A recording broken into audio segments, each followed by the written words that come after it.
You know how they say it's not the destination, it's the journey?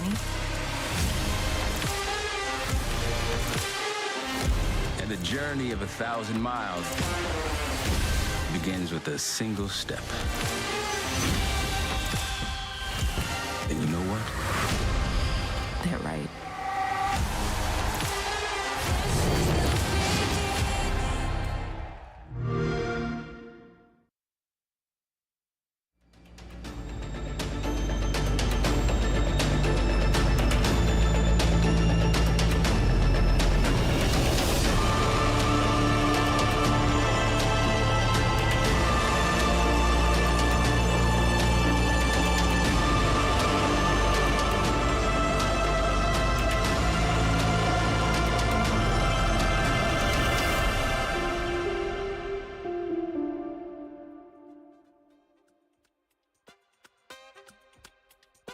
Put up or shut up time has arrived. The Siege Reaper's coming for souls today, and he's leaving with two. Either W7M or Black Dragons will be the first, and one of Liquid or NIP will be the other. It's the final week of Siege's South American playoffs, but we can't move on until we send a couple of teams home. Welcome in, I'm Jacob with Fresh and Alfama. Jack, you guys are on for the whole rest of the bracket. Have you guys been impressed by what you've seen in South America so far? I think we're always impressed by what we see in South America, being honest. It is the best region for a reason. I don't know how many times I've come on this broadcast and said they hold the current Major Champion, the current SI Champion, and the current Reload Champion, and it's just a pleasure. Literally, every time we get to work this broadcast, it's a pleasure to watch these teams play every single week. Leo, we're in elimination territory today. Are you hoping for some upsets, or are you hoping for some long ones so we really know who's meant to be going home when we're all said and done with the day? Listen, I'm either here to see the rise of NIP or the downfall of Liquid, or the other way around. So whatever happens, fair. I will be entertained. I will be entertained, for sure. I think no matter what, you're getting a little bit of what you're asking for there, which isn't too bad. So we are in elimination territory. From here on out, there's going to be at least one team that's knocked out of the bracket progressively over time. But ultimately, you don't need to progress all the way through the bracket in order to still walk away with something over the course of the summer. There will be some teams that don't play again up until Stage 2 starts up in a couple of months, but there are some other teams that do have something to play for in just a couple of weeks. What's up everyone, Ike here, your analyst from the Brazilian channels. Yo guys, you can start packing your bags, cause here comes the EWC, aka the World Cup of Esports, a tournament running since 2022 in the hot and beautiful Saudi Arabia. As everyone knows, out of the 16 spots for EWC 2025, 4 are reserved for South American R6 teams, and you can only grab these through our SAL League, which means we're really close to knowing all the regional rep who will be stamping their passports to the Middle East. Oh, and let's not forget that FaZe and Furia already are locked in, along with a bunch of other big teams from around the globe, like G2, Team Falcons, Team Secret, Virtus.pro, Gen G, Space Station, Dark Zero, Shopify Rebellion, and Oxygen. Now, something cool about this tourney is how it's really grown on our players. No surprise there though, given the fat payout and the desire to break the stranglehold of the BDS bosses, who have taken the crown not once, not twice, but 3 times since it was still called Gamers 8. Yeah, I know that roster's with Team Falcons now, but hey, doesn't change the fact that we want them to suffer just as much as we did. Anyway, here's the deal. Our guys must be nervous as F, itching to jet to Saudi Arabia and fight for that trophy. Sure, some still need to secure their spot, but no doubt everyone's been dreaming about that title. So fam, are you pumped to play this World Cup? Mano, EWC foi meu primeiro campeonato internacional, assim, pra mim é incrível, é outra vibe. Jogar na Arábia é outro mundo, assim, tipo, é um país de primeiro mundo, é um bagulho bizarro, apenas bizarro, acho que é isso que fermenta mesmo.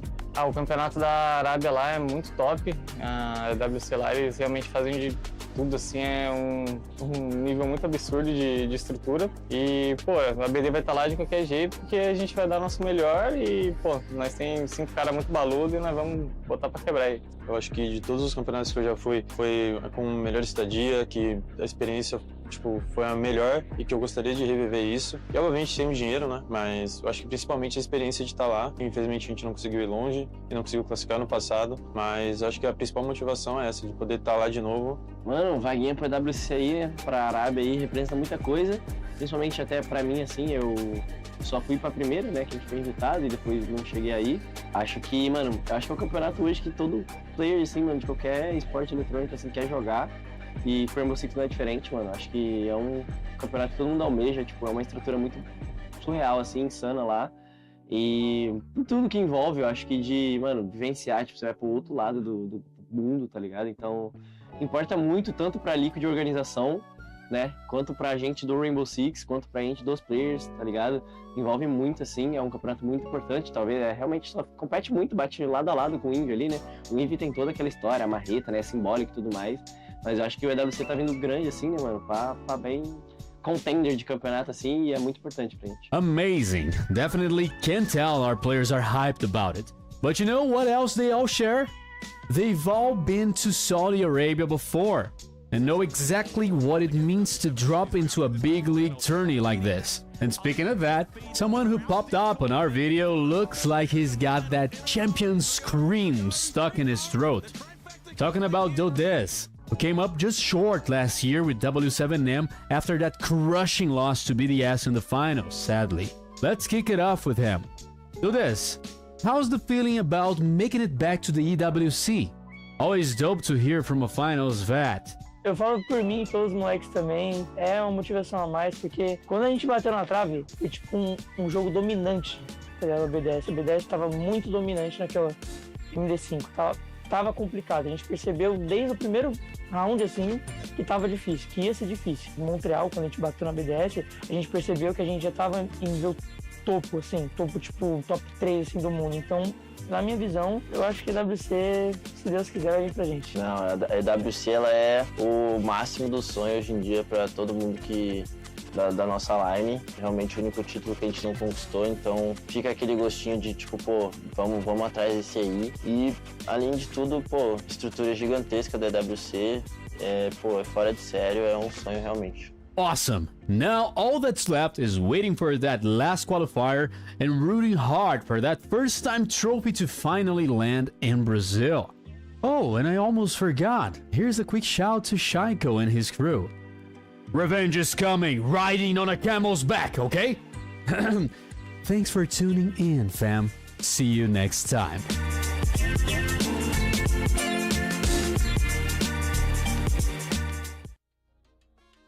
One of the things that we're not really that accustomed to in Rainbow Six over the past couple of years is having a shortened summer vacation overall, because typically there's usually something every summer that always happens. Regardless of where it happens within the esports ecosystem, there is something for Siege teams to always play in. But Jack, there might be a couple of teams that have something else to play in a couple of weeks rather than waiting for Stage 2 to kick off in a couple of months from now. Yeah, I think that's the big storyline of today. Of course, the teams, there are four, as you saw in the video, there are 4 invited teams from South America League to Esports World Cup. 2 of them face Fury, they're already qualified, but the teams that win out in the bracket today, they will also receive that invite. So it's big for the teams, as we saw with the interviews. I'll say this, I think the trash talking from EK must, you know what, I think he needs some teaching lessons from Americans, because what was that punchline? The Brazilians are coming on camel's back. Okay, I kind of like it.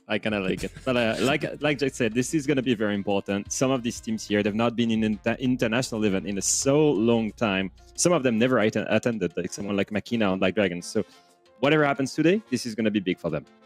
This is going to be some team's last opportunity to get to that point or just progress any further through the bracket, because we do have to knock a couple of teams out. But before we get to that point, speaking of progressing through brackets, a lot of them are already finished. We just had Osh finish up last night, but let's talk about some of the major ones first. We'll give the NAL one final look, because we've seen it tons of times over the past couple of weeks, but this was how their bracket shook out earlier in the week. We were talking about or looking to see whether Space Station were going to make that lower bracket run. They ultimately did. And then there were also a couple of other teams that looked like they had equal opportunities too, but it was SSG right at the very end. Leo, this wasn't the way that we expected them to get there, but it's SSG. You can never count them out. Yeah, I mean, they're the best team when it comes to mental fortitude, and I know it because I team with Consulate. I know how disciplined he is. The guy had me read Ego of the Enemy when I was 20 years old and was checking on me reading 1 chapter per week. So let me tell you, I think that discipline shows in game, and I think that their resurgence throughout the lower bracket is once again a testament of just how unique that team system is.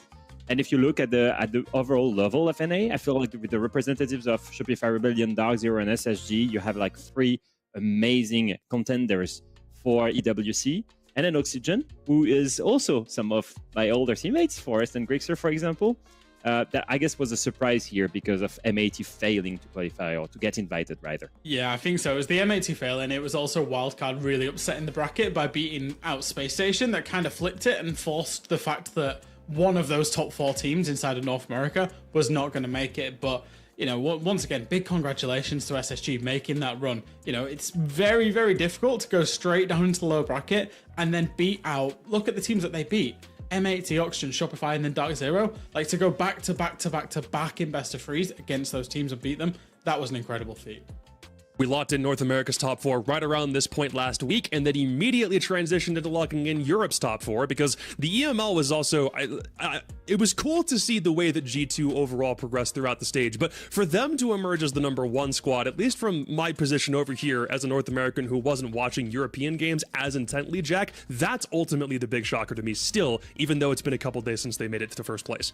Do you know what the biggest shocker for me was? Was that not one single North American team wanted to take a risk on that superstar stomping, and G2 brought him over to Europe and then absolutely dominated. In fact, they dominated that hard. The only team they lost to was an 8-7 or 8-6. It was an overtime loss against BDS the entire stage. They looked phenomenal. And then also across that, we've also got Secret, Falcons, Virtus.pro, who all played some really, really great Siege across the stage at points in time. All of them at some point had a little dip off. That was the difference between them and G2. But all 4 of those teams will, of course, get that invite to EWC alongside Gen G, who kind of took a wildcard spot because BDS had won it last season. Yeah, and that's the big surprise. We're bringing a 5th team there, so we'll see if that maybe allows us to finally win an international title in some time, because I think we've been struggling to do that for a long time as part of the European region. I think some big surprises for sure. I think that Falcons finally dropping the ball was a big one, like you said, Jacob. I think that the G2 that we're seeing, and we've seen it in interview, is probably the best that they've looked since they won SI 2022. And that comes straight from Alimao's voice, right? In interviews, he was saying that I think that team right now is super scary, and I can't wait to see them face some international teams. We did finish up with North America and Europe over the past week, and also a massive congratulations to Enterprise from Oceania, who also finished up first place in the OS bracket just a couple of hours ago this morning. So that's 3 regions that are already done. We still have Asia to get through, APAC North, but we're specifically here today to start working over the last part, or the lower bracket of South America. The 2 games that we have up on deck are pretty simple. They're both eliminations, all best of 3s the whole way through from this point. So we got to start with, for some reason, W7M in the losers bracket. That one's an interesting one, so we'll get to them and their game against BD to start off with. We follow that up with Liquid and NIP a little bit later on today, but there is implications for the winners in this case, Leo, because it's not just about eliminations, there's also something else on the line here. Obviously, if they win, they get invited to WC and they confirm that they can finally get in the big 4 for Brazil. That's a big thing for me. You're making it to the top 4, basically. You're proving that you still belong to the top teams in the best regions in the world. And that's something that is a given, or should be a given for some teams. NIP, Liquid, W7M, long-term organizations and big teams that have been on the biggest stages on international tournaments, they should be part of the top 4. And then some ones that can maybe grab an opportunity for the first time. I think Black Dragons here is the one team that can do that.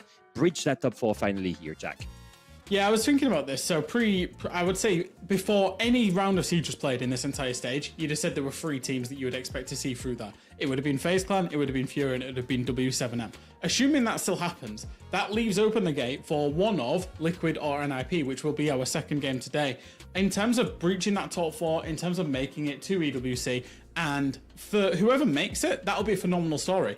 Either you've got NIP, who have been inconsistent for the last few years, or you've got Liquid, who actually had such a bad start to the stage, it didn't even seem conceivable that they would make playoffs, never mind being the top 4.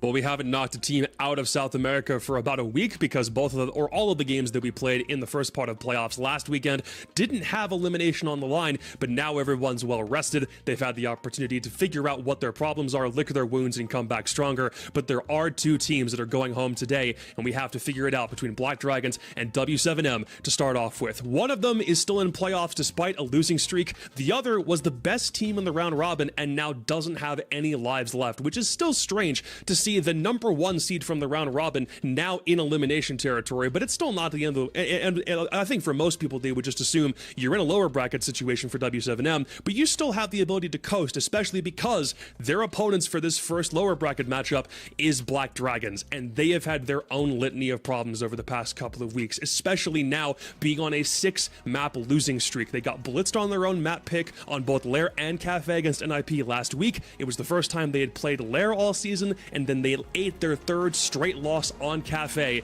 and now they're at 6 straight map losses in a row, Jack. Yeah, it's been pretty rough for Black Dragons, hasn't it? I think it's worth saying. There was a big fall from grace, and I'm going to actually pass this one on to you, Leo. You absolutely love this team, so what's happening?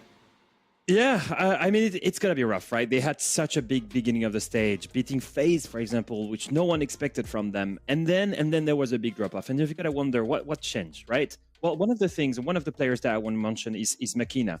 Makina used to be a spotlight player for this team. He used to be a player all the way on the right of your screen right now. That was like the rookie of the year. He was named rookie of the year in 2024. Everyone had huge expectations for the guy.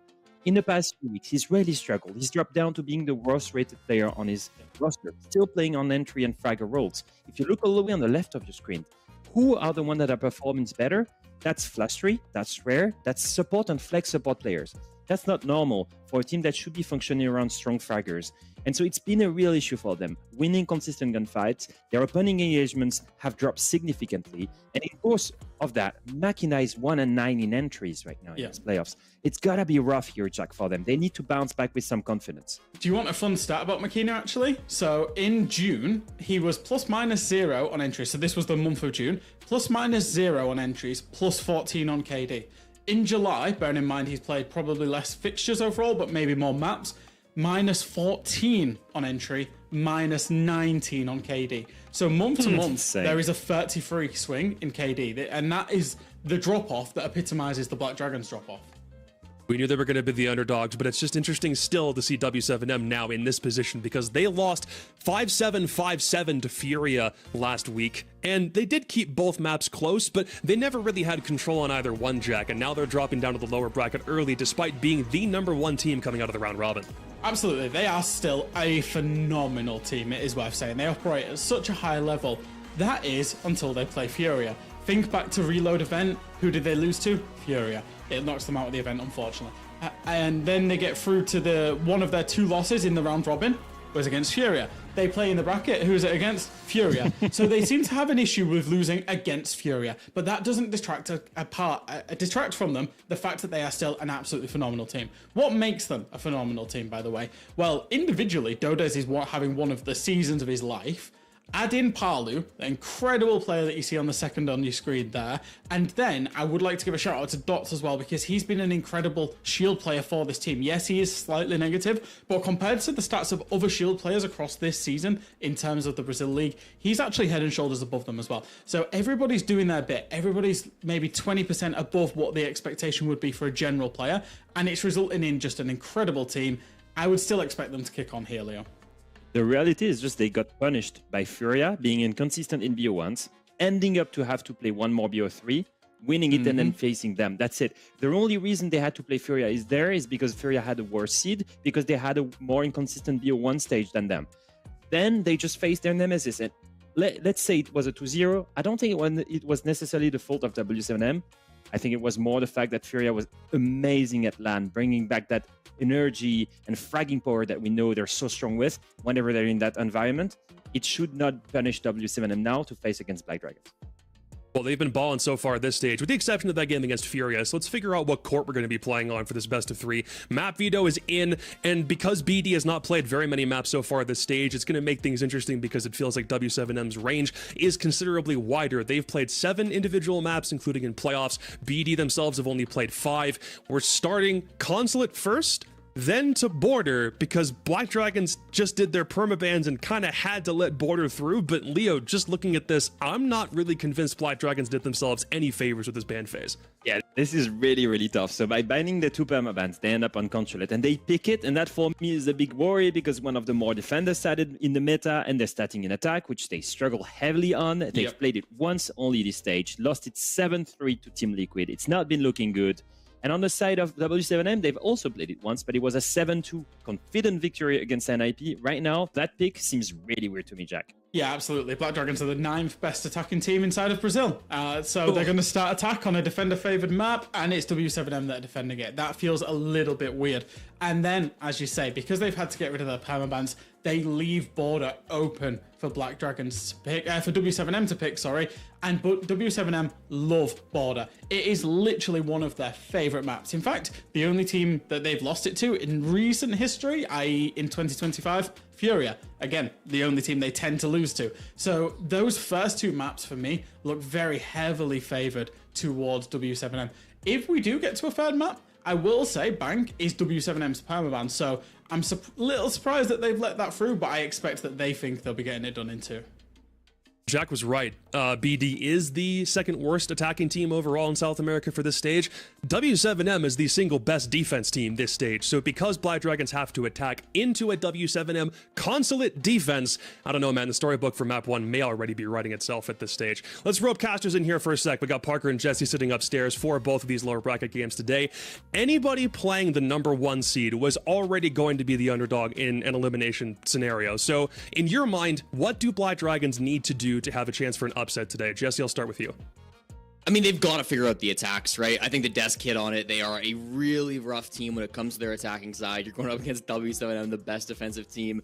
I don't know if they've done themselves any favors going out here and picking Consulate.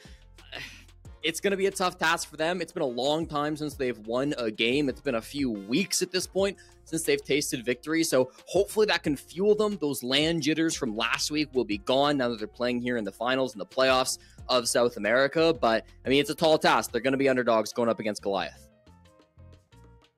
Parker, same question to you. Is there anything else that Black Dragons can do in this case?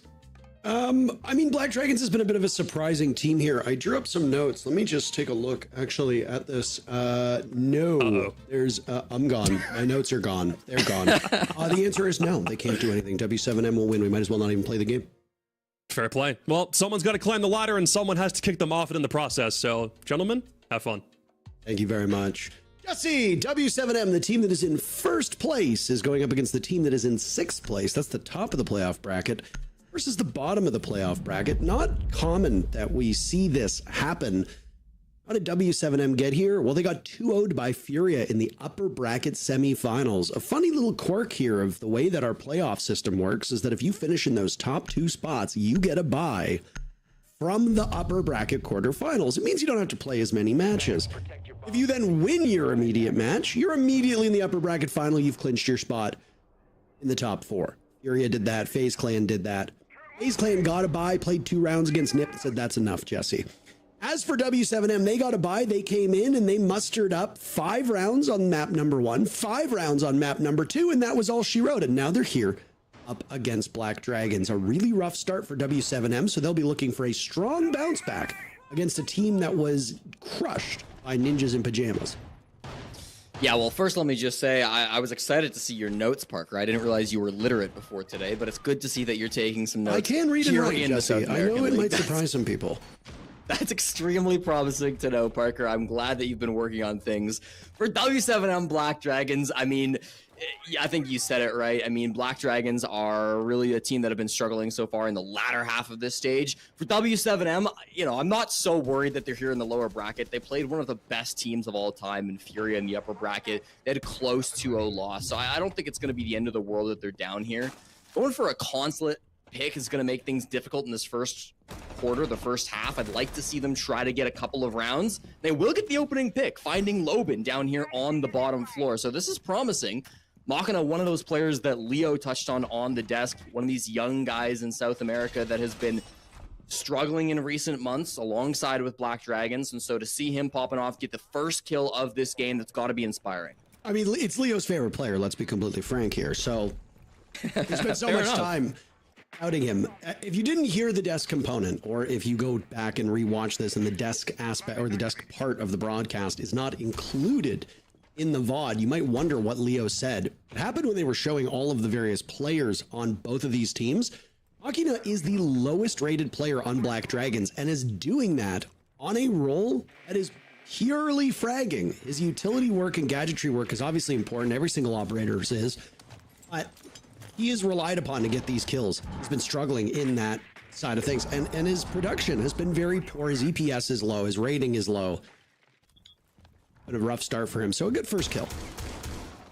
It's going to be a CEO-focused execute for Black Dragons. They have got the buck down below. They really need to deal with Volps. He's in a relatively predictable position. If you've got a buck below the site, you have to be clearing out this spot. If you don't, the second you try to get a plant in through the CEO window, you are pretty well done for. That smoke position is going to deny any plant that you try to go for, but they've just jumped right in. They don't seem to know he's here, Parker. This could be a disaster. He's been waiting. Biding his time, biding his time so patiently. Volps jumps up, gets the kill. How does he fly under the radar there? Traded out on Repel by Hornet. Diffuser has been dropped, so the job, the accomplishment that was needed from W7M has now been done. Everybody else on the side of W7M, though, seems completely blind. They get killed from angles they're not even looking. Palu's the last one to falter as he was looking down when the fight was right in front of his very eyes. A very sneaky round from Black Dragons as they start off with a victory.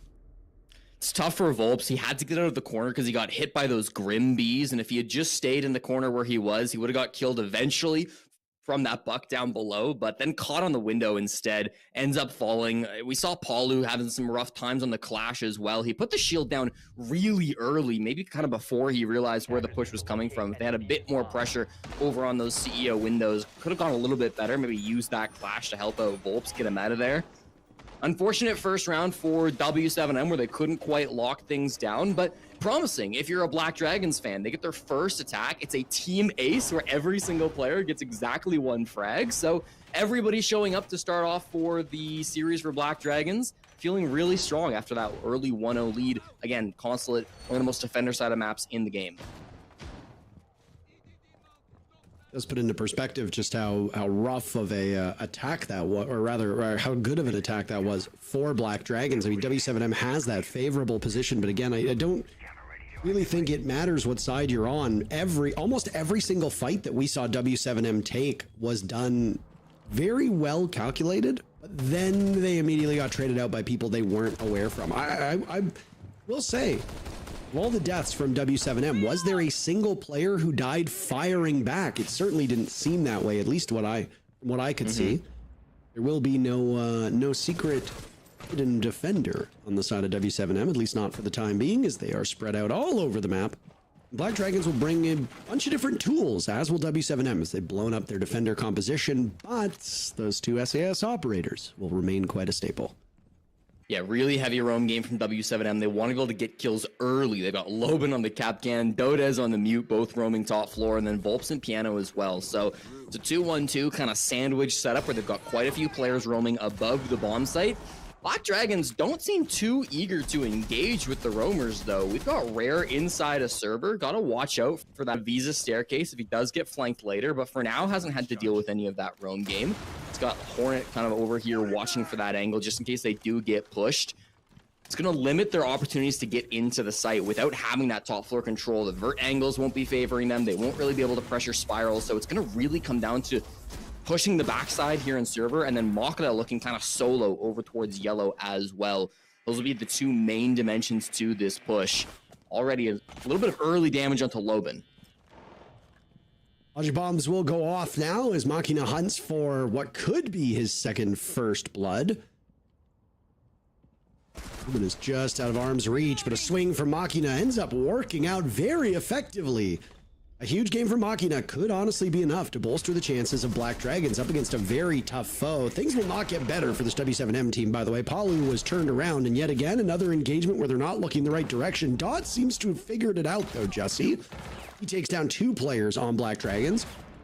On the stairs, you had the DMR out of Musi, but he wasn't able to do too much. Flastry now will get swamped by these last three players in the final 50 seconds. His first engagement will be Volps on Spiral Stairs, and gets swung by Dots. Huge round from Dots as W7M equalize. Nice play from this hard support player. The desk highlighted him. You know, he is somewhat negative coming into this game, but he's the hard support as a guy who plays loads of shields. He still has a ridiculous KDR. One of those guys that's been around the scene for quite a long time. Dots has actually been playing Siege alongside Loban all the way since back in 2018 on Xbox. They went pro together, they won a major together, and now, of course, looking for even more here in the Stage 1 playoffs. Really strong start coming out from the support player of W7M. Still promising, I would say, from Black Dragons, though. Again, 1-1 to start off your attacks on Consulate feels good. And back-to-back opening picks. If Machina is starting to have one of those games that we saw from him at the start of the season, that's going to make all the difference for Black Dragons. A lot of their struggles came from Machina kind of falling off towards the second half of SAL.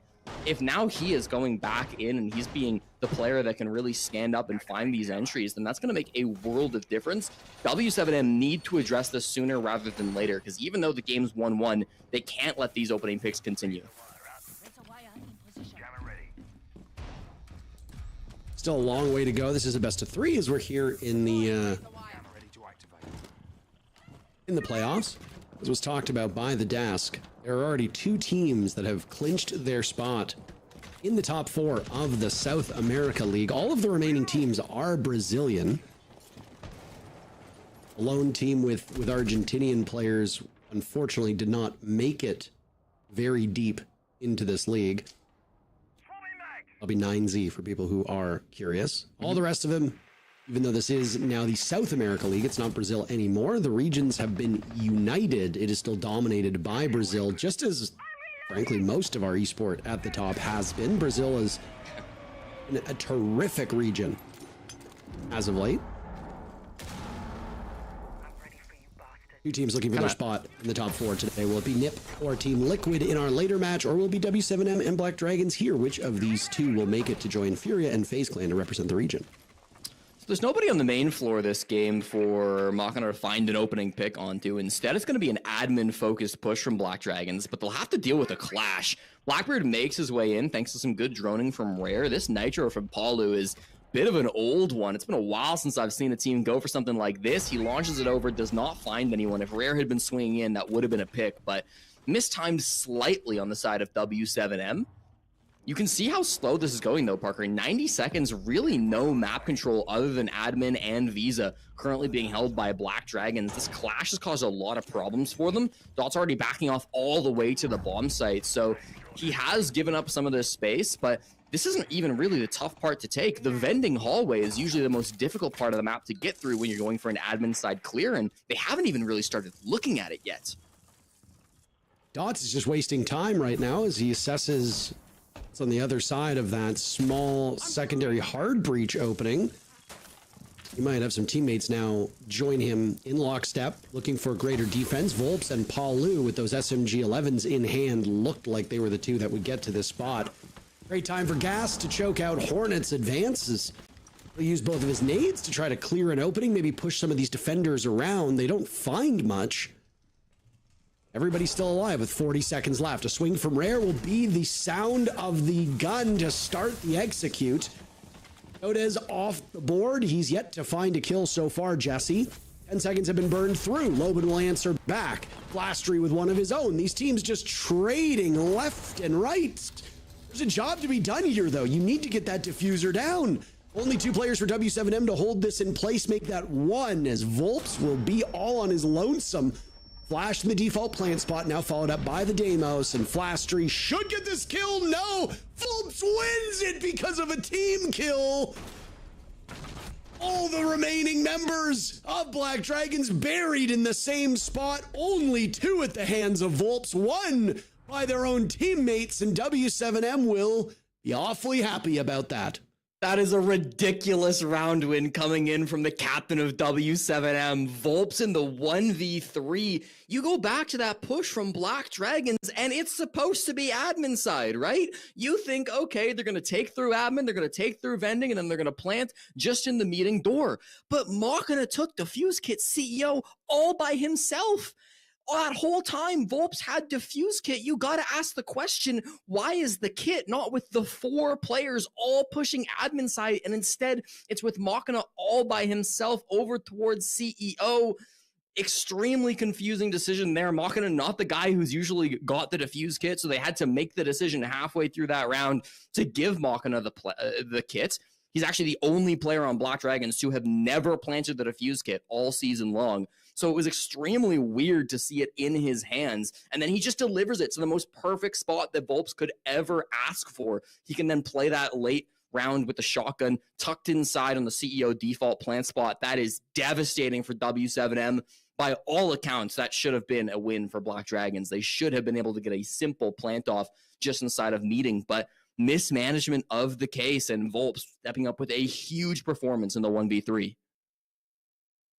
Assuming there's some tech issues here, as the admins have been called over on the side of W7M and are pointing at some computer problems, pointed directly at the monitor, mind you. I do think that is the universal signal if there's a problem with my computer, is to point at the monitor, even though there are actually very rare moments where the monitor is the problem. Right. You think about the poor monitor's feeling there. Blamed for all the issues. In all reality, it's probably a PC or a tower issue. The monitor also gets the glory, though. You know, you get hyped at the monitor. The monitor shows you all the exciting stuff. Nobody really thinks about what the GPU's doing, right? To locate and defuse as many bombs as they can. Right. I hadn't really considered that, Jesse. Great point. Thank you. I have to take it easy on you, because after I walked through hell with my head held high and survived the last couple weeks where I was just like terribly under the weather, now it's Jesse's turn to be very sick. Yeah. The flu has made it all the way from Toronto over to Edmonton. And I got to be honest, you think the flu gets like halfway through the prairies and looks at a map and goes, oh, I don't really want to keep going? I think the flu is trying to escape Toronto, just like most people in Toronto are trying to come out to the west. Maybe the flu couldn't afford any housing down in the GTA, I don't know. Famously, Ontarians love to move from Ontario to Alberta and then complain that it's not Ontario. That sounds about right. I mean, America has similar issues, I suppose, where you move from like New York or wherever, one of the big cities, and you move to like Alabama or like Missouri, and you're like, no, this doesn't have the feelings of home. And it's like, well, no duh. But By the way, we're back in action now. W7M took that previous round on a wild finish that Black Dragons will likely be maybe a bit flustered from, but you just have to mentally reset and move on. But committing mistakes like that is unideal. I will say, very little time left. You've got the last player trapped in a corner, and there's 3 of you. I guess there's a shotgun in hand from the remaining defender, so maybe not an ideal situation to be in. I honestly think that the finger pointing kind of goes to Flastry there. He missed almost all of his shots at close range. With that secondary in hand for Deimos, that thing kills you in like 2 hits. I mean, if we're pointing fingers, they shouldn't have been in that spot to begin with, where he had the diffuse kit CEO. But neither here nor there, all right? The bomb site is back on piano for the first time, and they're tossing some Candelas into meeting. Nobody actually pushing just yet. Machina down to his final Candela as he is holding it in his hand. Will he let it fly? Rare's in the hallway nearby to try to make that rush in. We do see the striker coming in as well from Hornet. Here comes the push. I'm really impressed with Black Dragon's ability to find these first bloods. I mean, it hasn't netted them a majority of the rounds so far. They trail, but at least there's some confidence in their ability to enter here. Half of the round to go, and 4 players, now 5 in the ground. W7M coming out ahead in that first brawl. Not just ahead, but leaving Machina, the guy who's usually responsible for the very first picks, to suffer and get picked off. Most of those interactions occurred above. Don't be confused, the bomb site was on the main floor. W7M swiftly rebuffed Black Dragons.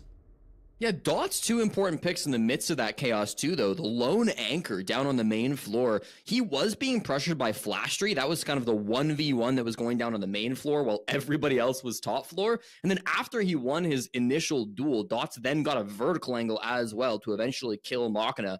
So a big 2K from the anchor player of W7M. Not maybe where they expected the kills to come from on the side of W7M, but they get the job done nonetheless. If that doesn't happen, right? If Dots doesn't get those 2 kills, I actually think it is a pretty decent clear of the top floor. The Candelas were timed really nicely.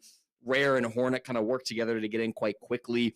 Maybe the Deimos play from Muzi could have been a little bit better. He did have a Deathmark track going down onto Dodez, ended up losing that 1v1.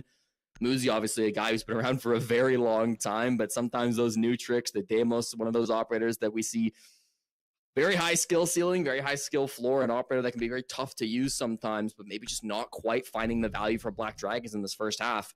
Deimos, one of the most commonly banned operators on Consulate still, but it just doesn't seem to be finding a lot of value for Black Dragons through the first 4 rounds. No, and to your point, I mean, you bring a Deimos for a couple of reasons. We see some teams like to use him early to pin down a roamer and hunt somebody while the rest of the team quickly sets up around the bomb site. Lots of teams, and probably the most common application of him is when he'll be used in the moments before an execute or even in the post plant, which is a bit of a gamble, right? Your Deimos has to stay alive until the execute is about to go down. My eye always kind of twitches when I see a Deimos die with all death marks still in pocket, because it's just completely wasted utility at that point. But I mean, there's lots of operators that are in that same boat. Deimos is not unique right there. If there is troubles in either the beginning, middle, or end of a round, a Deimos can bail you out. Black Dragons, despite losing all these rounds, haven't had problems getting that first pick. They've actually been excellent at drawing first blood. They're far outpacing W7M at this point. An attacking team getting first blood should give so much weight off of your shoulders. It has not worked, though. 2 uncontested first bloods, and then the rest have just been either trades or a first blood that has immediately not just been traded out, but you've been dogpiled. Those last couple rounds were good examples of that.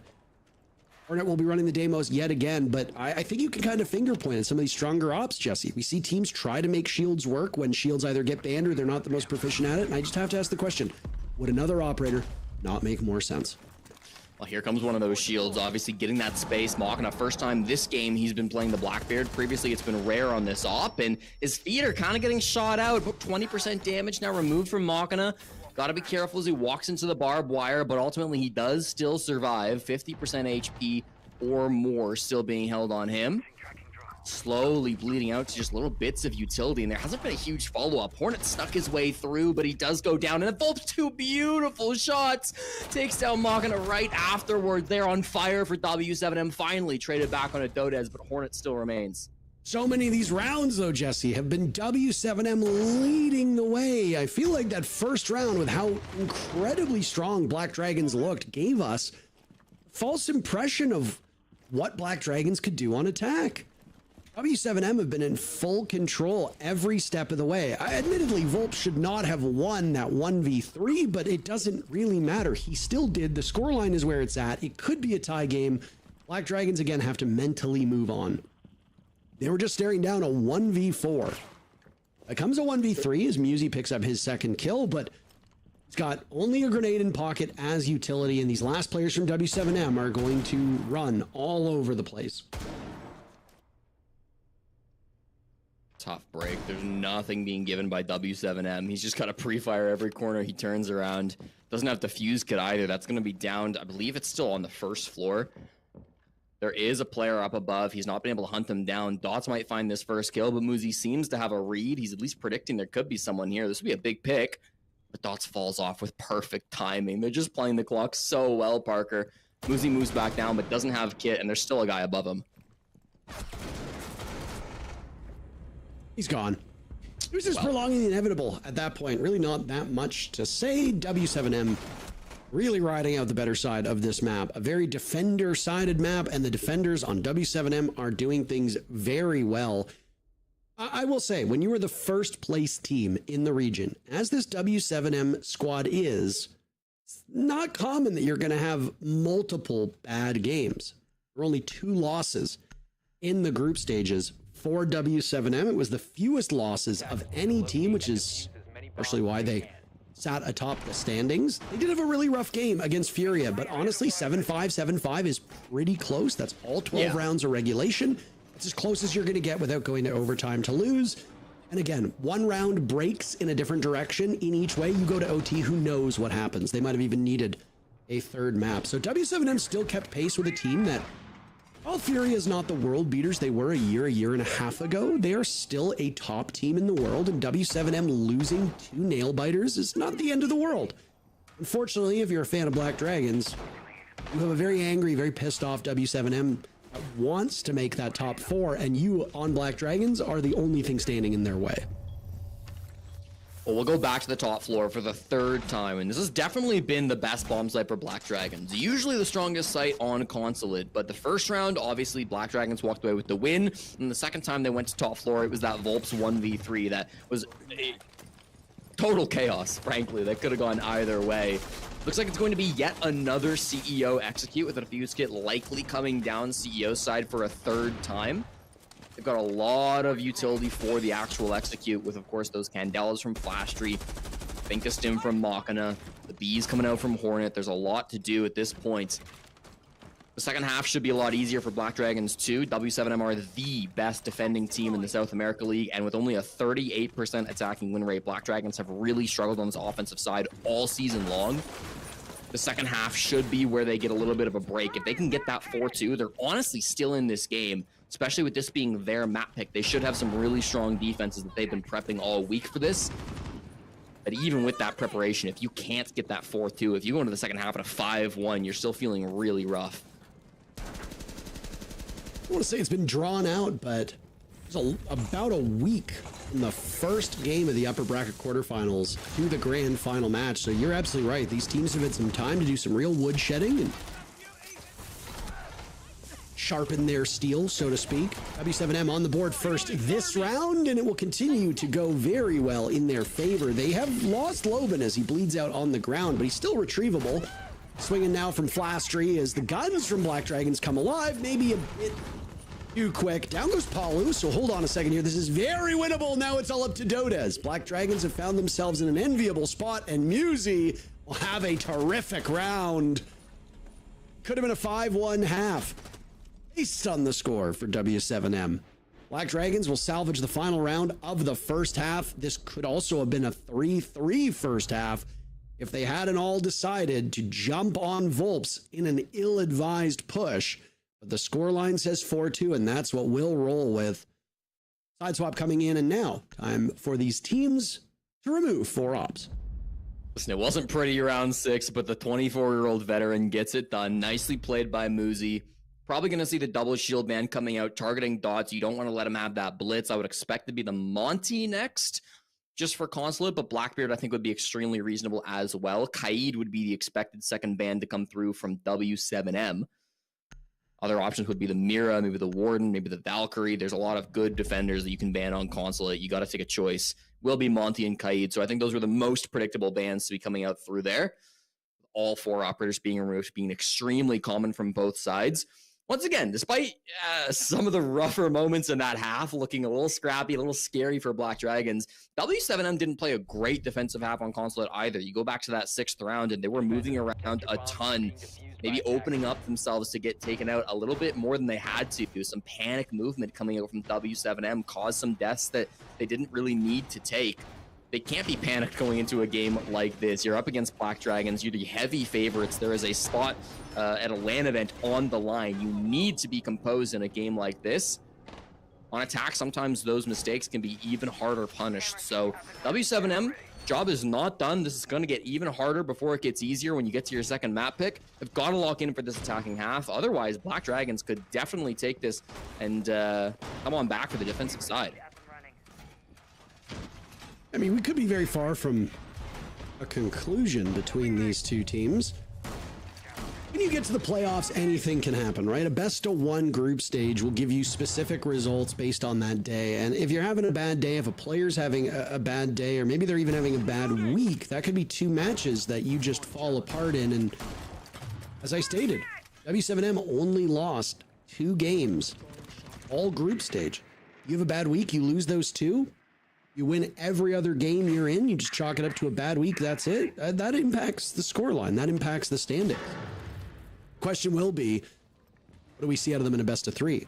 Black Dragons have that staying power. Black Dragons tied for 6th against Loud, won it because of the tiebreaker. They just squeaked in to the playoffs. Opposite story for W7M, as they were the #1 team. So Black Dragons will already be battling uphill. They do have the benefit now of the better side of Consulate. If they cannot make up ground quickly, then map 2 might be where we turn our sights. So it doesn't look like W7M are so interested in clearing the top floor. Dodes has made a lot of room, currently hiding from the default camera inside of Lounge. Might be a Vault Cam up here as well that's also not been able to see him. So this is really, really good usage out of the Nook from Dodes. It's only 1 player on site. If Rare goes down, then this could be a free bomb site for VODs to get the plant down. Obviously, every plant on this site can get denied from above, so you got to watch out for that. And there's that vertical pressure. Flash opens things up with a great pick on a Dodes. Well, W7M experiencing what is a bit of a tough gambit here on Consulate. They answer back very quickly. Rare and Hornet are both removed. Rare was one of those players that was highlighted by the desk for being a top-rated player on the side of Black Dragons. It's rough to lose him so early. Musi last man standing now, and this defense from Black Dragons has completely fallen apart. This is eerily reminiscent of round 1 of the first half. W7M obviously showing some struggles to settle in as defenders to start this match. Now it's Black Dragons doing the same thing on the second side. Musi tossed out a Nitro Cell as Diffuser was going down. VODs had to stop, but for a moment, as Pauly will now go for coverage. Musi is in a very winnable situation, but he's lost a lot of HP. Out comes the SMG-12 as he dances around the door frame. He was just buying time for VODs to get the job done. 11 kills for VODs now, as W7M move to a 5th round and are within striking distance of match point.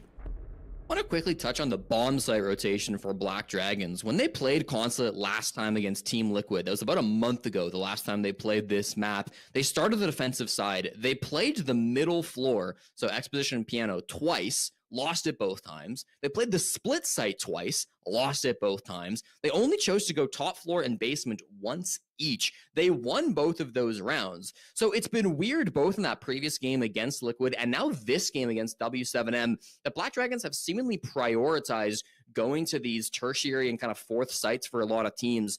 Most teams would tell you the top floor site's the best site, the basement's the second best, and then Piano would be the 3rd. But Black Dragons seem to have a completely different read on this Consulate map where they really enjoy the middle bomb sites.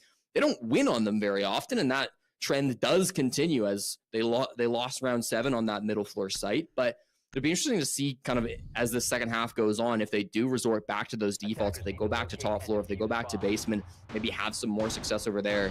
It will be CEO for our 8th round, so they will choose to go top floor now, but really interesting set of bomb site stats from the last game against Liquid, and at least from the first round, it seems like it's continuing now against W7M. Get the sign up side of W7M for what they decide to bring to this fight. They do have one traditional hard breach locked in, and I suspect that will hold. Ivana is a fast operator. She's got great fragging potential. She, like Ace, can be applied from some distance. Obviously, Thermite and Maverick need to be a little bit closer. W7M are a bit boxed in because both of these shields have been banned out by Black Dragons, which just leaves you the Blackbeard, which is definitely doable. I mean, Black Dragons brought him a number of times. I am praying. I don't believe in a higher power, but I am praying that if one exists, they hear my calls that we stop seeing Fuse Shield. That's really all I ask for these days. Doesn't matter the region, just please stop bringing it, I beg you. W7M and their god has heard my prayers, at least in this round. This is a punishing lineup. So, A, we thought that there'd be a hard breacher locked in. Wrong. There's no secondary hard breach whatsoever. This is a pure fighting lineup. Ying, Deimos, Glaz, a Grim to isolate the player. This could be a fast push over towards the B bomb site. Right now, the only line of defense for Black Dragons appears to be Flastry. I mean, he's taking some risks, Parker, already swinging. They're going to know his position. If they can get somebody below, he makes it out with his life somehow. It's a good thing that he did, because once they knew his position, they could just get somebody down below, probably Loban, and get a freebie pick on them. So it's good that they at least did get him out of dodge. This has to be a CEO plant again. Without hard breach, you're not going to be able to open up that balcony wall into meetings. So it's really awkward if you are trying to push meeting side. That means the CEO window is going to be absolutely critical. Loban down below, taking a little bit of vertical pressure as well. Machina is down there trying to fight Loban to stop that denial. Rare actually below site too, so that's only 3 players from Black Dragons that are on the top floor trying to hold this down. No smoke, no Tachanka, so it is only these nitros to deny a plant. If W7M can whittle down that utility, then they're actually in a really good spot to go for this execute, because usually to stop a CEO window, you need something like a smoke.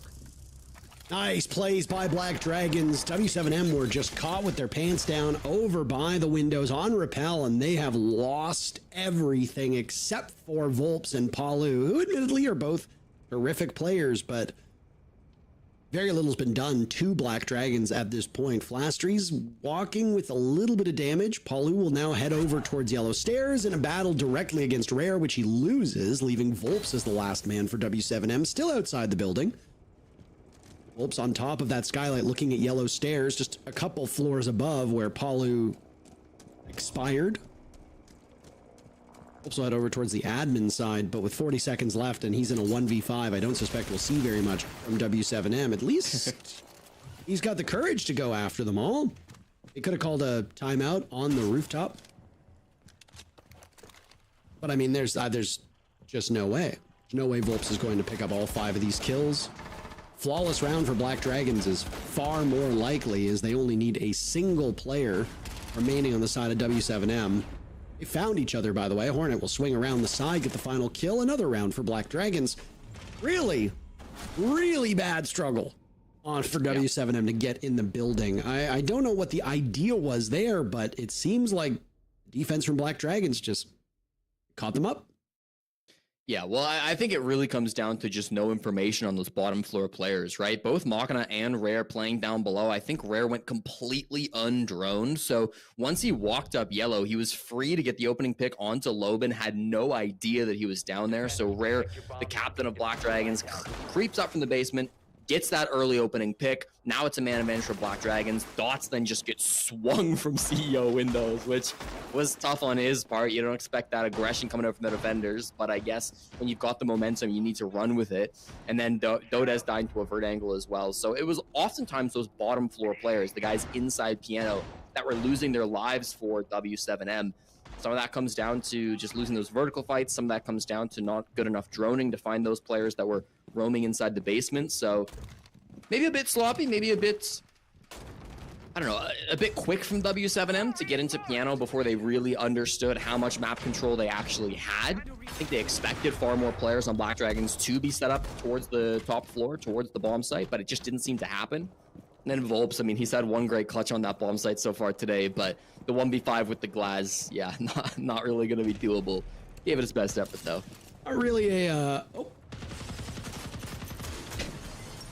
It's a reminder to everybody watching to make sure that you're constantly checking your settings there. It's important to know that after major patches, your settings can reset, so ensure that they're always where you want them to be. I mean, hell, I've had that issue befall me where an update will come in, I'll load into the game, and I'll be like, why am I only getting like 100 frames? What the hell happened here? Oh, everything's been set to ultra. That's no bueno. Set them right back down to low, except shadows. Shadows remain on high. Everything else low. You'll thank me later. Sweat stats. Sorry? You got the sweat stats. You don't care how the game looks? No, I want performance. I'm not playing this game to watch a movie. I'm playing this game to try to be the best. I'm 35 years old, Jesse. I couldn't hit water if I fell out of a boat. Akina's the only person dead so far on the side of Black Dragons. They are having a great time on this second half with getting these first picks. Lobin will also die on the side of W7M, so Black Dragons doubling up on numbers. Dodes will say no thanks, but he's going to be last alive. Palu taken out in the basement. Dodes is on the second floor. A very split execute for W7M, as now they have 3 players on Black Dragons to find. W7M are tantalizingly close to match point. Got time to, I guess, see if Dodes can double his kill tally, sitting on 3 at the moment. 3 remain from Black Dragons. 6 kills are possible. BD, I will give them credit. Through their defenses, they have played very well together, albeit a small sample size, but I don't think this is a team that is going to split up and give W7M, in particular Dodes, a bunch of isolated engagements. So, should be 4 on the round for Black Dragons as they close this gap. We'll also have a brief pause as the last wave of operator bans for the second half come in. Don't know if timeouts will be called. I don't know if we're getting to that point just yet. Nice play by Dodes to eliminate Musi. That was an isolated engagement, and there's no follow-up. Death marks will go out, and this time it's Rare who he'll hunt down, Jesse. Might be doable, low-key. I mean, he has Diffuse Kit, too, so he can force a plant if one of these players tries to rotate back, but he needs a pick before he can do anything regarding the Diffuse Kit. Nitro Cell goes off. Statistically, the 2 best players on the side of Black Dragons still remaining. They'll both compete for kills, but they're being awfully patient because they know neither of them need to fire a single bullet to win this round. If Dodes cannot get into the site to play a diffuser, he can still win. 7 seconds left. Rare will be hunted down. Sidearm is out. Deimos is looking for the final kill. The castle trying to keep away. Rare wins the fight, but it was an awfully close one. My goodness.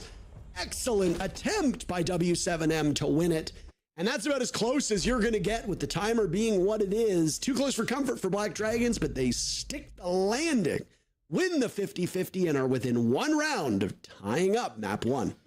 Oh my god, a sigh of relief if you're Black Dragons. Rare able to win the 1v1. Dodes is an insane player who does insane things sometimes, so that one certainly was in the realm of possibility. Came so close, but Rare's just good enough to get it done. On the defensive half specifically, Rare has been the best player on Black Dragons, rocking a 128 KDR on the defensive side. The captain from Rio de Janeiro has really been stepping up on the kill department for Black Dragons. This is a team that has kind of rebuilt itself in the offseason. They, of course, had that previous roster built around Ask as the captain that made it to the Montreal Major, that had some big moments last season. Since then, they've removed 4 of their players and have only kept Hornet on the team. So they've completely reformatted. Rare's come in as the captain of this team to be their IGL, also be kind of the backbone of this squad. And I think on defense, he's really shown that. I believe he was the opening death in that first defensive round, round 7, but then had the really big flank round 8 to come up from the basement, and then also having the huge 1v1 clutch for that final round, round 9. That's really massive to come through from him.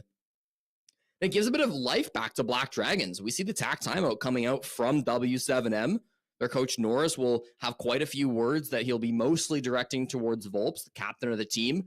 But of course, everybody able to listen into that. They hopefully can reformat that. It's a full site rotation coming out from Black Dragons where they only lost that first round. So they don't have to go back to piano if they don't want to. A lot of options still on the board for this team. I told you, Parker, defensive consulate, we could absolutely see this comeback, and it seems to be in front of our eyes right now. Yeah, I mean, the timeout here will try to settle some things down, and W7M have struggled through the last couple rounds with just getting into the building successfully. It is a great struggle on this map. You know, Consulate is unique, but it does share similarities with some of the other maps in the map pool. A big one is Cafe. Consulate is a map where a lot happens on the outskirts of these bomb sites. So in this particular case, because most of the bomb sites on Consulate, you can hop in a window or run through a door and simply get a plant off. A lot of it's going to happen on rappel outside. Teams try to get around this by A, spreading out their roams so that they can either catch you in a post plant or be in positions to go for runouts while looking for those rappels. Attackers have been given a major leg up with the changes that came in for Siege X, is that now you can actually run on rappel and you're not as immobile as you were in the original Rainbow Six Siege. God, it makes me sound so old to say that. I mean, if your big struggle is to get in the building, you have to bring the tools to be able to pull that off. I love this Deimos ban by Black Dragons. It was a hugely important operator on the side of W7M. They have lost some big tools in those shields, but without the Deimos, they might find themselves in an even worse spot. Black Dragons could, just based on that single operator ban, be in even better shape to close this out and possibly take a lead here in the second half. Yeah, I gotta agree. That limits a lot of their vertical pressure too. So once we get back to that CEO bomb site, getting in from down below is gonna be a lot more difficult. We'll probably see a buck come out in response, or maybe an admin side push instead from W7M. Not to be worried about just yet though. They've got Piano in front of them for round 10. Of course, they've got some good droning as well. They've managed to clear out through Visa. They cleared out through admin as well, just above. They did see somebody down below. So they'll know the approximate position of at least one of the players on Black Dragons. Muzi is lurking in the basement along with Flashtree. That's double information operators. The Valkyrie plus the Pulse could have some really big impacts late in this round if they don't get addressed. But Machina actually finds the entry, takes down Dots up on that top floor, so able to get that early value, and the star player from Black Dragons finds yet another entry on Consulate. Yeah, things do not get better for W7M, which is devastating after calling a timeout and losing a very powerful operator that both of these teams used quite extensively. And you bail yourself out of this position. Lots of staying power on the side of Black Dragons. Blackbeard Loban making an appearance, and it will chase Hornet off of his position now as nades go down to isolate this fight over towards Yellow Stairs. And speaking of Yellow, that's the sign of the gas dropped by Hornet as he goes fishing for a shotgun kill on Yellow Stairs. Doesn't find anything for it, and it's prompted Loban to have to retreat up to the safety of that curve. They've trapped Hornet in this position, though. He is beneath the bomb site, playing by the yellow door runout. Not a lot of time for W7M to switch things up. Gotta find some way to make this happen. They do have Sens walls as well, but they continue to struggle with Hornet, who's just playing the shotgun. They've got Volps as well, trying to take this gunfight, but also downed. That's Diffuse Kit too, Parker. He might just get all of them. A one-man show at the moment is now with the shotgun out. He will try to quick peek Palu, fail in the process. So doesn't Palu, or the last one standing. Black Dragons doubled up. Like a familiar circumstance that W7M finds themselves in, and not a good circumstance at all. ROU from Sens will go out. So doesn't Palu now, ever closer to the bomb site, but Rare is there to gun them both down. Very few bullets, 2 targets. That's all that matters. A huge win from Black Dragons as Org owner Cherry Gums cheers the team on from the sidelines. And we're all tied up. Wow, we're feeling really good as the Black Dragons fans in the crowd. I mean, they've been really struggling so far through this stage, but now to be 5-5 up against W7M, yes, it's their map pick, but even still, this has been a bit of a streak now in terms of rounds, 3 in a row. They've been in Siege for over 9 years at this point, and they've still made fewer than half the total events that W7M have made. W7M are looking to make it to their 13th S-tier event. Black Dragons are looking to make it to their 6th as an organization.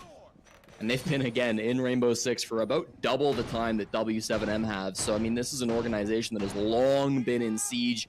I believe the longest standing organization that have not left and come back as far as all Siege orgs are concerned. I know Elevate's been in for a long time, but they've been in and out, in and out, in and out. ever since Brazil really became a region, since we had Latin American Pro League, Parker. Black Dragons have been a staple of this scene. Black Dragons, as far as I can tell, have had a team continuously for almost a decade at this point. I mean, they actually, the org actually predates me. They've changed their logo, but the name remains the same. The org ownership has largely remained the same. Cherry Gums, whether she's been the outright owner or co-owner of the team, has been a staple for this org and very visible in Brazilian Siege and just Siege in general. She's at most events, repping the team, repping the org, whether she's there because the team qualifies or she's there because she's also a content creator in her own right. And of course, her connection to the org helps her out as well. So lots of history here for this squad.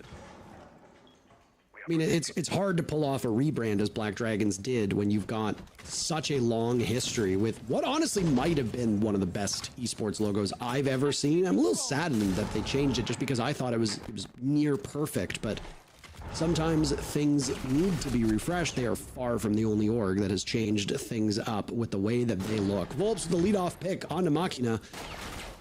That's a huge pick, honestly, and W7M need everything they can get as they have picked up that 5th round and then been beaten by Black Dragons 3 rounds in a row. Big risk running out the front door like that, but sometimes in these desperate situations when things get to the tightest, you've got to make risks, and that one doesn't pay off. Start to open up this wall now from the balcony, putting as high up as possible. Might give them a bit of a better angle if they do hold it from rappel. There's of course no mute jammers, that did get banned out. Now they'll use a actual can opener for the entrance. This vending hall is so annoying to push through, Parker. We saw Black Dragon struggling with their own attacks. The Sens wall can help cut off an angle from reception. So top spiral, if those players are in that direction, this can kind of help get you past. But now with the Sens dying the Muzi, that's no longer going to be an option for you, and that Sens wall will fall. So it comes down to the final 3 players. And the advantage goes back in favor of Black Dragons. Blaster having his hands full of top Visa, meeting the Blackbeard head on and suffering through it before the gas can even go off. 3v3 with little under a minute to go. Plenty of time for both of these teams. No real advantage here. Paulu will increase the chances of W7M winning the round now as down goes Muzi. Team leading Rare will have to pick up some of the slack. He starts by gunning down Loban. Dots is on low HP as now Hornet will loop around. Diffuser will continue to tick away. It's going to be a standoff. Paulu taking matters into his own hands. Very aggressive on that position. And now Rare will be on a collision course with the Capitao of Paulu outside on the balcony. No real information for Rare. Paulu can sit tightly against the wall and Rare will swing and get finished off by Paulu as only the 2nd attacking victory for W7M comes in at a great time, mind you. Because if you're W7M, you either go to OT or you win in regulation. You do not need to worry about a regulation loss. Massive coming through from W7M. Slow and steady push in through the admin side. I said without that Demos, going for the CEO plan was going to be a little bit trickier after the operator ban phase, so they did go admin side this time, and wasn't the cleanest. They did lose a couple of bodies. That smoke over towards the vending hall top Visa was a huge problem for them, but I really think Paulu was excellent on the Capitao. Maybe the best late round player in Siege. He is always alive towards the end of the round, and he makes sure that he has impact when he's staying alive late, using that Capitao fire to make sure that nobody can go out for a swing to deny that plant. That was absolutely critical. Then in the post plant, playing the passive angle, gets that final kill. Absolutely well played by Paulu. Made every correct decision. Also one of those players that's been around for a very long time. We talk about the history of Black Dragons. Paulu, a 16-6 record against this organization throughout his career, primarily on Team Liquid. Hoping to make that 17th win now here against Black Dragons and qualify to the top 4 for the South American League. One more round is all it'll take, and W7M will have their opponent's map pick. Black Dragons cannot allow that to happen. If they go to border 1-0 down on the series, they are in a difficult spot. I would not want to be in that position at all. We will get a thrilling end to this first map, though. Whether it comes right now in round number 12, or whether it emerges in overtime. I will say, for W7M, they have done something they were unable to do against Furia, which is get to 6 rounds. Again, it was a 7-5, 7-5 for Furia over W7M, so they've already beaten their record in that very first series, at least on map 1. Wheels could completely fall off for W7M at some point, but has there been a time where a first place team has seemed as vulnerable as W7M has at points through the group stages? Must have been a while. I'd have to go back and check. I'm sure there have been, but it's certainly not what you'd come to expect. Especially for a team like W7M, who they didn't get first place by a fluke. You know, this is an incredibly strong team. I think no one would argue top 5 in the world. I would say probably top 4, top 3 looking at that area. And there's an argument to be made that at times they've been top 1. Hornet very solo up here inside Piano. He's got Muzi up above him on the top floor and Rare over towards Spiral. But these roamers, the 3 of them for Black Dragons, are very solo. W7M don't have great roam clear ops. Obviously, Deimos got banned out, but I don't see a Dokkaebi. There's no lion on the board either for them to try to find one of those frags. Hornet's position is very much known, but he is still wasting time. We're almost down to 60 seconds, Parker, and still they have yet to find that frag.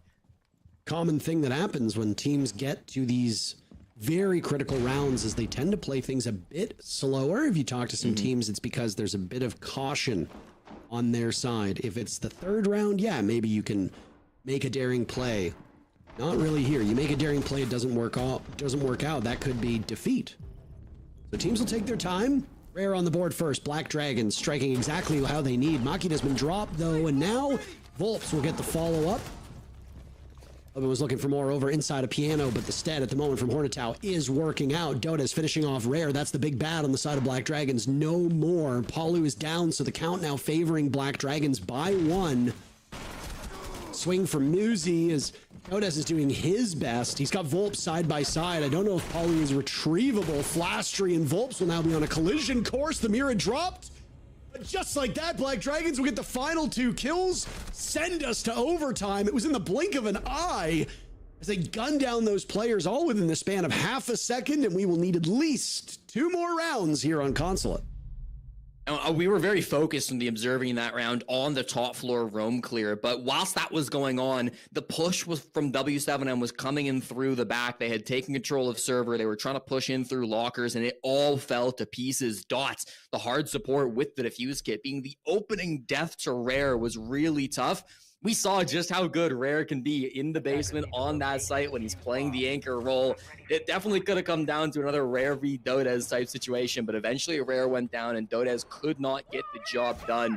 Saw a bit of that melee priority engagement going down with Volps and the Blackbeard too. He did look like he was going to get the kill, but it wasted just enough time in that melee battle for him to then eventually die to the Yellow Stairs players. So good from W7, or good from Black Dragons, I should say, to stall out the clock really well. They didn't give up anything on the roam game until that push was finally coming through. If W7M had gotten some of those earlier picks, maybe they could have then focused their full attention onto the basement and gone for that 5v4 execute, 5v3 execute, but didn't quite get to that step. They were so busy with the roam clear up above that they had to push the site with only 3 players, and that meant that they were getting picked apart by those anchors. So good from Black Dragons. They get defensive start in overtime too, Parker. You have to imagine they're feeling extremely good about that. This is their map pick. They can choose whatever sites they want, and they'll start on the top floor. Yeah, scary situation to be in, but managed to get themselves into a good spot and will now benefit from this overtime position. After the Deimos ban, W7M was still able to put 1 round on the board, but again, he's such a strong operator, and if you're struggling to get those opening picks, then well, that's not very ideal. He's an operator that can help in that regard. He won't fix everything, but he's incredibly powerful for entries. Teams don't really use him for entries anymore, but yeah, we'll have to see how this ends up going. Rare, the only player over towards admin, so this does feel like both teams have the right read. This is going to be a CEO execute coming out from W7M. We've seen a lot of these today. They've certainly got the tools. Loban from down below is trying to make sure that there's nobody in a difficult position. Flasher on the Clash is probably going to be their biggest issue. They can get maybe a read onto where he's at. If Loban can get one of those frags, that would be huge. Instead, they've got a drone on one of these other players inside the small office. Here comes the Grim pings to try to get a pick onto somebody. The yellow ping won't be directly on the mark, so Loban's struggling to find one of these picks. Again, with the Clash being exactly where she is, she can cross the sightline from the window rappel and then can deny the plant from inside the corner. So she's in a really strong position to be able to win this round for Black Dragons. They need to find some kind of an answer, whether that's Loban down below, whether that's Dodez with an air jab. They need to find some way to get past this Clash so they can go for a plant. But so far, they found no luck. Another air jab will go out. Loban taking down Rare. W7M have not been very proficient at finding these first frags. Black Dragons leading the way in opening duels. They have chased W7M for most of this match, and what a terrible time for the defenders to fall apart. W7M cutting through this defense so swiftly. Very little damage has been done in a flawless round. My God, a quick one for W7M as they go back to match point. Wow. On attack, too. They will now have the favored side, and it could be the dagger through the heart of Black Dragons on this map. Yeah, you gotta wonder where that ended up coming from. W7M felt like they had no real grounds. They had Loban down below, but then we get the opening pick onto Rare. Loban really playing well as an individual. Didn't have a lot of teammates down below with him to try to work those vert angles. Instead, he kills Rare, which was going to be one of those horizontal push. Rare was trying to flank down to kill Loban down below the bomb site, but instead Loban got the better of him, then continues to do extremely good work with that skeleton key. He was an absolute menace that round, and he's not had the greatest of games, right? It was 6-11, I should say, 5-11 at the start of that round before he got that opening pick on a Rare. 3 kills in the first round of overtime to bring his team back in it. A massive play coming out from Loban down below caused all that chaos, and W7M with a beautiful execute. They will now have the advantage, Parker, as they move on to defense. Griff going for Black Dragons as they will now be free to play the Deimos. Machina had a great start to this match, but has not done much beyond that, regressing quite hard back to that low rating that the desk talked about in the pre-show.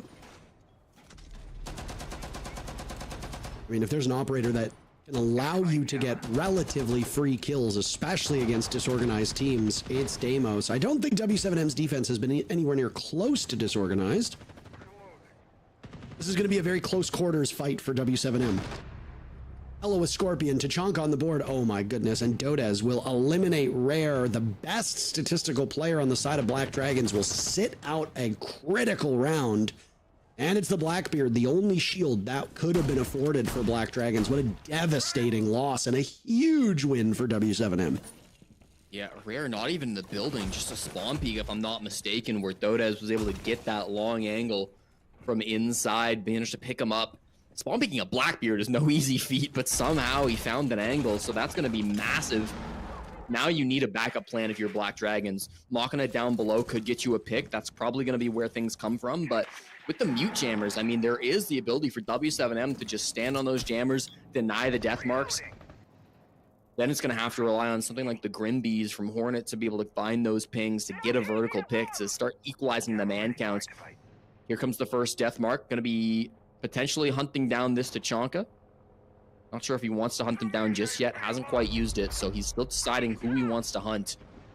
Got to make a decision fast, though. 90 seconds left on the clock. Muzi still holding the defuse kit up on the top floor. Maybe going to drop in through the skylight, jumping through top spiral. That'll be his move.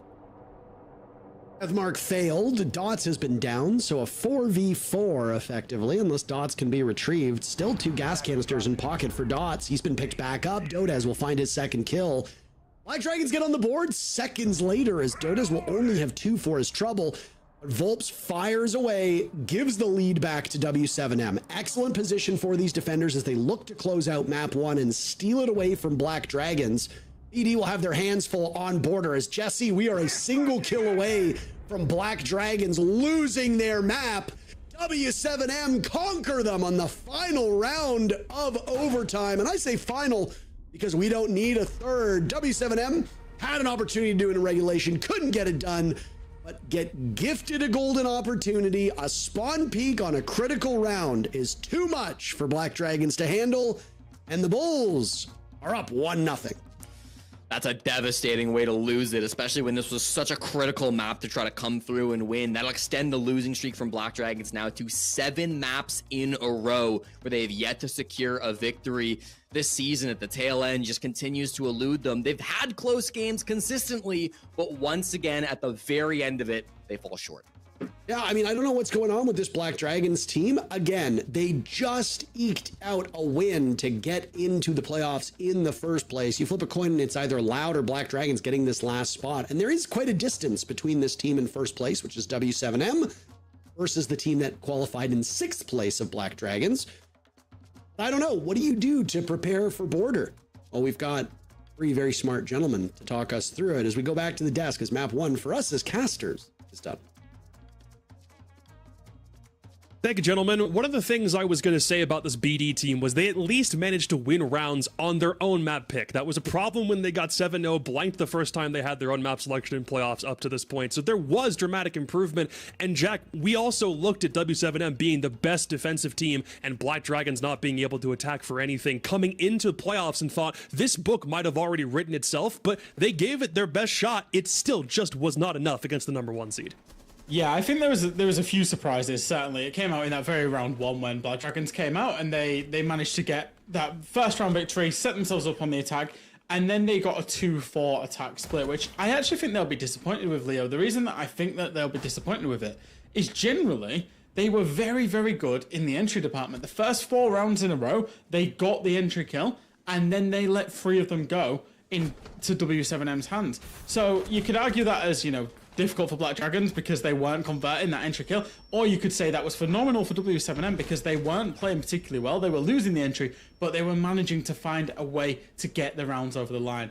And then it goes all the way to overtime. And W7M, they kick on. They get that flawless attack victory, and it puts a whole heap of pressure onto Black Dragons, and then they can't match it back, and W7M take the map. Yeah, we had some critics about the game plan, right? Taking them to Consulate, starting in attack. I will say this, I agree with you. The opening engagements were really good. You had 4 opening kills in the first attack side. You have 5 opening kills in defense, by the way. So like you said, I think it just came back to how do you control the game once you get that opening engagement? Because W7M, they won off sheer skill. Both 1v3, multiple triple kills from the side of W7M, bringing back rounds and closing them. But I think that the game plan was actually really well executed. I know they went 2-4. They lost the Monty, but they brought the Blackbird almost every single round. They brought crowd control players to make sure they would win in those gunfights. Sadly, didn't work for them. I think what cost them heavily is whenever they transitioned then to overtime, the one big thing that changed, W7 finally win an attack. And the reason for this is W7M threw away the Blackbird. They went with a execution-heavy lineup. They brought the Ying, they brought the Grim, and they brought the Nomad, focused with one full team to clear a good and have a good execution on the bomb side. And that's what changed, basically. Is that attack side was driven by the objective. It was objective-oriented rather than gunfight-oriented, and that's why it worked. I'll say this, though. I'm happily surprised about Black Dragons, and most of these opening engagements that he won were on the back of Makina. Which is an improvement given the way that he ended the round robin was lackluster to say the least, right? I don't think there was a single analyst that wasn't doing their part to hype him up in some respects. And then over the past couple of games, he's needed an opportunity to come back into it. And he's had multiple chances, Leo, over and over and over again to come back in. And yet he ends 6-10 today. Matt, he's still not been able to find his groove since the season began. Yeah, he's still negative, right, in KD, but I'll say this, at least for the confidence booster of him opening up the rounds, finding the right opening kills, and putting his team in a comfortable spot, it's still a confidence booster. I think what they lacked really is the composure and discipline to close out rounds where they have the man advantage. Consistently, they were getting punished, and that's not something that you should expect from a team that are able to put themselves on the right way in the early round. They were playing against W7M, some of the biggest gunners in the world. Obviously, they're going to get punished at some time, but that was way too consistent and happened way too many times for Comfort. We'll talk MVP real fast, too, here, because I want to say of the 2 people that went positive for W7M, which there were only 2 people on both teams that went positive, it was either going to be Palu or Volps. One of the 2 from that Wonder duo was going to be MVP for this one. Volps grabs it 14-9, didn't have to contribute too much on entry. That wasn't his role, but Volps does open up map 1 as the MVP. And Jack, they also persisted through opening kill after opening kill from BD, whether it was Machina being the one to open it up, which he was 4-1, so most of his kills were entry. He was a menace in that regard. But they also, over the course of a 14-round game, only won the opening pick 5 times and still had a really strong first half that gave them enough to get through that second half and then go to overtime and close this thing out. Exactly, yeah. And then just a quick touch on Volps as well is that I genuinely believe that Volps is kind of this big game player. He plays a lot of flexible operators, but he's the guy that kind of can just win you a game, can just win you around. You know, he got a big clutch in that first half, and again, it's off the back of his team not necessarily excelling in that entry department. I've said it time and time again about Volps is that when he tries a little bit too much, a little bit too hard to be the guy, he's not the guy. When he just plays into the system, plays that flex role, plays it beautifully, he kind of is the guy and he can be the guy. And yeah, he is phenomenal, as you can see. Had a huge KD, and like you say, he's not the one for the entry. That's generally going to be your Lobins and your Palus of this world, but he is the guy that can come up with massive kills when necessary. And once again, here stand out to you, Leo. Yeah. Once again, you see the same I think topic for Black Dragons. You see the support player being the one that's the top rated, especially the one that was playing by Bird, and you saw the entries. The fraggers struggling despite winning those entry kills. It's got to be a consistent issue with these guys, and you can't afford that, especially in a region like Brazil where it's so gunfight oriented. You can't afford to have fraggers that are not confident on stage, and it's normal. It's make or break. So many people have said it. I've experienced it. LAN is so much different from your usual setup. These guys, they won't have the same sound. They won't have the same colors on the screen. They won't have all of this stuff. And right now, it's punishing them hard. If you look at their cost on Hornetao and Machina, they're only useful half of the round. These guys, they need up if Black Dragons must have a chance. However, they can be proud of at least having had an overtime. That's more than what we expected from them. For anything else in here that still seems a bit abnormal, I think to me there's still plenty of things that Black Dragons could do to improve. If you're getting an overtime map at the very least against a team that came into the round out of the round robin looking pretty hot, there are general improvements because there hasn't been a BD game since they've been on this losing streak that I think has been quite this close. There's been 7-5 games. I think that Fury one on Cafe earlier on in the round robin was a close game, but there still hasn't been anything for BD that's looked this good that still wasn't able to cross the finish line. And map 2 is not a map that they've needed to worry about for very much at this stage at all, and it's a map that W7M themselves really like. We've got Border coming on deck, so we'll get a quick reset, and when we come back, we'll see if there's any light still ahead of the tunnel for BD.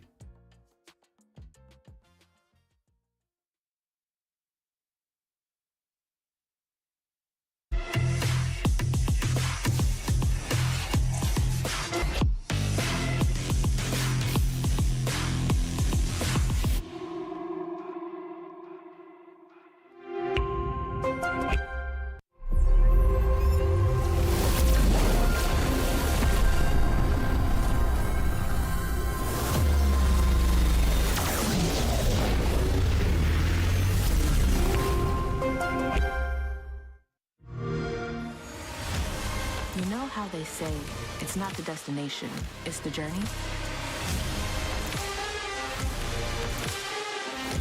And the journey of 1,000 miles begins with a single step.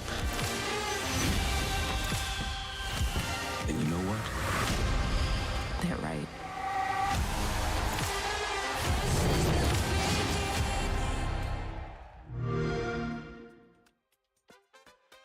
The map pool for Black Dragons has been a pretty common talking point over the past couple of weeks because thus far in playoffs they are still the team with the smallest overall map pool just in terms of what they've shown in the best of ones, and we don't have any previous history of this BD lineup before the stage began to get an idea of where this team sat, which means if you only have played 5 maps over the course of a regular season, that doesn't really demonstrate that you've got a whole lot in your pool that you can use. So when you ban the maps that you always ban, you're gonna let something slip through the cracks, and Leo, the map that they let slip through the cracks for W7M to play just happens to be a map that they're really good on in Border. I mean, literally, if you take away their losses against Fury on Border, these guys have won 5 times against some of the best teams in the world. On Border, you've got FaZe, easy win 7-3, Liquid, easy win 7-3, Scars, VP, Oxygen, even BDS back in Montreal, they won all of those. Now, I will say one thing, what do you need to do? What do you need to do when you're on the side of BD here and you want to beat W7M? when they're going to go and they're going to start in defense, they're going to play the exact same way as on Consulate. Extended setups, deny your entry points, play heavily into traps. So what Black Dragons needs to do, play the only shield that's remaining, because I'm assuming W7M will ban 2. And then they need to commit all of these guys and the shield to an entry point. Maybe it's CCTV, maybe it's stairs, I don't care. Maybe it's archives. Commit to at least one entry point. You can isolate one of the players that extended, because extended means weak points and it means gaps. So you use the shield, you use utility to gain the advantages on gunfights. As soon as you get that opening kill, you snowball as one team, as a whole crew. Because right now, the problem is that they get the opening pick, but then they get picked one by one. Jack, Border overall is already going to be interesting because Black Dragons haven't played it, but just the fact that W7M have played it 3 times this stage and their only loss came to a team that they have problems beating anyway, feels like, again, for BD, this could be a map that's over before it even begins, just based on previous history. Yeah, I mean, you never want to write anybody off initially, but Black Dragons, they lost their map pick. They're going into W7M's map pick. So this is the one that they're supposed to lose, right? In the way a best of 3 plays out. But they've got to win it. For W7M, they're going to be aggressive. They're going to be confident. They're going to know that they've got BD on the ropes and they're going to push for it. So I would largely agree with Leo. Like, Black Dragons were very, very good at getting the entry, but then faltered. They need to make sure that they keep that pace going, keep that teamwork going throughout the round. For W7M, it's probably not even letting Black Dragons get to the point of the entry. I think they'll come away from that map thinking, hey, we got away with one on Consulate. Let's not let that happen on Border. Yeah, I'm just wondering, like, in the shoes of BD, are there like something to exploit in the bans here, Jack? Because like, you already know, and that's what I expect. Maybe I will be wrong, but I expect W7M starting in defense to ban Monty and Blitz again. So you know you can play the Blackbeard for at least 3 rounds, right? Then I think, would it make sense to go just ban Legion? Ban direct counters to the shield, play your Blackbeard for at least 3 rounds, then use vertical play like Deimos or Buck to isolate some of the players that will be playing in some of these strongholds like Stairs and CC. Make sure that you have enough utility and operator-based advantage to win those early gunfights. For me, like it's the only solution to get you in the building and get you that man advantage that will enable you to win rounds.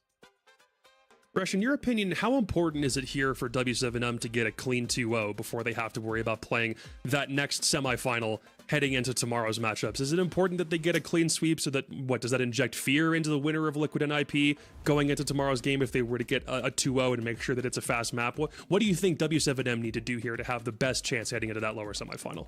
I think there's a few things in play. I think Bank is, if we would get to Bank as a decider, so say that it would end up being a 2-1, it's quite a curious one because W7M don't like that map, right? It's a map that they generally will ban away. I think the reason that they let it through the map veto is they wanted to beat Black Dragons on it and then put out a statement. So if they win 2-0, of course they'll be happy that the win's over the line and that it's done and dusted. They would get the invite to EWC as you see on the screen. But I kind of do want to see them on Bank to see what it's like, because we've seen a few teams where they will play their permaban and then they will go play the permaban against a team that they believe that they are significantly stronger than, and then absolutely obliterate it. So it makes their permaban look maybe a little bit better than what it is when teams are counter-striking them.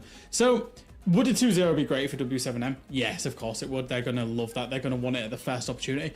But if we ended up on Bank as well, I don't think they're going to be too worried about having to play that against Black Dragons. And you know they kind of need that, Jack, because if you think about it, these guys, they're not only wanting that invite to WC. They're W7M. They were one semifinal away from going in grand finals at Reload and probably winning that event. They want to make it to every international event, yes, but most importantly, they want to make it to SI. And there are 300 points on the line if you go all the way and win that stage for Brazil. So there's just no way you can just go against Black Dragons, who on paper are the weakest team in these playoffs, not win that 2-0 for your confidence boost. Because in the end, you're going to have to play against the winner of NIP Liquid and make sure you beat them as well. Because it would be unacceptable for them to walk away with only 50 points for SI. Sure.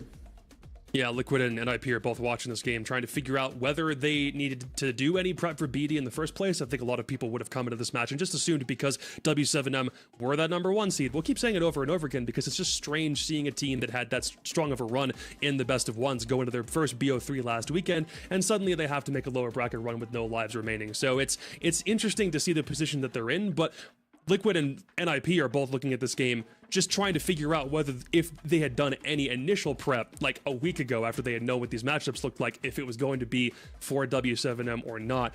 Leo, I'm just trying to figure out whether there's much of a chance that we can even see map 3 in the first place. I think the reasons Jack brought up for W7M not being super worried about it are totally valid, but again, because BD have only played 5 maps so far this stage, Border is about to be their 6th, and Bank would be their 7th. So again, both of these maps are ones we've just not seen them play for the past couple of weeks. Yeah, you're going into this assuming officially in the complete blind spot. I think unofficially, as a pro player, you're never really going into blind spot. You've scrimmed these guys. You probably at some point have scrimmed them on those maps. I'm not like I actually believe that they actually know how they play. Like I believe they played them in scrims at some point and know that they play these maps. I think my biggest worry is what's the win condition on Border. Almost everyone will tell you the same. Liquefax said in an interview at Reload, for example, he said Border is mostly played on gunfights. And that's my biggest worry right now, because whenever BD does everything right, whenever they set them up their early phase really well and they get that opening pick, they still can't convert around with that man advantage because they're losing so many gunfights, because they allow W7M in strong positions to get multiple multi-kills. And so because Border is exactly playing to that, that's the main win condition in Border, having players in defense that can get multi-kills, and W7M excels at that against Black Dragons. They're still much considered favorites here because they love the map and because their playstyle suits the win condition of the map. Fresh, any other thoughts before I rope casters in to get their thoughts on this? Yeah, I would just agree. I think it's a very simplistic way that you can look at Siege. Obviously, it's such a ridiculously complicated game, but fundamentally, it's a first-person shooter. So if you've got a Lobin against Makina and you think Lobin's better, if you've got Palu against, say, Rare, and you think Palu's better, and you keep going down the list, W7M against Black Dragons, and then you go on a map that's gunfight heavy, and suddenly you think all 5 players on W7M are better mechanically than all 5 players on BD, the result will kind of follow that most of the time. And I think that's why we say that this map would suit W7M. All right, we got a game ready call. BD and W7M map 2. Again, this is one that W7M have won twice so far this stage, and they've won it basically every time if you don't count the other times that they've had to play Furia. But Furia aren't here. Black Dragons need some kind of answer on a map that they have yet to play so far over the course of stage 1. We'll bring the Canucks back in, and we'll see if Border ends up going as well for W7M as map 1 did. I appreciate the toss, but I don't think either of us quite like the Vancouver Canuck hockey team that has the same meaning. It would be like if you're from anywhere in America and they called you a Yankee. If you're not from New York, you might not like the Bronx Bombers. I'm from Toronto. I hate the Yankees more than most people hate most sports teams. Probably about as much as Jesse hates the Florida Panthers. So again, I don't want to punch down too much, not just because you're shorter than me, but also because you are under the weather at the present point in time. You heard what the desk had to say here about Border. Do you think there's any saving grace for Black Dragons as we load into the map? Well, the one positive that I'll say for BD is they should know what to expect at a game like this, right?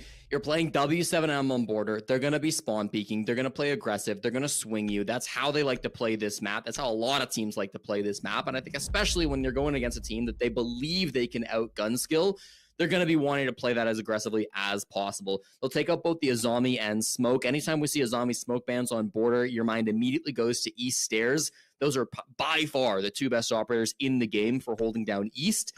We've seen some creative answers once both those ops get bans. I know we've seen Furia try to hold down East with a Clash in the past. I know we've seen FaZe Clan try to hold it down with a Sentry.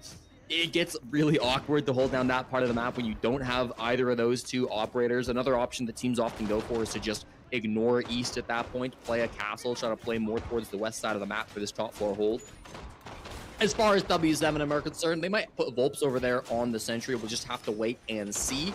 This top floor hold has consistently been one where they have been, I guess very consistent on their op lineups. Palu has played every single round since joining W7M on the top floor of Border on Goyo. Dodez plays every single round on this bomb site on Aruni. So there's nothing brand new being played by W7M. There shouldn't be anything unexpected coming through.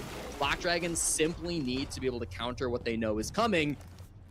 It's just a lot easier said than done when you're going against Black Dragon, or when you're going against W7M on Border. I suspect there will be a bit of a difference here between what we saw on Consulate as well. Border is a smaller map. It is more prone to, let's say, early violence. There's more work that needs to be done to cut through the layers of Consulate. The fact that Border is only a 2-story map versus Consulate's 3 stories obviously changes things as well. There's a lot less for you to spread out and cover. You are going to have very similar defenses for a number of bomb sites. Like here, for example, Open playing upstairs inside a break room at the moment. This is going to be a very important part of the map for 3 bomb sites, potentially all 4. Bathroom tellers would be the only one where I would say it's not an absolute requirement that you hold, but if you're going down to that customs bomb site, if you're defending on Armory, which is where the current bomb site is, or if you're downstairs on that workshop vents, you're usually going to have somebody upstairs in that position, at least for a short period of time. Doesn't make the defenses more predictable, but it at least allows you to be a bit quicker with where you go to attack and where you assemble your forces. VODs was in for a bit of a problem there, a bit of pain, as he gets outdueled by 3 separate players from Black Dragons, and just like in map number 1, Machina will be the first one to strike in round 1. On the same operator too, doing it twice with the Buck, so nice to see some consistency coming out from the youngest player on Black Dragons. Look at that first tip of the spear gone from VODs, but they've still got Loban, who's actually retaken the position now, playing inside of security. He was break, but he rotated back through the hole right there that Dots is now staring through. Dots then takes up Loban's position as he's kind of still playing around this 90 hallway where he's been so important, and this one door is going to be so tough to get through, but with Hornet hitting shots like that, it does start to open things up. This has been massive. Now a freebie for Loban as Rare's just in, and I mean, he might not be done, Parker. Yes, he is. Just said that Palu's one of those players who's last alive, batting cleanup, as some would say. Well, he's got an awful lot to clean up at this current point in time, as there's a mess happening inside the server. Palu gets one, almost a second on Hornetow. It loses the engagement, just too many bodies for him to deal with. Black Dragons off to the races. Great start in round 1. Yeah, so I think part of that comes down to the Buck that was down below, right? They didn't really have any answers to a Buck below, and you usually wouldn't, right? That was a very standard top floor hold by W7M. They played that basically as you would expect them to, with 1 player on East, 1 player break, 1 player security as kind of those 3 forward positions, then another guy kind of back in 90 and Palu alone on the site. But they did a really good job on the side of Black Dragons of getting that first pick vertically and then working picks on everybody else. They knew that especially with a man advantage, W7M would be forced to start swinging. You could tell even from Dots, right, on that break room door, he was not willing to let them come close to that break door, consistently swinging it, consistently trying to take gunfights. Eventually got punished for it. The desk talked about it. Border can be one of those really heavy gunfight maps. Ultimately, whoever wins the opening gunfight is going to have a massive advantage going forward to the next round. This map has one of the highest conversion rates of any maps in the game. So getting that entry is going to be really important. W7M feel like they can repeat that same bomb site and find more success. And I think, as we expect from W7M, this is the exact same setup where they're running almost the identical lineup. Dots on that Fenrir trying to hold things down maybe in the hallway once again, but broadly, this is going to be a very similar story from W7M, where they try to repeat the exact same thing and just win their fights this time. A very brazen position right now, Vi Volps, as he's looking for that run out on the south balk. Actually, on the map, has him classified as outside, which is interesting because he's not technically out just yet. If he was, it would show that he'd be revealed. Not the only one now going for a run out. VODs will do the same to maybe distract from the position of these attackers. 3K in that first round from Hornet, by the way. He was very, very quiet on Consulate. Most of the heavy lifting was being done by Rare and Flastry. Hornet had some good moments, but really nothing that stood out. If Hornet and Machina can both fire on all cylinders, they can compete with the best of the best. But I mean, Jack said it too. Like, when you've got players that can just outmuscle you, sometimes strategy be damned. You just need gun skill to match up against the Titans on the other side.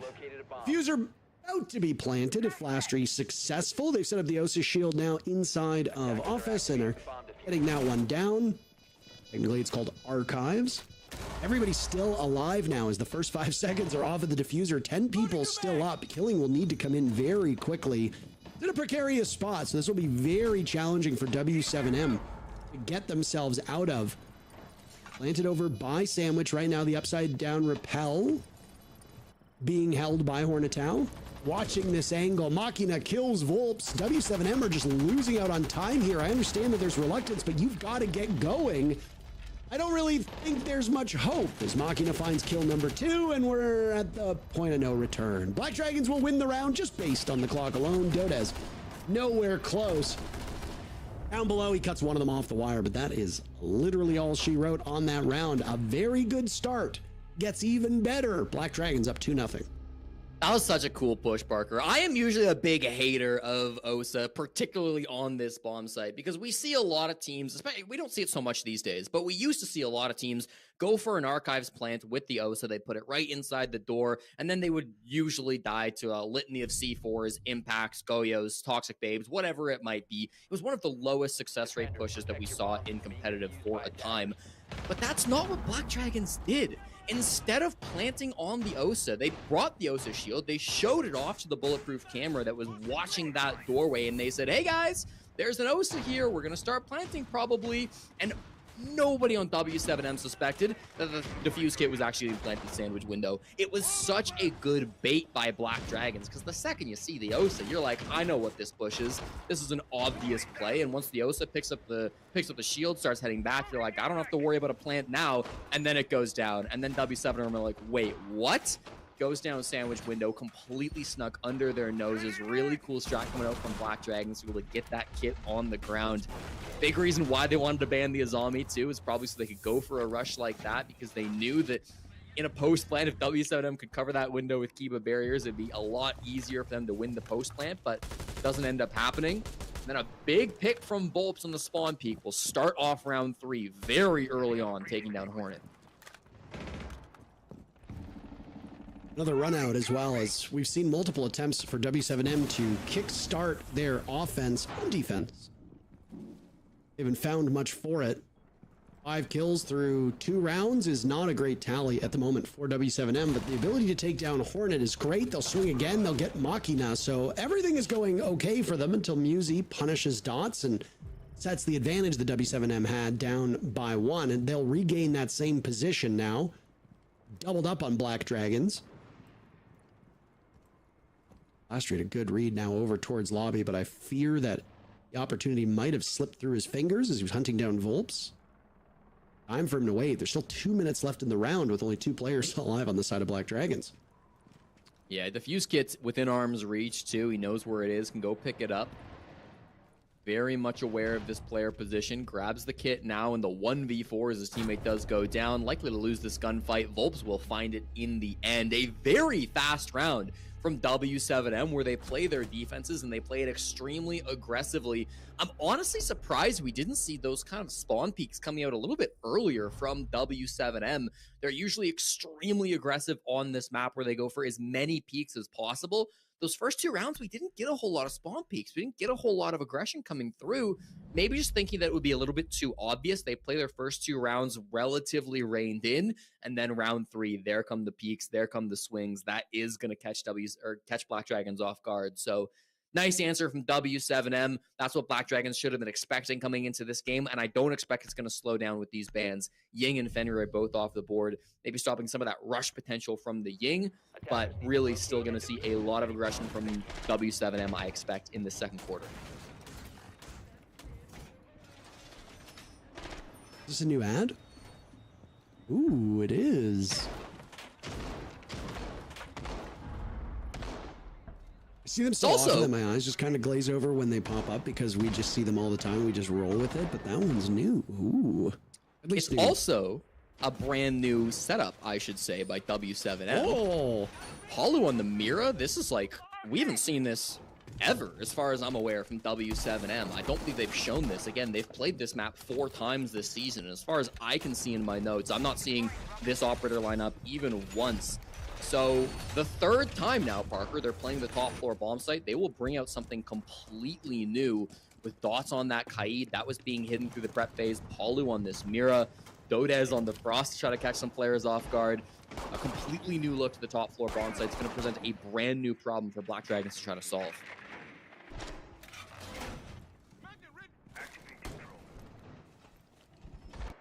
No run out, no early pressure at the moment for W7M as they're just going to sit and wait. That can often be their undoing, again, because of the way that this map is played out. Close quarters engagements, lots of gunfights that can break out at any point. You can see through usually several walls on this upstairs part of the map, depending on, of course, the way the defenders have set it up and the way that the attackers approach it. Swing or be swung becomes the mantra of the day for these teams. If you sit and wait and play a static style of defense, the attackers can set themselves up very effectively and punish you. So defenders need to take some liberties, take some chances here. You see W7M continuing to do this through the first minute of play. So with this castle, they can really ignore the east part of the map. They can block this off, and they don't really have to be so concerned with holding it. They also have no answers to the Kaid clause. So office wall, the triple wall is going to be closed almost for sure the entire round. I imagine the second claw was used on the lockers wall as well. So hard breaching is going to be even more difficult for Black Dragons. They've got really strong setup. A lot of this util being cleared. The mirror windows and castles are being taken care of, but actually the Ash Charge caught by a magnet. So the mirror window that looks down the hallway straight towards east will remain, and Muzi is completely out of Ash Charges. So unless they can hit this with a Habana pellet, this window will stay up likely the entire round. Nitro Cell will go. Some adrenal surge coursing through their veins. Only one will be good enough, though, as Hornet, the Finka, is taken out of action. Missed opportunity from Loban to swing on over. Flastry dies, though, so it was a joint effort. They sent up the stairs, and Machina greeted by Volps. Now Muzi's on the ground, and Rare finds himself in a 1v5 with Black Dragons now about to lose their lead. A flawless round will be denied as Rare hits the fadeaway shot onto Dodez inside of security and hightails it over to the other side of the building. Whether he spends the next 40 seconds to talk to the team or not, I don't know if it will really impact much of this round. It's more about setting themselves up successfully and favorably for what comes next. You just saw that last operator ban of the first half come in. So it will have an impact on the next 2 rounds. Obviously, the win condition for Black Dragons will be to run up the score on this first half. They should be able to pull it off if they drop the lead, which they are just about to do, and it will happen as Volps ties things up with that final kill. It could be an even greater sign of trouble for BD. It's a really cool setup coming out from W7M. There was an interview that Loban did on our broadcast. I can't remember if it was the final play day or maybe the one before that, but he was basically bragging about how deep the strat book is from W7M and how at any point they could go back to a strat that they maybe haven't played in a month, 6 months, even up to a year, and they would still be able to pull it out. And it's really hard for other teams to counter strat W7M because of that ability to reach so deep back in the strat book. I think that was an excellent example. As I said, on that top floor, at least for the last 8 times that they have played it, the last 10 times if you include rounds 1 and 3, they have run the exact same setup, more or less, with a Goyo and a Rooney, usually a Smoke, usually Loban and Dots kind of playing somewhat aggressively towards break. It's been more or less the same op lineup for that bomb site for months now from W7M, and then they switch it on a dime. It's such a great hold that Black Dragons do not have answers for. Not ready for the Womai magnets to come through, just being completely outplayed on the utility, which you don't say so much on Border. So really cool to see that coming out. And now, because through 4 rounds, W7M played the top floor 3 times, they still have the opportunity to surprise Black Dragons. We're in round 5, and we're seeing the 3rd bomb site being played, Bathroom Tellers, for the very first time. So Black Dragons will again have to problem solve as W7M bring another relatively new lineup to this bomb site. Ooh, nice shot by Hornet onto Palu. I don't know if Palu was expecting that one to happen in the first 25 seconds. It's immediately answered back, though. Hornet has been statistically the best player for Black Dragons through this map. It'll be a devastating loss, and no Ash as well with a little bit over 2 minutes to go. Palu's gadgets will persist. Those mute jammers that were put down will continue to block signals and gadgets. No Nitro Cell on his side, though. Loban will die now, too, as he takes an engagement with Muzi through one of those barricaded doors, and logic bombs will now come out. Defenders can easily find shelter on those jammers, depending on where Palu has put them. Down in numbers, W7M will now retreat to the bomb site on the bottom floor. Still looking at Dota up above, but it is Dots, I should say, that finds the entry pick onto Machina, equalizing back to a 3v3. That feels quite nice for him. Caught on a Lion charge. Dota is the only person not caught by Lion, actually, but he's the one being hunted. Hits a beautiful shot, maybe for 2 as well. He sees Muzi just inside of Archives, but doesn't win the fight. Thankfully traded out by the veteran on Black Dragons, whittling down to a 2v2 with still 90 seconds to go. They do not have the defuse kit, Parker. I believe it has been dropped top floor. It shouldn't be contested by W7M, so they should be able to pick that up without too many issues. But low HP on Muzi, still Flash playing on that hard support as well, being the Hibana for this round. Got to take their time now. Go for a little bit of droning, set up this execute, and then make sure you can have a good push. Be aware of Volps up above too. Hard to control the recoil on that vector from such a great amount of range. You can easily crouch walk your way through the lobby to find some safe passage over towards the bomb site. A flank now comes in, and Volps hits the 2-piece to give W7M the lead. Excellent cam work from the defenders, and Volps capitalizes on it. I mean, Volps just continues to be the most impressive IGL, I would say, in the world. Certainly in the South American League, having the 117 KDR, highest of any captain that we see in the SAL. Doing all of this while still being the captain and calling is so impressive. In that round, having the wherewithal to go for the flank, I believe he moved up the metal stairs, perfectly timed to be able to make that rotation up to find that pinch. What they didn't want to happen was a direct 2v2 engagement where they were completely known by Black Dragons. Both W7M players are in the site, and then the Black Dragons guys can try to work a 1v2 pick. It was a little bit awkward just because W7M did separate themselves, but they've got so much confidence in their players that Volps knows if he leaves his last player alive, he can still count on that player to stay alive, to play passive, to be the distraction while he makes the big play to go for that flank. Super smart decision coming out from Volps in that previous round. And again, just barely catching Black Dragons off guard. Muzi is doing his best in this series, but so far it has not been enough. Don't really know why we are seeing the mass leave the server. I suspect there's an issue with either the game or one of the players. Well, it might be on the side of Black Dragons here, Jesse. Well, Volps had that big flank, and then he was immediately the first one to leave, so I'm not sure if he was maybe the one that crashed. You are right, the admins seem to be working on the Black Dragons PCs instead, so I'm sure we'll get it sorted out quite quickly, and we'll get back into the game. That is one big advantage of being on LAN, is that you've got the best in the biz to help try to run the tech support if things do go wrong, so nice to have everybody in one place. Currently with a 3-2 lead, Black Dragons, again, just because they are such a poor attacking team, I don't think they're so concerned if they go down 4-2 on this half. They expect to be running things back on the defensive side.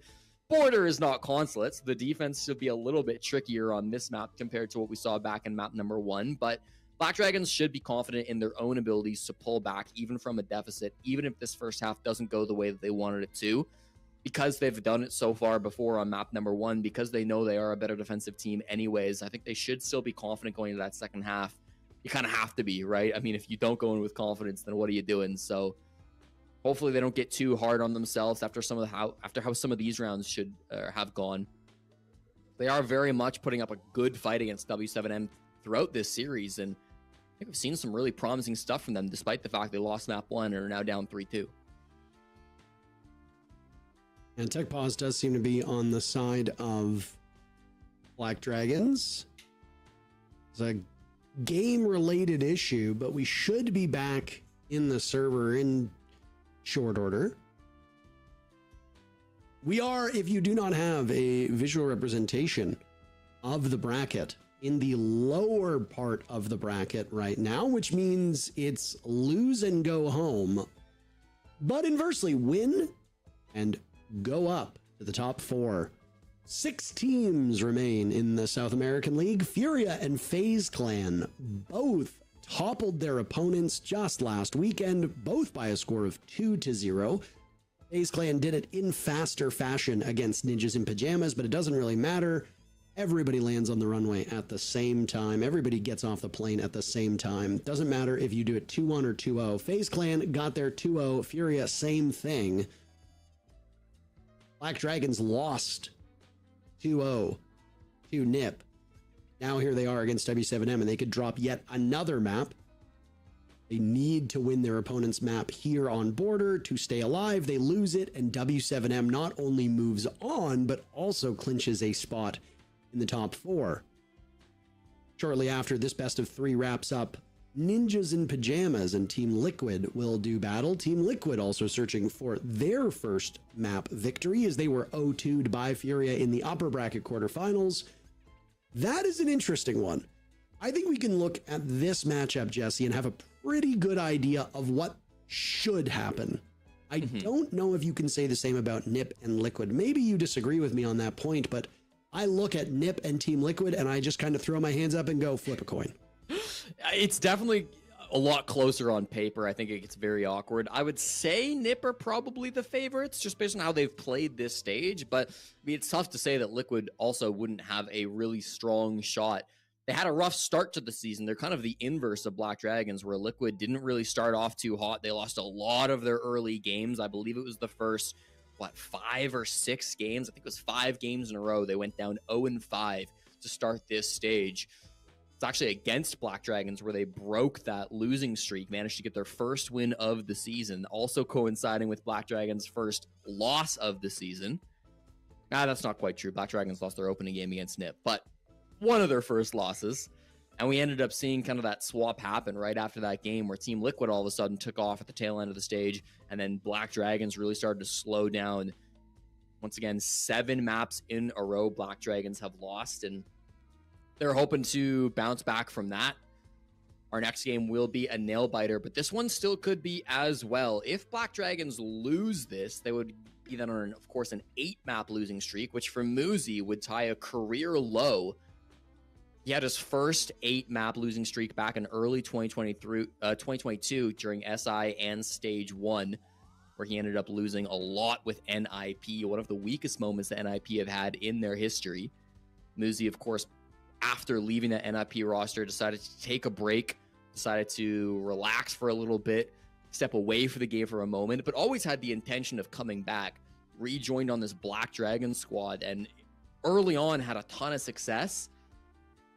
Of course, with how things have gone for BD, haven't really been able to maintain that, and now in a do-or-die game against W7M, I'm hoping we see more stuff out of him, because I think Muzi has had some great moments in this game, and when you're down like this, as you are for Black Dragons, when you're in such a slump, sometimes you need to rely on those veterans to really step up and have the big moments.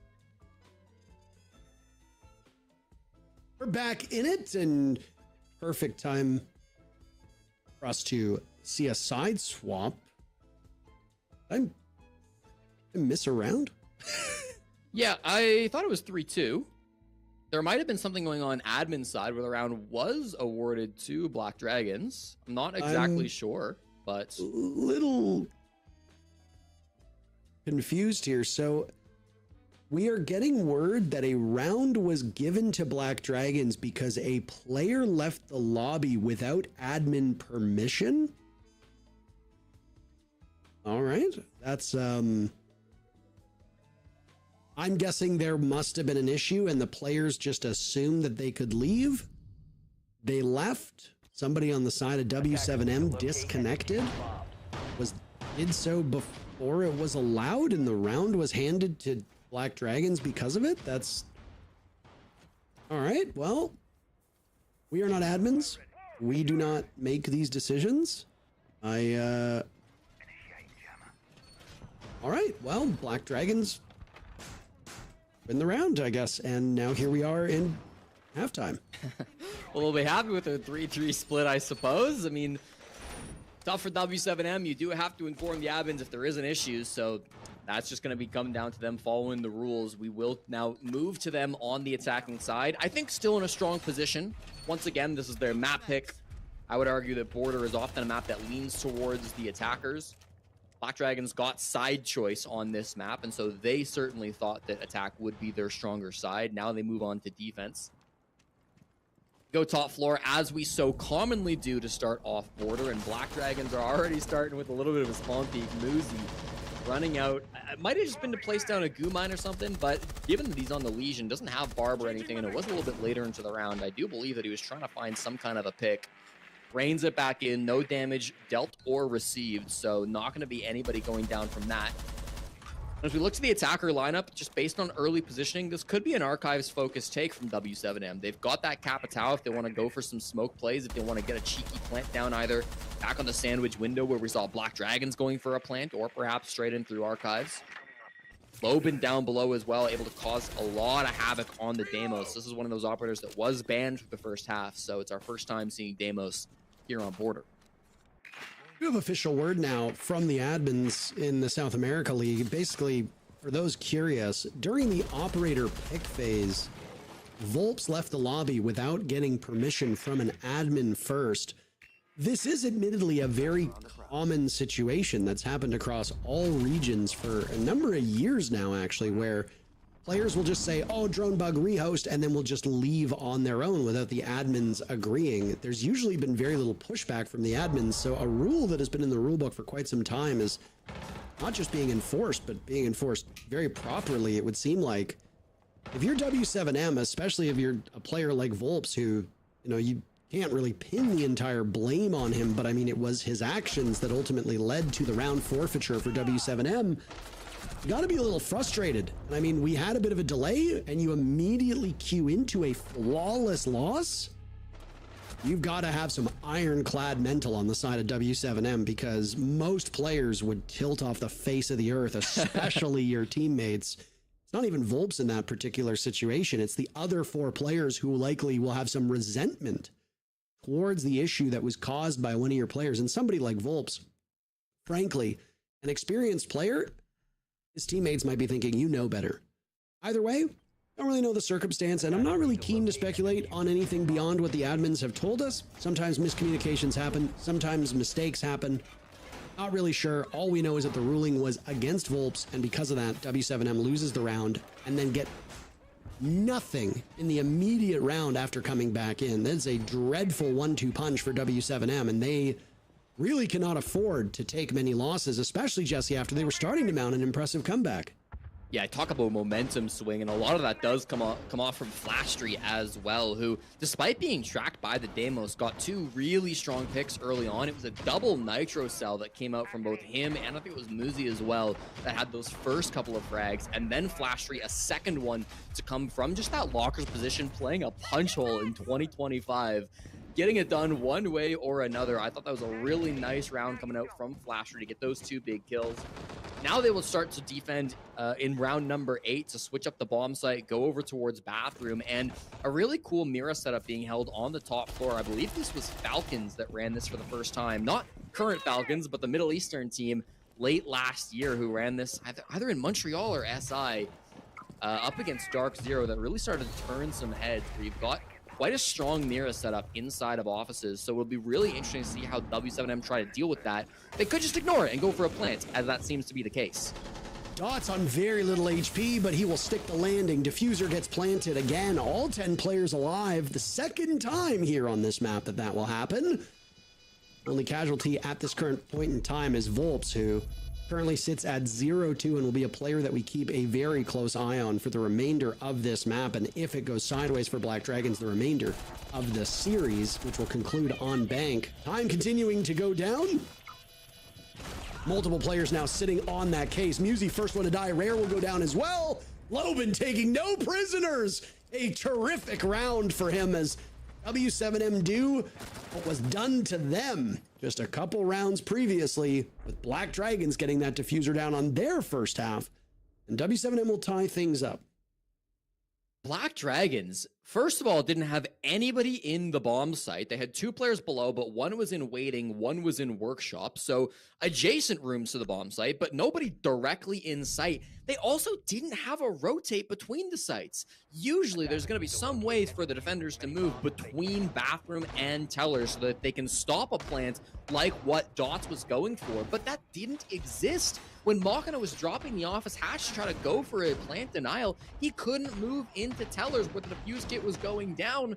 Some mistakes on the setup, I would argue, from Black Dragons as they let W7M waltz into their bomb site. I was busy complimenting how nice the Mira setup was top floor, but W7M didn't seem to care at all. Just hitting the bomb site, planting 5v5 with nothing in their way. They even had a Legion on the board there as Muzi was playing. That operator can often stop one of those plants, but there didn't seem to be any goo mines in the site to stop Dots from getting in, getting that plant down. Volp's a big entry as well, playing on that Blackbeard. So nice droning from W7M to assess the situation, to realize they could go for a fast plant like that and immediately take the momentum straight back on their side.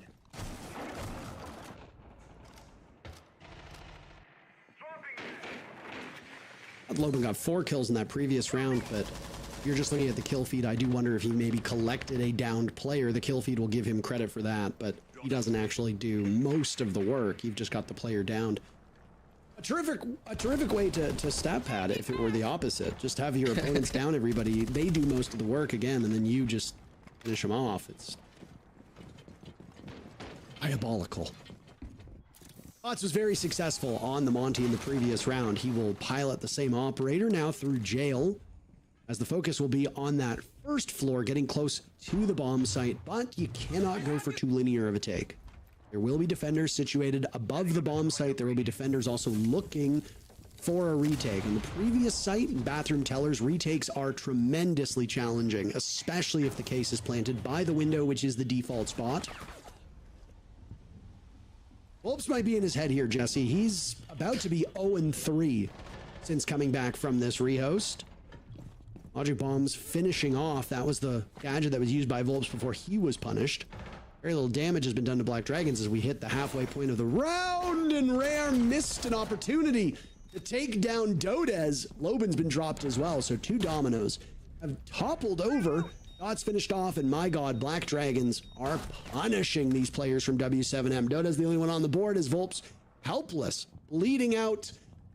There will be no way to pull him back from the dead, so it will be on the shoulders of the 2 remaining players of W7M. Black Dragons doubling up. Yet again, a very familiar spot for when Black Dragons starts to win the round. It's crazy. He was outside the building, and I thought they could have been able to rotate somebody out to pick him up, but doesn't happen, so now it's a 2v4. They're trying to group up, and there's a freebie for Dodez. Unfortunately, he'll need the last 3 all by himself, and they don't know where he is. 1 HP and doesn't get the job done. Big kill from Flasher to end things out, and yeah, it really does come down to a lot of those early engagements where maybe they're in their own heads, maybe they're over swinging, maybe they don't have full information, but W7M lost a lot of those early gunfights and were never able to recover. Reductive to just talk about the gunfights and the fighting back and forth, but I mean, it's really been Black Dragons rising to the occasion here on this map. I mean, if the scoreline does end up going 2-0 for W7M, you can't look at the score and say Black Dragons didn't really give it their all. That first map was incredibly close. I suspect Border is going to play out the same. Head coach of W7M now talking directly to Volps. I wonder if he's trying to get him out of what kind of mental rut would be in there. Again, we have no idea what's going on, but I cannot suspect that Volps is happy, and I have to imagine that what just occurred is going to have an impact on Volps and the rest of the team moving forward. You go back to like the biggest moment that Volps has had in this map, and it was that big flank in the 2v2 on the Bathroom Teller's defense, where he went top floor and he had that late round play. He can be a late round player. He is one to get active in the early round too, especially on the attack. But when he's known for having such big plays in the late round, him going down early is often even worse for W7M. The fact that all of his deaths have been so early into the round, I think, is definitely something that they've got to watch out for on the side of W7M. Maybe he's just got to rein things in a little bit. You've got an exceptionally talented entry duo on W7M of Loban and Dodez who can make those early frags happen for you. There's maybe no entry duo I'd rather have. You combine them especially with Palu and Dots, who can make big moments as well, and I really do think the W7M don't need to be losing their captain so early. They'll ban out the Blackbeard, which was one of those operators that he had an early death on, so maybe a bit of a boon for W7M that they won't have to play that operator anymore. The only time it was brought was when Volps went for that bathroom rush, so didn't have the greatest of impacts, but regardless, still felt like something that W7M wanted to remove, and then the smoke to be taken out on the side of Black Dragons. That has been played every single round from Hornet's house, so he will be forced to switch things up, and he goes to Tachanka, which is almost always being brought as a replacement to the smoke. Not a huge surprise to see it here, but if he's playing east with it, and it does look like he will leave himself open to being rushed down through those flames. It can often be a really risky strategy to play Tachanka east stairs.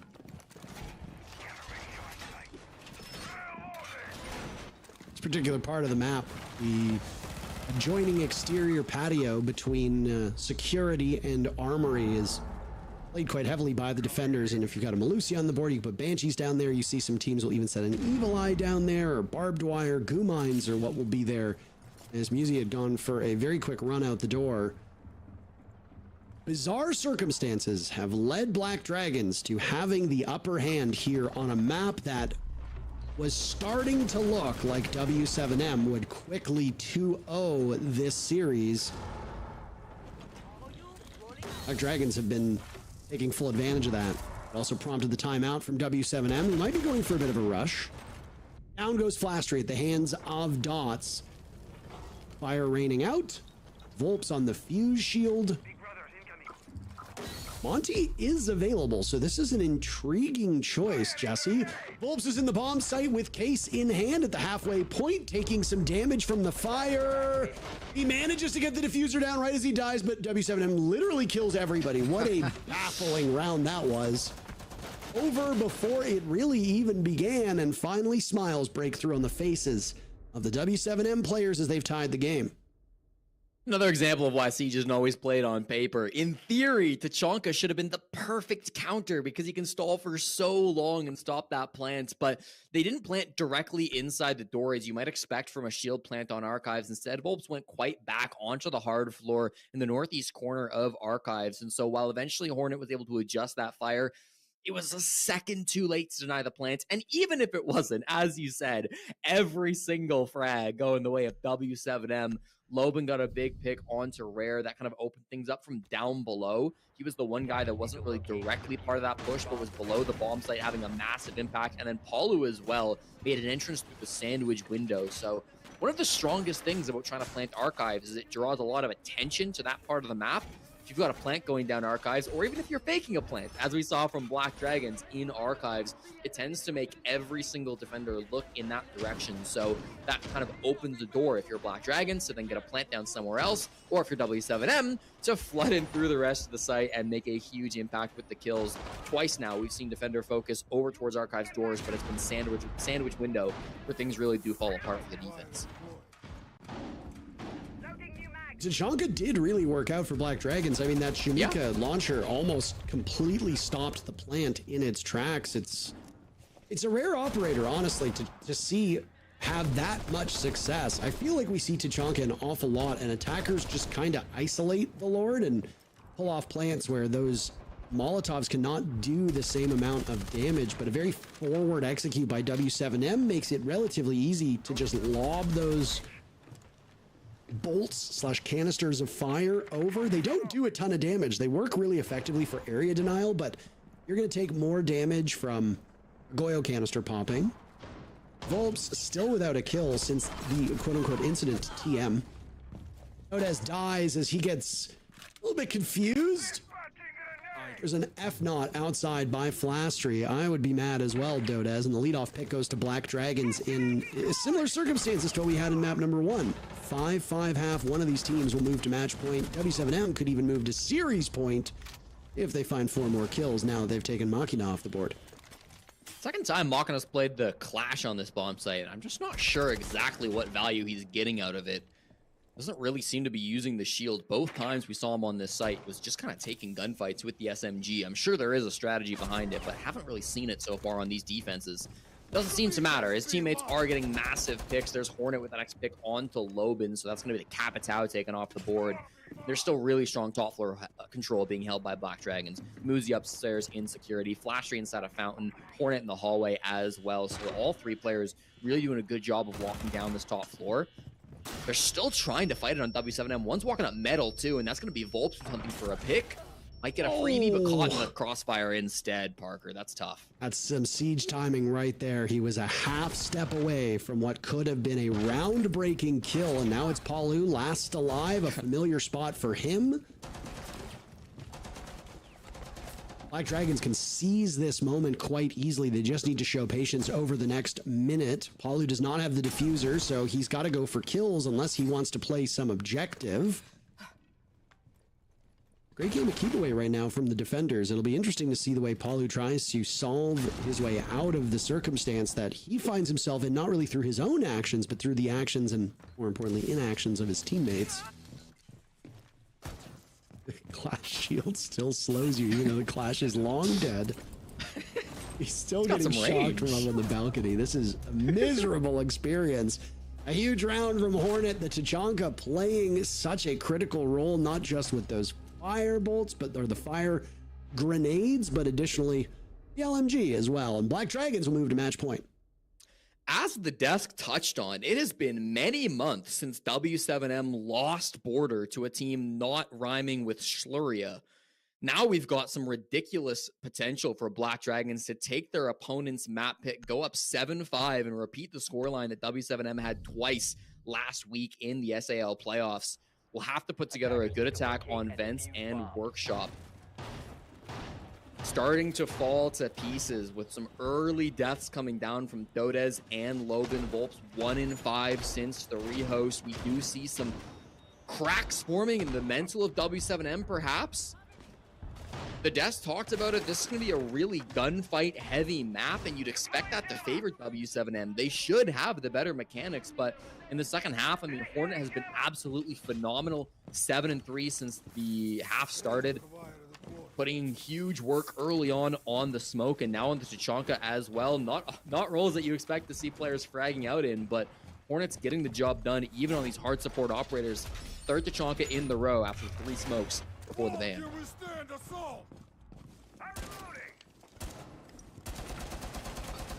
Why is it always the Russian ops that come in when you ban people out? You ban the shields, so you bring a few shield. Ban the smoke and everything else you have to bring into Tachanka. Why the Russians? They're just kind of bad ops, to be honest. No reason to play them unless your primary objectives you are... need to. Yeah, pretty much.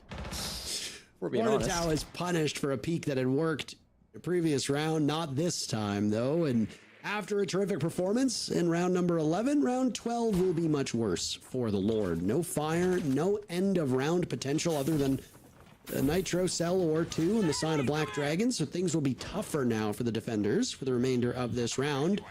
Devastating, given how close Black Dragons are to putting this map into the win column.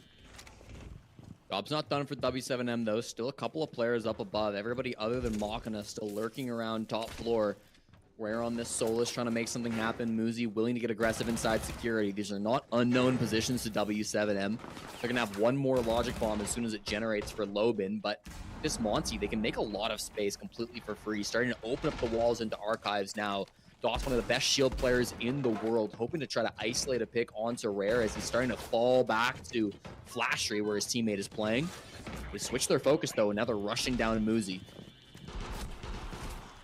Muzi will take some damage as he looks for safe harbor inside of armor. He finds it. Palu gets dropped by Flashtree. It's a very bold position by Flashtree right now. A complete full frontal defense presenting itself on that armory wall as Volps misses an opportunity, goes for the flash, and with it, the players of Black Dragons can now scamper away. They've done some damage, though, to W7M along the way. Getting rid of Palu is a big victory. They're going to need a couple more of those to take border. If not, overtime for the second map in a row will emerge. That's a tough one for the defenders. Rare gets baited out by Machina. Machina had pulled trigger a little bit too early. Rare's punished for it, and now Machina is able to get away. The right call from Black Dragons. Assemble over toward the bomb site. Flashtree dropped. Muzi and Machina have completely circled around. A nice play by Machina, but he'll only find one. So Muzi will have to ascend upstairs, stare down those players as 30 seconds remain on the clock. Dot's holding on to the diffuser. Now attempting a plant. Muzi will fish for the location. Firing away through the floor, but gunned down by Dodez, who had a great round, and to overtime we go for the second map in a row. Wow, what a shot through the vert angle. That is not an easy one to hit, but they get the job done. They clear out Muzi, who has had to be a hero a couple times in this game. Can't get it done there. I think it was really smart from W7M. They didn't overextend on the top floor. They didn't continue to bang their head against the wall as they just eventually were able to force those Black Dragons players back down. Yes, they traded 1-for-1. They lost Palu in an early and uncharacteristic early death coming out from him. But in the 4v4, they're able to take that space and are eventually able to work that plant on with dots. Not a lot of great answers to be had against that top floor presence. Flashtree was playing the exact same punch hole that he played earlier on in this stage and got another pick from it earlier in this game, I should say. Was also the only player with some strong plant denial. He had that C4 that he could have maybe used if he had the proper angle to stop dots from planting inside events, but he went down right before that plant started, so didn't really have that as an option, despite being so close just inside the bomb site. Really good pressure from W7M, collapsing from all sides. Now they go to overtime, and attack timeout will stall us for just a moment. Black Dragons trying to find a game plan for these last 3 rounds.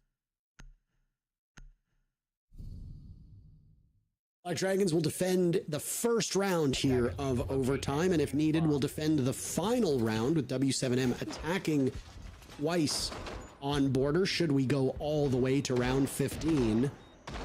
W7M have already settled in on the attacking side, so there will be no difference here. It'll be 7th attack in a row. I really do need to go back to that 6th round where it was a forfeit by W7M, because it really did feel like W7M were steadily improving as a team and could have easily run away with this.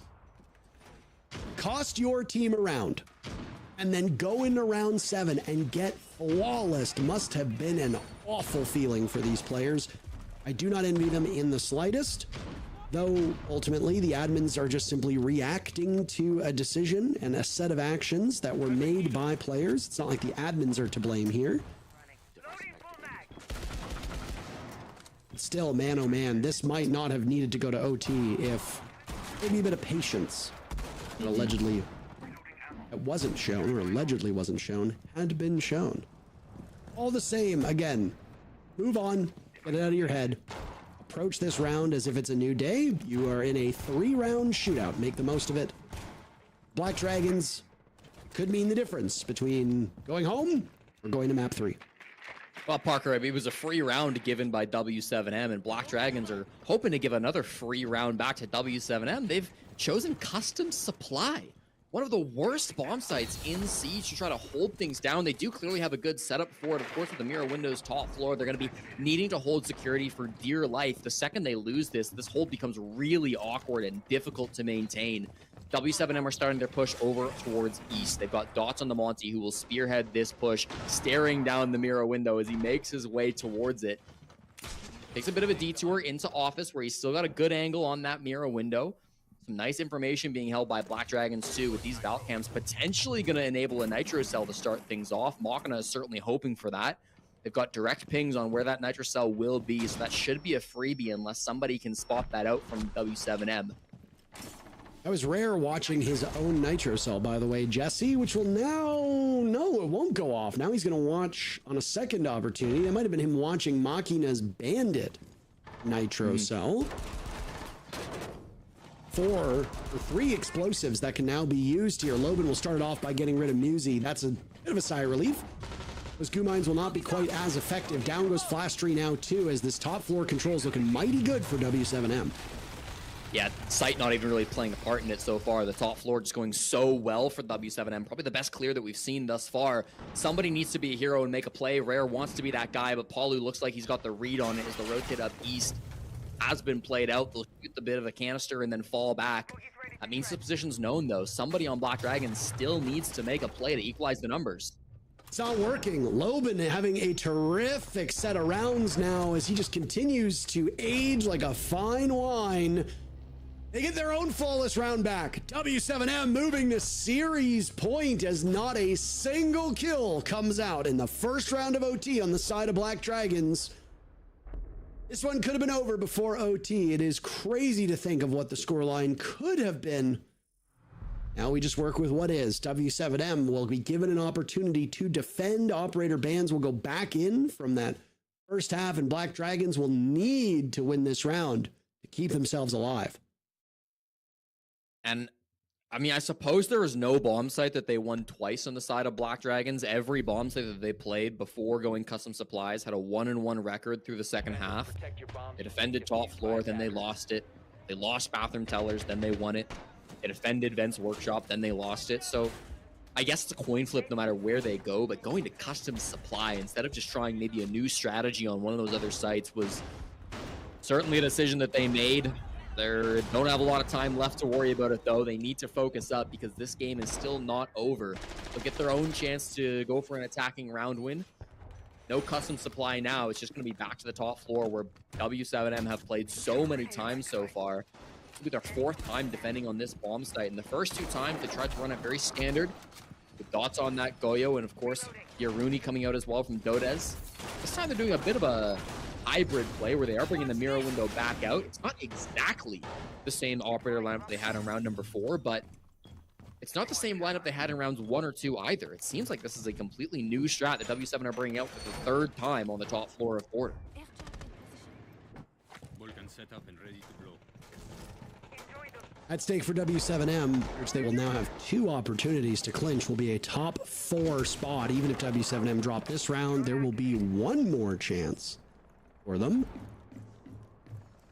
They will join Furia and FaZe Clan as a top 4 team in the region. Black Dragons will leave the playoffs without a single map win. Up next, should W7M prevail, we will have Team Liquid versus Ninjas in Pajamas. That matchup will be wild, I suspect. Both of those teams have had consistency issues.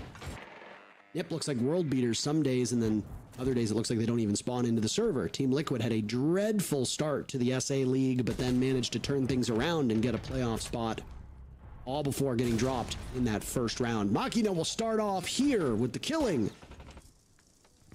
Put a player under watch. Gives an advantage to Black Dragons. What do you do as a response if you're W7M? Do you swing more to try to get that man count back, or do you rein things in a little bit? Hope the Black Dragons just sit and waste their own time. If you're someone like Dots, you might not have too much of a choice in the matter. If you start getting pushed over towards security, there's little that you can do. Machina on this buck has been so proficient at getting those early opening frags for his team. It's been an area where Black Dragons have struggled this season, but Machina this game has been really a difference maker. He's got one for his squad now, and they start to set up over around security. Dots has moved straight into the corner, though. This might not be a position that gets read. If he has a big impact, this could completely turn the game on its head. Heard Machina doing some buck work. Down one Hornet Town, Dots on the ground, has to ensure that his play against Flastry goes unseen for the time being. All they're trying to chase them off is W7M are counting entirely on this play from Dots, and he will get it on to Flastry, immediately popping up, looking for an answer over towards Break Room, but there's no follow-up at the moment. Machina's reign of terror continues in this round. They're outnumbered on the side of W7M, but Volp says not today. Back to a 2v2 footing. Time running out for Black Dragons. They need to retrieve the diffuser or go for picks. They do not have enough time to do both, so they'll have to choose. Machina's dropped, and it's all up to Muzi. A tremendously experienced player, but experience doesn't win you rounds. Bullets do, and Dots will teach him that. W7M prevail with a 2-0 scoreline and clinch a top 4 in the South America League.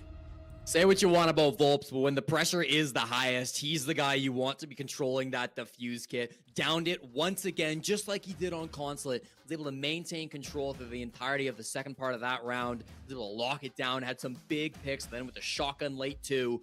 Stepping up big time for his team, despite some of the struggles that he had earlier on in this game. W7M, one of the best teams in the world, will be receiving one of those EWC invites, as they rightfully should.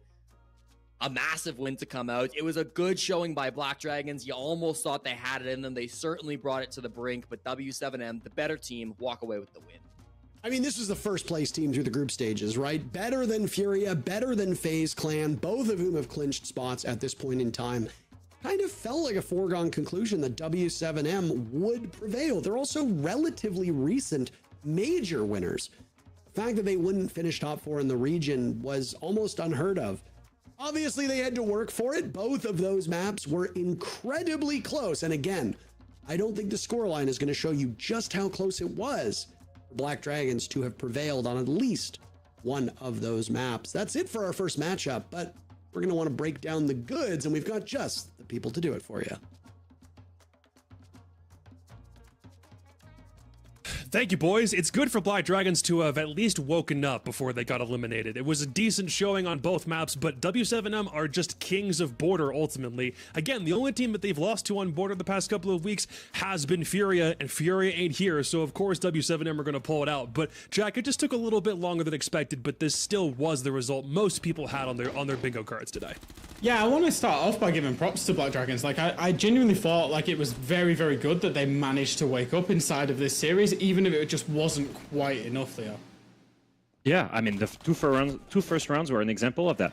Successfully attacking together, successfully using the vert, successfully using the Grims again, and using the utility to get the first kills. It's exactly what we expected that they should do, right? At the beginning of this match, we said they need to use utility and they need to triple go with 4 players against a single one. Make sure they can entry into the building. And it started like this.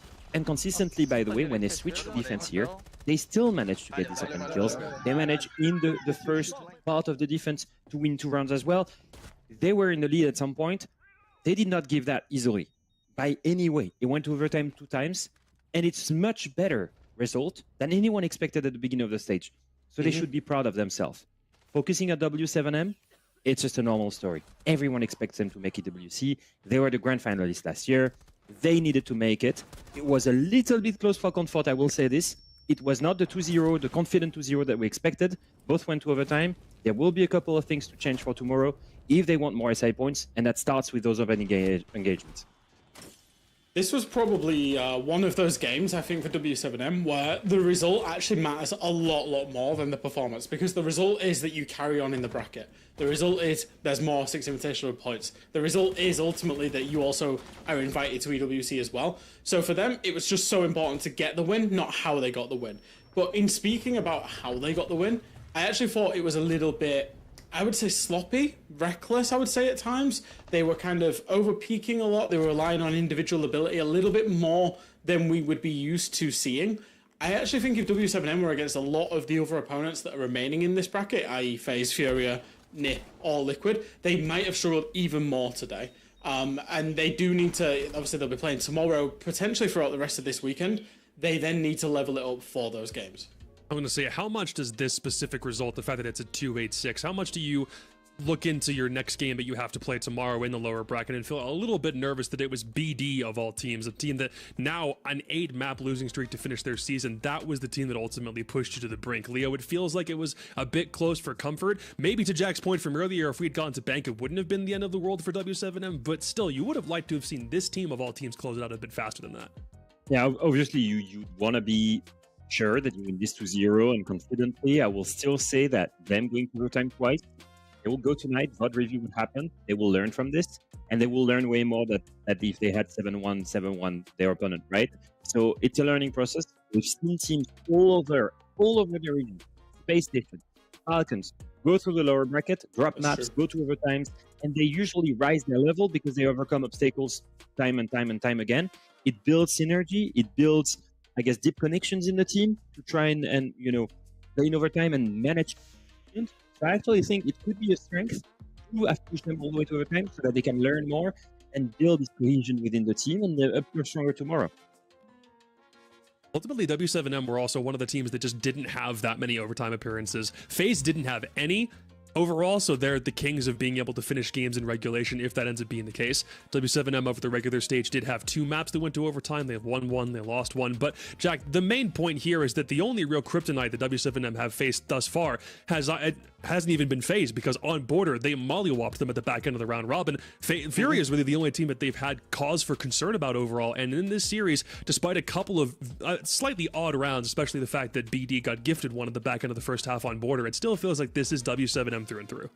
Yeah, absolutely. I think that decision maybe rocked them a little bit. I know Parker mentioned it as well. He mentioned that maybe Volps was a little bit rocked after that decision as well. Of course, he was the player that ultimately the infringement was against, or was the player that did the infringement, should I say. So therefore, you can kind of mitigate this and say maybe Border should have been a little bit further away, but 286 is 2-0. Again, come back to that point. It's more important to get the win. In terms of these stats, the one line that I would like to draw people's attention to, particularly, is the entry line.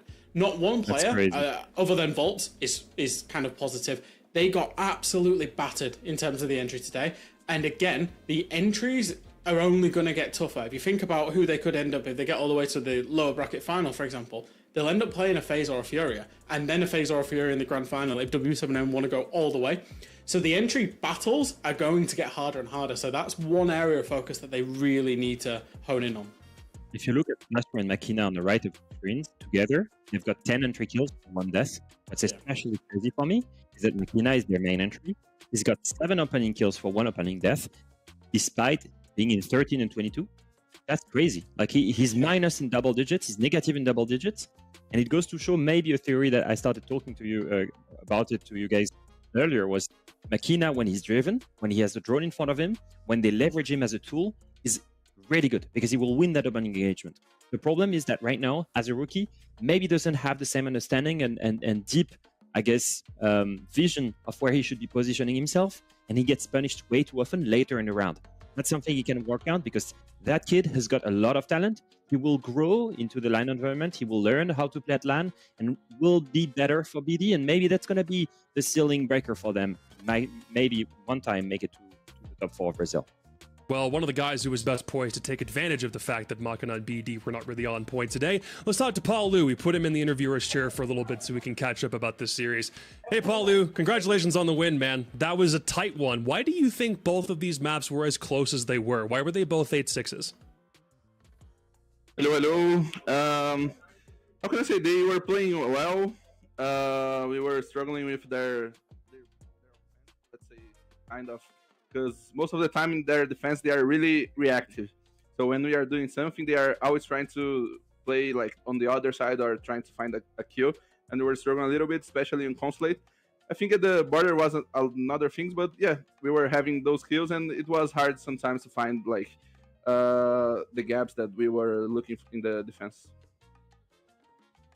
Palu, talk to me about Norris and his timeouts. What does he say to you? Because he gets quite animated when he's in the timeout, and he talks very... I saw him at one point, he was talking very specifically to Volps. Yep. Well, depends. Like, he always tries to bring another idea or something that he sees that we are not doing, like maybe a gap or something we can do, like to explore maybe some rushes or something like that. But specifically on the timeout, it was more like they are just punishing us, like playing offensively. Let's like calm down a little bit. Let's wait for them. And yeah, that's the biggest thing that he does. Like, he is always reading the game and understanding how the other team are trying to win the rounds, you know? Like, and yeah, he said like, we are just don't have to give them the kills. Let's wait till them come to us. And that was basically. Well, I was expecting to see you guys ban the Monty and the Blitz, or at least 2 shields on border, like you had done it on Consulate. What was the reason you banned the Deimos and the Ying there? The Deimos and the Ying, it was their ban. Oh, it was their ban. Okay, it's opposite ways then on my shit. But you guys didn't ban double shields, right? No, we did ban Blackbird and Deimos, but like it's the annoying things to play like to against when they're trying to take the I don't know how it's called in English, but the Westers, I don't know, you know, the yeah where everyone plays the smoke. So the Blackbird there is really annoying. So yeah, the shields is always annoying because they can gain a lot of space, especially when they're banning smoke and other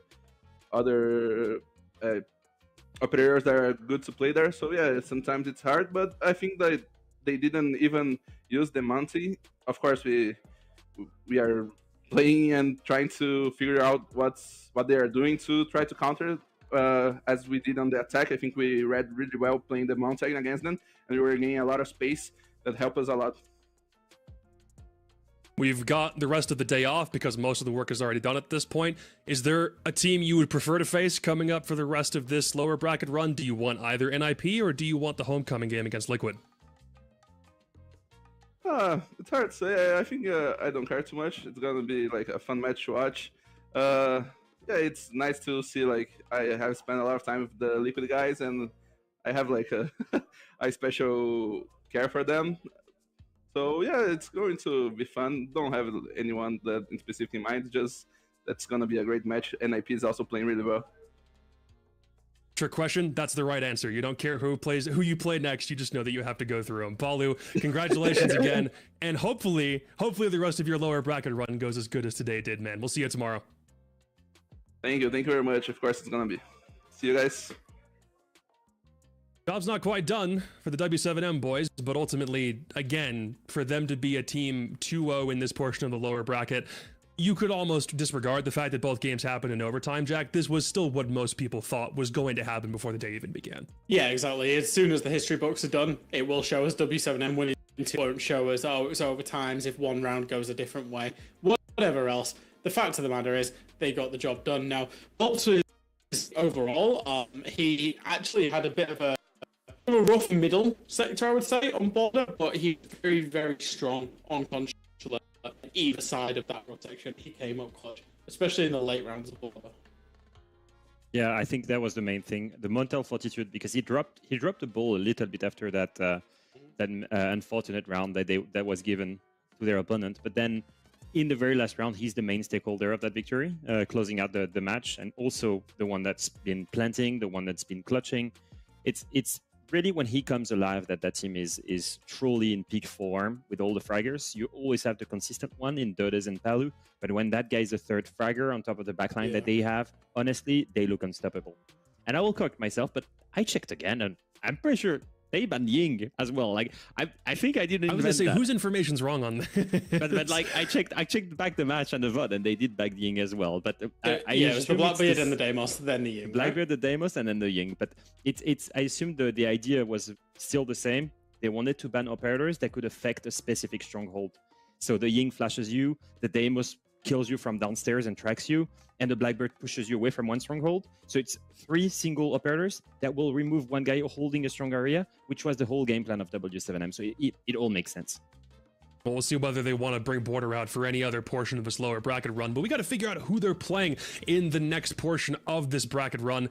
It's going to be a weird one because I feel like both Liquid and NIP came in both hot and cold at the same time, but one of them is going to send the other one down to Valhalla. So let's find out who is progressing through lowers after a quick break. Don't go anywhere.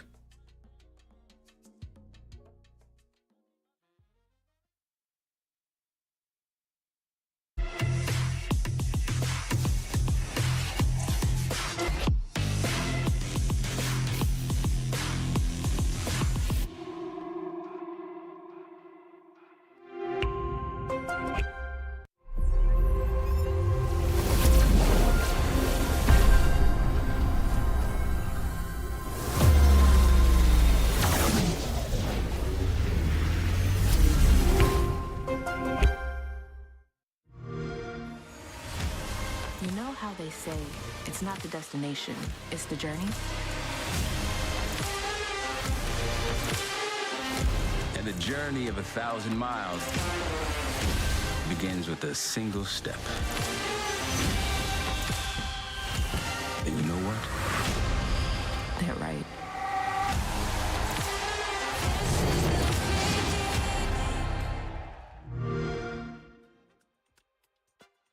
A long time ago, in a galaxy far, far away, this game was a 6 Invitational Grand Final. 4 years later, both Nesk and Palu are still on the same teams. Nesk and Palu. Pino and Nesk are both still on the same teams. They're just with a different cast of characters around them. And now one of them has to send the other one off to an early summer vacation. I'm Jacob. This is Leo. This is Jack. One of the cool things about this is you can look back at the best of one that these guys played earlier on the stage. And that was in the midst of Liquid's 5-game losing streak to start the stage. The last time NIP and Liquid both faced each other. That was a game where Fantasy was taking Nesk to school, and Liquid couldn't do anything about NIP's defenses in that second half. So Jack, this one should be just as good too. Yeah, I'm very excited for this. I was thinking about this game earlier, about how Liquid versus NiP, it's such a massive game. It's two huge organizations, two storied organizations, and players, you know, some of the biggest Brazilian players have played within these two teams for the longest time. And then I thought about the game inside of the stage, and like you say, NiP won, but Liquid were just in an absolute downpour. They were a travesty at the start of this stage. So what I gathered from that is I don't think it was reflective of the actual quality of what this fixture represents. If you look at this and you think of the organizations, you expect them to be there at every single international event, right? It's Liquid, it's NiP. NiP just turned 25 years old as an organization, right? It's super prestigious. But then you think of the remaining team that you've just seen here, invited to EWC already. Furia faced W7M, taking 3 of the 4 spots usually given to teams going to a major. And you think there is only one more spot left? And it's either Liquid, either NiP, and it's that game, and it's beautiful to see. And one of these prestigious organizations is going to make an international event again, and one is all again let down their fans after having had some incredible performances in the past. And that's what's beautiful to see about this BO3. There was a conversation happening amidst the analysts, I think it was last week. If Liquid had the ability to get their comeback juice in order the same way they did during the round robin, and NiP, the third place team in the round robin, is there a chance that they had an elimination game against one another? It was probably going to be a good one. Our wish got granted, but the way that both teams got here was disappointing to say the least. We'll start with Liquid. Last week they lost 0-7-3-7 on Cafe and Bank to Furia. The magic that got them to playoffs in the first place, Leo, it just was not there last weekend. As we see his roster, you know, I just think of last week, as you said, I think of the incredible comeback story first. I think of these guys being on a crazy tough streak, all the way at the end of the group stage, taking their spot into the playoffs. And they come into their first LAN as a team in Brazil after Reload. And you think, now they're back against the wall, they can perform, and pressure is back on them. And whenever pressure was back on them, we noticed one of the biggest stomps ever against Furia, like you said, 7-3-7-0. It was a TDM game where Liquid could not fight back. It was a TDM game where every single gunfight was lost, and it was an absolute destroyed obliteration of Liquid. Was it the pressure? What is Furia at LAN? I think it was a bit of both, and I think it was the perfect wake-up time for Liquid to start playing when their back is against the wall, which should be today in this matchup. Yeah, I have one word written in bold in size 47 text font in my notes there, Leo, and it's pressure.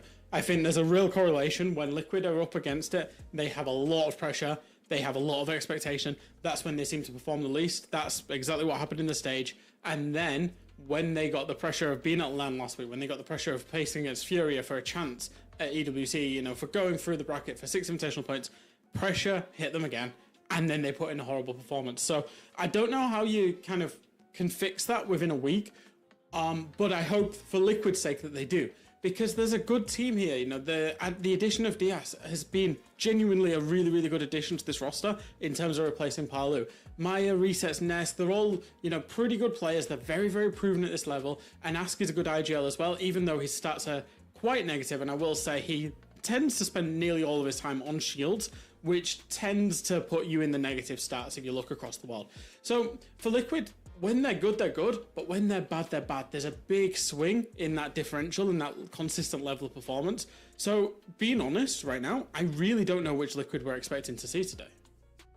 To your point, it's not like there's a deficiency on one side or the other, because they're mid-table in the league on both attack and defense, including playoff stats, which is interesting because it may just be down to pressure. They figured out the best of ones, even if it took them most of the round robin to figure out how to win best of ones online, they did it, but best of threes on LAN with this specific lineup is one they still have yet to conquer. NiP, on the other hand, did actually win a series last week because they were in that first round, and then when they got to second, that's where they lost full 2-7 and 3-7 to FaZe Clan overall. They were the only team in the lower bracket that got a win last week, and they all but blanked Black Dragons in that first round.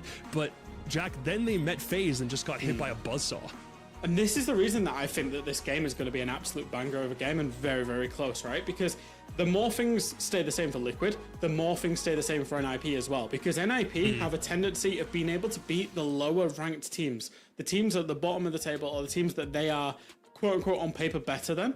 And then when they come up against the Juggernauts, when they come up against the FaZes, the Furias of this world, they really struggle. And that's exactly what we saw over the 2 play days last week. Why do I think this game's going to be good? Because I rank NIP and Liquid about similar in terms of being in that mid-table. Now, for NIP to find success today, there's one guy and one guy only that I'm really looking at. It's the guy on the left-hand side of your screen. He's been a little bit up and down, but like you say, he popped off the last time he played against Liquid, and that guy is Fantasy. It would just mean so much for this guy to pop off and for them to beat Liquid, because they can finally benefit from Liquid being a little bit weaker than usual in their region to finally make it to an event. It's been more than 500 days. The last one was SI 2024. That organization has been looking for success for so long. It took replacing the team captain of Psycho by Cons as the AGL and retaking Wizard after dropping him a year later to finally look like a team that could maybe breach that top 4. But like you said, Jack, we've seen a clear distinction between them and the rest of the top 3 teams. Now is the moment to prove they have the same level as Liquid right now, but are they slightly better? Better enough to make it to EWC? That's the big question right now.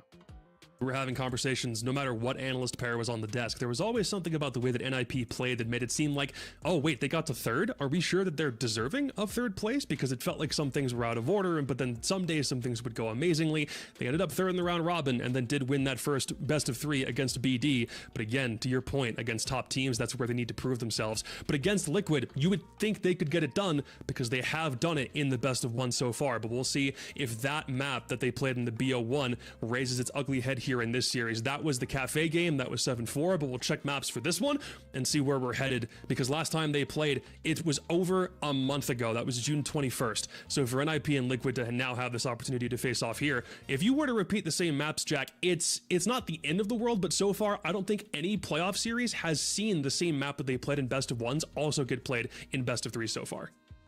Yeah, no, absolutely. I think there's a lot that changes from best of 1s to best of 3s, certainly. Obviously, when you get into best of 3s, you are picking a map that you're comfortable on, or that your opponent's very, very weak on, right? That's the big thing. And then once you get to the decider, that should in theory be your best of 1 map. Now, as we see these map picks and bans going in, we're going to see Liquid pick out Lair. In terms of map preference, Lair is by far and away their #1 map preference. So if NIP knew that they were going to leave it open, they knew Liquid was going to pick it. In fact, Liquid with this 5, including Reload and this stage, have actually never lost Lair.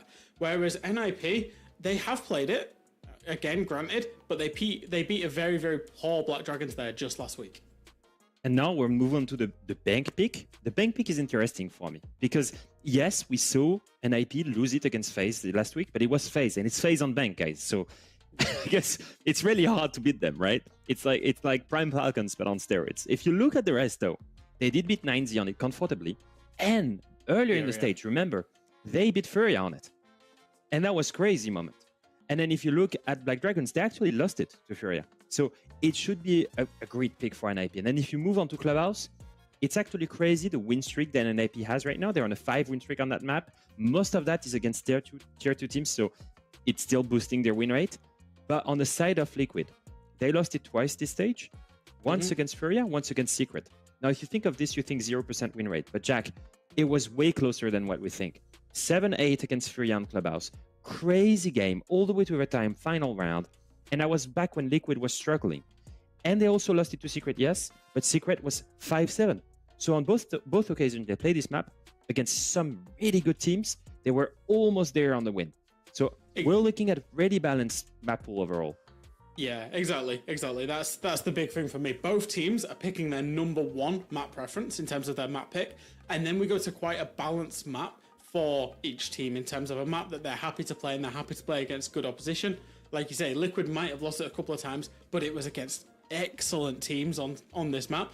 And that Liquid Fury game was actually an absolute belter, Leo. I remember covering it. Me and you covered it, and it was a bit of a weird Clubhouse that played out, but it was really, really good. And Liquid, in the midst of their losing streak, put out actually quite a good performance on that map. So if we should get to Clubhouse, I am actually quite looking forward to it.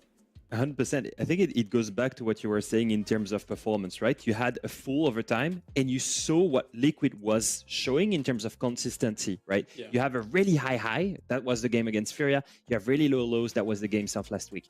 And so that inconsistency is not the same for NIP because I think their range is smaller, but their consistency is also better. So that's the question right now. One team is inconsistent but has a higher ceiling. Another one is a little bit more consistent but also has a lower ceiling. Let's bring Jesse and Parker back in here for a second. And there's a question for both of you that I'm just wondering whether you think it's even relevant in the first place. We can assume that both of the teams in this matchup have already seen the result of the W7M game at this point, but how much do you think that the winner of this series needs to do it in 2-0 fashion or quickly or something? Is there blood in the water on W7M's end? Do they need to make sure that this series is over quickly? Or is there going to be more weakness shown if for some reason the winner of this series, it goes to a third map or overtime or it goes super lengthy? Parker, what's your take on that? I think objectively W7M is the best team down here in the lower bracket at the moment. I mean, I touched on it a little bit on the broadcast, and I do actually have my notes here that I was trying to read through earlier, but the camera didn't have any notes in there last time. Can't really read it here, and it says it just says I don't know when it comes to Liquid versus Nip. And that's it. It's actually just the 3 letters IDK. And because it's like both these teams have battled so much consistency issues. Obviously, W7M has had those same consistency issues, but I think a lot of it was really that blow up over Volps leaving the server earlier. I don't actually think W7M would have lost Border if that hadn't happened. So if you're Nip and Team Liquid, I think, yeah, obviously a victory is good. Get it done quickly, but there is opportunity here for you to, you know, if you lose a round, try to workshop through it, improve, because you're gonna have your hands full against W7M. I have to agree. You know, it doesn't really matter what the next game looks like. If you're either Liquid or NIP, getting over this game is really all that matters. W7M tomorrow, if you get there, that's a whole nother question, but it is not going to be what's at the top of the mind right now. Making sure you lock down this win, get your top 4 place in the South America League is going to be way more important than anything in the future. Well, there are land implications for this game, but we've already sent one team home, and neither Liquid or NIP want to be the other soul that the Siege Reaper comes for, so they need to do everything they can to avoid it. So, it's Lair, Bank, Clubhouse if we need it. Gentlemen, have fun with this one. Thank you so very much. Greatly appreciated. You guys have been knocking it out of the park. I guess we're staying here actually for a little bit. I don't want to give up. We don't want to get rid of. Oh. Well, that's unfortunate. RIP. Au revoir. Goodbye. They're all gone. It's just you and I now, Jesse. Damn, I was really enjoying their company. I mean, what are your expectations here? I mean, you saw the numbers for the players. You saw the ratings. You saw how some of the performers that should be doing well are not doing very well on either of these teams. It's been a mixed bag for both the squads. It's been an up-down stage. You know, Liquid just barely squeezing into the playoffs after a disastrous start. Nip looked really good. They've cooled off a little bit. What are your thoughts, especially now that you see the map pool? I mean, I think we're going to be looking at these two teams as really must-win games. Obviously, right, we're here for top 4, but even when you go back to the legacy of both Liquid and NIP, these are two orgs that in South America have been the top of the top before, right? Both of these organizations have won S-tier events. They've been the best in the world at previous times, and both of them have also been struggling as of recent, right? NIP, it's been a couple of months now since they've made it to an international event.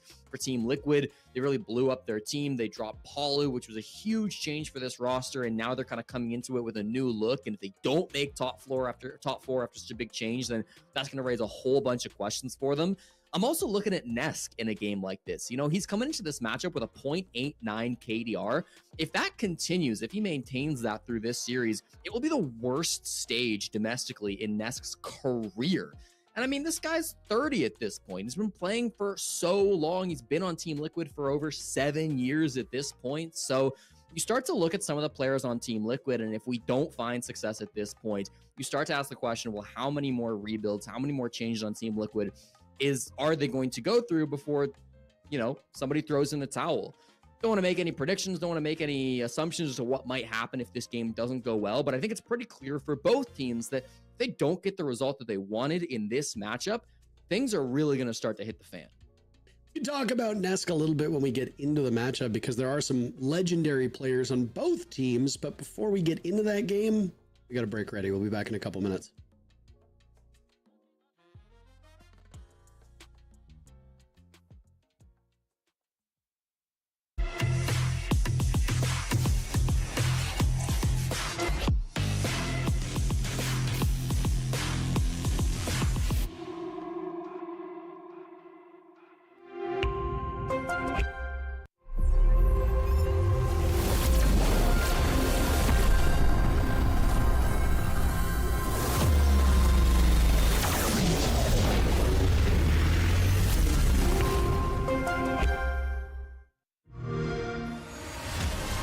know how they say it's not the destination, it's the journey? And the journey of 1,000 miles begins with a single step. And you know what? They're right.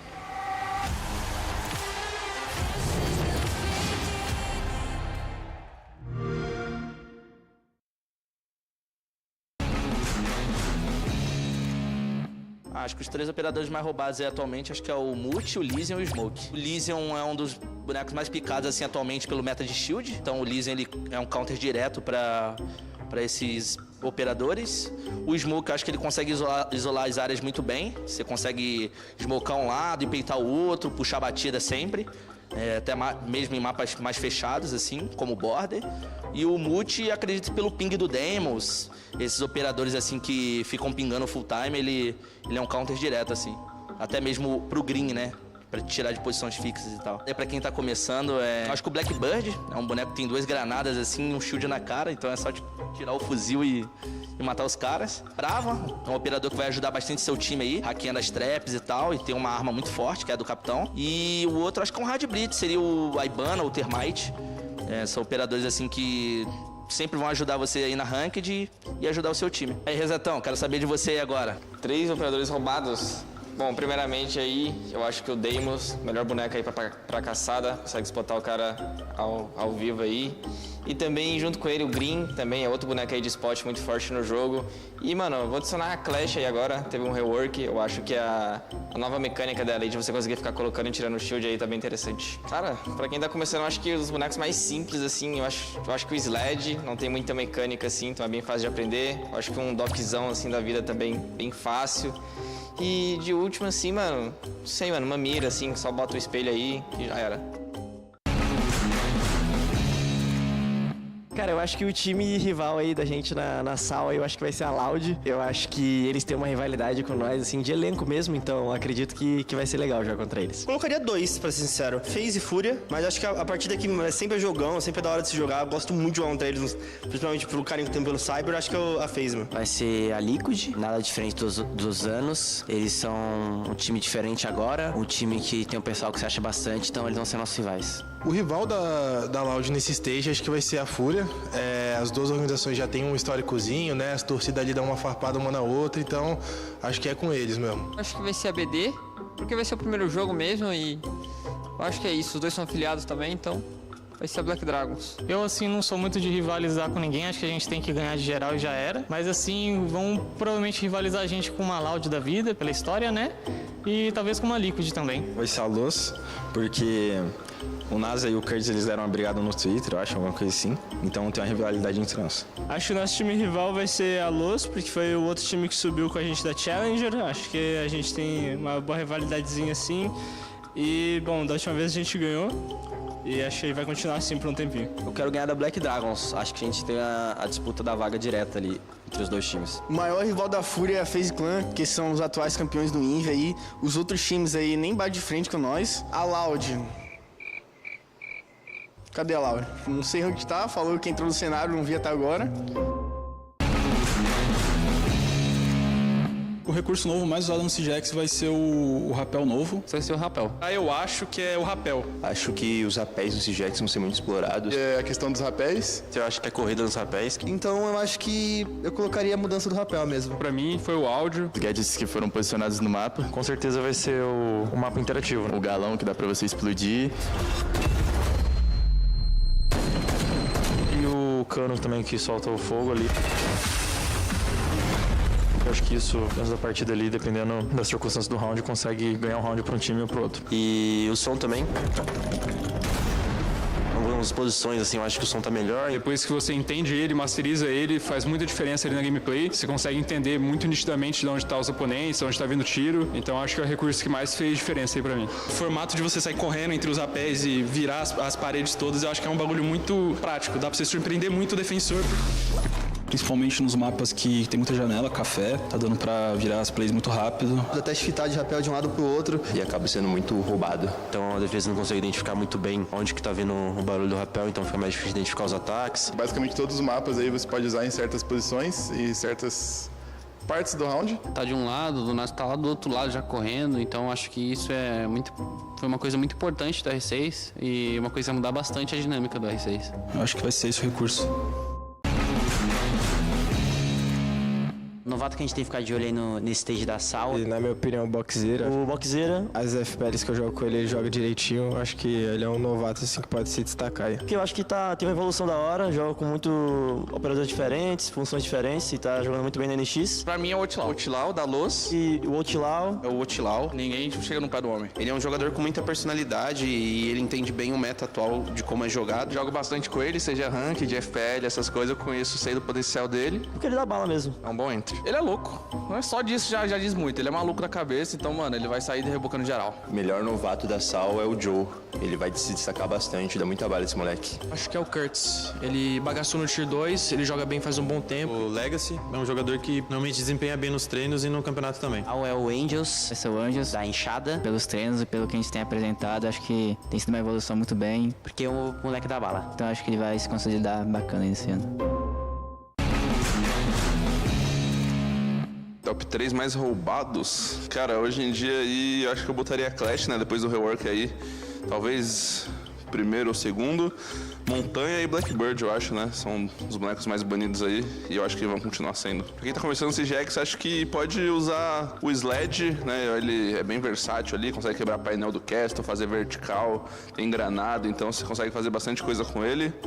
Acho que o Maribano, né, Hard Breacher também, basicona, consegue abrir o sapão, termitado. Você vai aprendendo também as mecânicas de hard ali que dá pra você fazer bem. E terceiro, acho que Twitch é legal também, aprender a limpar os gadgets, dronar bem, né, tem bastante drone ali pra você fazer bastante play, é legal. Bom, esse aí foi meu top 3 e agora eu vou chamar o Will aí da 9Z. Acho que atualmente é os escudos, tanto o Blitz quanto o Black, que faz uma diferença enorme, né? E os counter deles também, né? Um Lesionzinho ali, o Green também tá muito forte no ataque. E o Deimos, pô, muito roubado esses operadores. 3 melhores operadores para iniciantes, acho que um Multi, que quebra muito Intel de quem tá começando a jogar principalmente, o cara não consegue usar os utilitários direito, um Green que spota, deixa em real time ali o cara pra tu ver e matar, trocar um tiro, e um escudinho, né, não pode faltar, um Black ali, um Blitz pra deixar o cara cego e pegar a frica, esses aí, mano.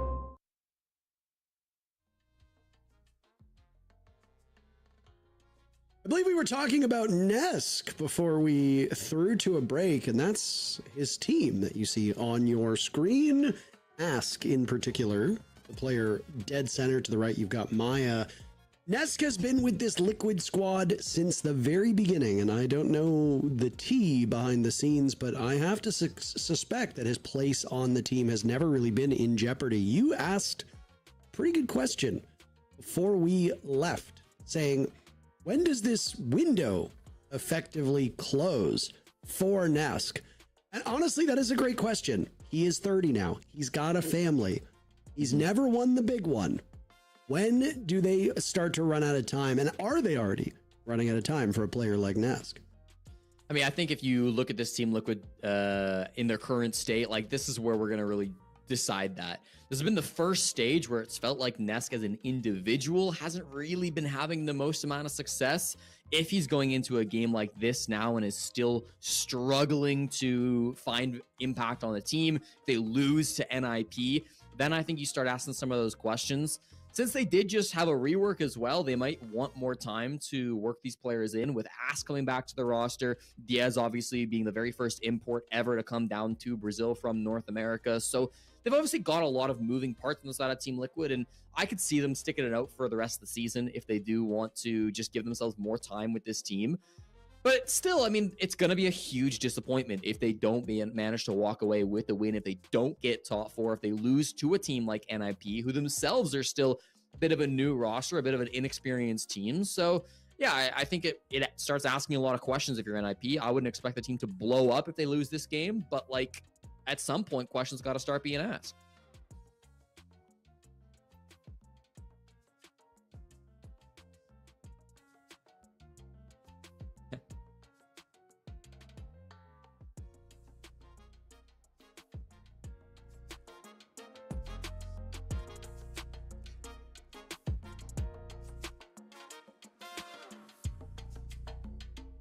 Hardware on the side of Team Liquid, by the way, is quite small, Jesse, if I'm being frank. They really don't have much to show for their tenure through Rainbow Six. They won that Season 7 finals all the way back in Atlantic City. That was in spring 2018. Then they won OGA Pit to qualify for, I think at the time, it was SI. That's it. Team Liquid have been the team that's finished second at a lot of events, but the big one, whether it be a major or an SI championship, has slipped through their fingers. And we've seen their contemporaries rise up in that time. You've seen Ninjas in Pajamas become world champions. You saw this at W7M at the time now, Furia becoming world champions, and most recently FaZe Clan. You've seen this W7M team that was just in action not too long ago win a major. Team Liquid has been lapped by almost every single big org in the region. And for Team Liquid fans, I know it's a problem and it's a sore spot. Operator bans are coming in as we get underway with Lair and Jesse. Any expectations?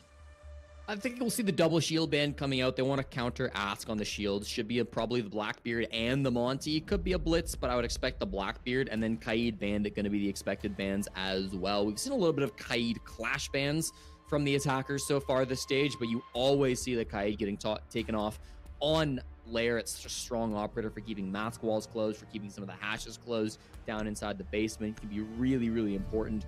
Keep some of those critical walls still remaining intact for the defenders.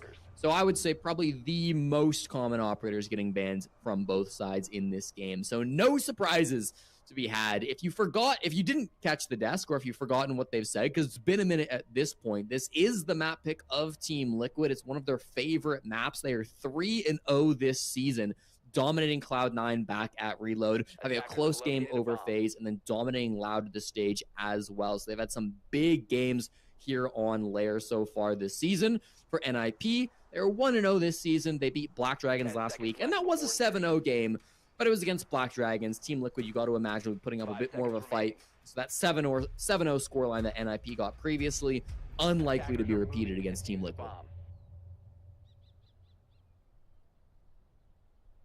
For those that are unfamiliar with a map like Lair, it's a pretty big map. Very, very big, actually. The biggest map in the entire map pool. Which means your main obstacle as attackers, gain information and figure out where these roamers are. There's 4 stairwells on this map, I believe. You count me on that. Fact check me on it very quickly.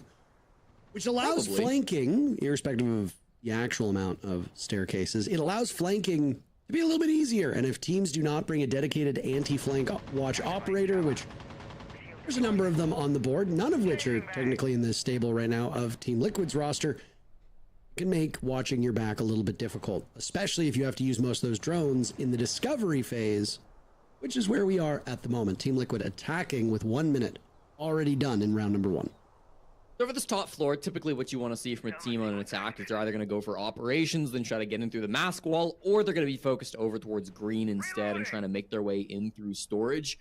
If they do go ops, that'll be Cons, who's the first line of defense on this clash, and it does seem like this is the way they want to go. Haven't committed to either too hard, but with a lot of pressure down towards the bottom lobby, it really does feel like this is where they're going to be. They've got resets down below on that Deimos, whose goal is going to be to work some picks from the bottom floor. Ideally, that'll be onto Cons as well. If he can get a track onto the Clash, that would be absolutely huge. Also has the mute and the smoke currently scanned on his Deimos tracker. So a couple options, and he will opt for the smoke to start, who's playing those server stairs. Wizard goes for a quick swing, and down goes Ask, whose bullet tracers had given his position away seconds before. Ness looking for a potential follow-up on a separate window now, as the defenders are having their day. Wizard's been dropped, but 2 players from Team Liquid are no more. Wizard might not even need to be secured, as there's a jump on in. Nesk taking care of Wizard, the first kill for his team, but it's all up to Diaz now as a pair of kills come out on the side of Nip, leaving Liquid in a pretty terrible spot. The import, Diaz, with diffuser in hand, baits out the Azami of Fantasy, still dealing with the clash, getting slowed down, and another player will now assume the position. Hard to tell if that's Pino or Hates. Looks like it's Pino standing in this position, and it is. He gets him with a shotgun blast, and round 1 goes to Ninjas in Pajamas. Big 3K coming out from the 24-year-old veteran on NIP. Pino had a really great round, and of course that started off with the battle against resets on the Deimos. I really expected when I saw the Deimos below that his goal was going to be to kill the Clash, to get that initial operator off the board so they go for an operations push. Instead, he hunts down the Smoke, who's playing on the lobby stairs, and that's an important position, right? If you've got 2 players below, you want to be walking up lobby, you need to clear with that Smoke somehow, but you end up Deimos tracking him, which means the Smoke has the pings on you, just like you have pings on him. You walk around a really tight corner, even with full information. I'm taking the shotgun in that gunfight 9 times out of 10. We saw a very similar situation at the start of our last series, Parker. Consulate top floor. Volps had the SAS shotgun playing a really tight corner, was being Deimos tracked, and guess who won that one? It was Volps. So similar situation now with Pino. Yeah, sure, he gets tracked by the death mark, but in that close range engagement, when they know when you're going to be swinging them, it's really hard to bet on Deimos for that swing. So I wish they had a bit of a better answer to clearing out the lobby stairs. Not the greatest first round from Team Liquid, but credit to Pino for stepping up as he did. They'll have to retreat back to that bomb site in round 4 when we get to it after it unlocks again.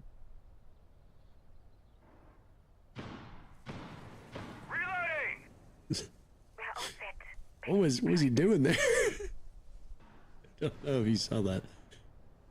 Anyway, different tools being brought by both teams now as you'll go line up for NIP.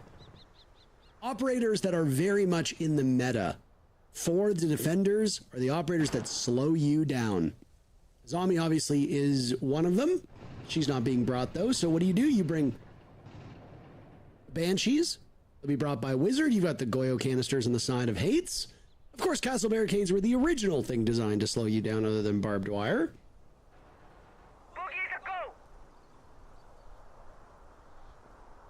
It's kind of interesting on this attacking lineup from Team Liquid. They've got really a new setup. Once again, they've played this map a ton throughout the season 3 times, but I don't believe they've ever brought this direct attacking lineup with Nesk on the Ying. They've got the Ram from Maya as well. Might just be because they're not playing against a roam game. This is a full 5-man anchor coming out from NIP, so they're not so concerned about clearing out the roamers. Instead, they knew this top floor would be free, so they can bring a bit more execute-focused ops. We'll start to take control of security now, start to open up some of those hatches, and a great Twitch drone in the site as well coming out from Resets, who can start dealing with those Goyo canisters inside the bomb site. Should make for a really strong execute from Team Liquid. I gotta wonder if NIP will be looking to get a kill early, but based on their current positioning, it feels like they don't really have the opportunity to. They just need to hunker down and try to win their fights. Down goes Nesk to Wizard. Silent bullets being fired out. Bomb located by attackers. That's a rough loss. Losing your Candelas and losing Nesk, who was one of the few players that showed a pulse back in round number 1. So a good start for NIP with still a minute to go. Reset's also taking quite a bit of damage. One Toxic Babe in pocket for Cons. It will kill Resets if he gets too close to huff any of that gas. He has, again, holding diffuser as the Candelas go off, or as the Selmas go off. There you can hear the gunfire now being exchanged between both teams. 30 seconds remain for Team Liquid. As there goes the Castle Barricade, Nitro Cell goes out. Pino missed an opportunity and now taking some damage, and I think that's his feet being shot away at. He's on a single point of HP, holding this tight corner. The Deimos is there. Hates will die, the only one on NIP in the ground at the moment. But 10 seconds means NIP is running out of runway. Maya on the board, traded back. Deimos finished off. Maya doing some serious damage as Aska's in the ground. And Maya will win it for his team. Fantastic stuff as Liquid picks up a round. Huge 4K coming through from Maya. Massive round as everybody on NIP just crumbles in those dying seconds. Yeah, they didn't really want to get aggressive and swing. They were happy to let Team Liquid take the space that they had inside a filter. It was 2 filter, 1 on the office hatch, and then of course 1 pushing in through stock, which got that initial kind of engagement in onto Pino that was trying to play that close angle. Maya was the hatch player and was able to do so much from the vertical, both killing Hates to start things off and then finding that next kill into Pino and then doubling down with 2 more kills late round. I felt like his vertical pressure was really impactful in that round. Cons ended up wasting a lot of those Toxic Babes quite early inside of filter stairs, and meant he didn't really have a lot of Toxic Babes for the late round. Pino then, the only other bit of hard plant denial, I should say, with that nitro cell, ended up tossing it out of the stock door, so that couldn't do anything to stop the plant. The Goyos were, of course, cleared out early. Hates also died that round with a bulletproof camera in his pocket. They brought 3 BPs in that round, so I'm not sure there was one that would have necessarily changed the outcome, but still odd to see some of that util not being placed down. Maybe a bit of nerves early on from the ninjas. Now you see me, now you won't. Speaking of ninjas, listen to these silent steps. Loading new mag. We're making any sounds whatsoever as they were running. They got their master tier perk on. They're sneaky guys on Team Liquid. Yeah. Long run up to a very large map as you can hear the defender's perspective, but not the attackers at the moment. Now vice versa as they swapped out. Oh. Double shield ban from the side of Nip will restrain this Team Liquid squad and keep them onto the Blackbeard. And if Blackbeard gets banned out, I imagine we will see a fuse shield come in. As a lot of teams do run that, though. I think we saw in the previous matchup, there wasn't a lot of value out of a fuse, especially on a map like this. I mean, cluster chargers have their day in the sun, but not here. Early advance is slowed down by those toxic babes. Clearing out the top floor will be the main focus for Liquid. You know, still 2 more toxic babes to try to slow this. Resets needs to be really careful, but when he chooses to engage, nobody's flanking him Skybridge, so that's not really a big concern, but Hates and Pino, both inside of storage, is going to be the real big problem for them. They have control of bottom green, so they could go for a site execute, but with so much vertical denial and NIP, it would almost certainly get denied from up above. Great pick on the fantasy, though. If you're going to take somebody down early, it should be an Azami. Out goes a toxic babe as you see the smoke of Pino trying to hold on for dear life. Nip coming to life themselves on the kill feed. Hates falling at the hands of Naska's. Team Liquid will answer right back with a burst of kills on their own. Nip reduced to just wizard. The player who died early in round number 1 will now circle above, watching those kill holes, aiming to find one of the 2 remaining players from Team Liquid as Nesk holds on to the case. A bit of an abnormal spot for Nesk to be in. He's not a support player traditionally, but sometimes the job needs to be done. He'll rely on Ask to watch over top of him. Fuse plant going down, and Wizard now just trying to bide time. He's getting some pings inside the site. Couldn't have said it better myself. Team Liquid wins the round. Huge play by Nesk. He got damaged by that first shotgun shot and then pulled off that a fuse gets so that he could go for the plant. Quite slow from Liquid. Obviously, that top floor clear didn't go as quickly as they would have liked, but eventually was able to make sure that they had enough kills up above. Then it was really scary in that 1v2. I really thought Wizard was going to be able to walk away with the victory, especially because they had pings inside the bomb site. Not 100% sure where that info was coming from. It must have been a Valkyrie camera that had been set up. I believe it was one of those Valk cams just inside the site that Team Liquid never found. So that was a really dangerous spot.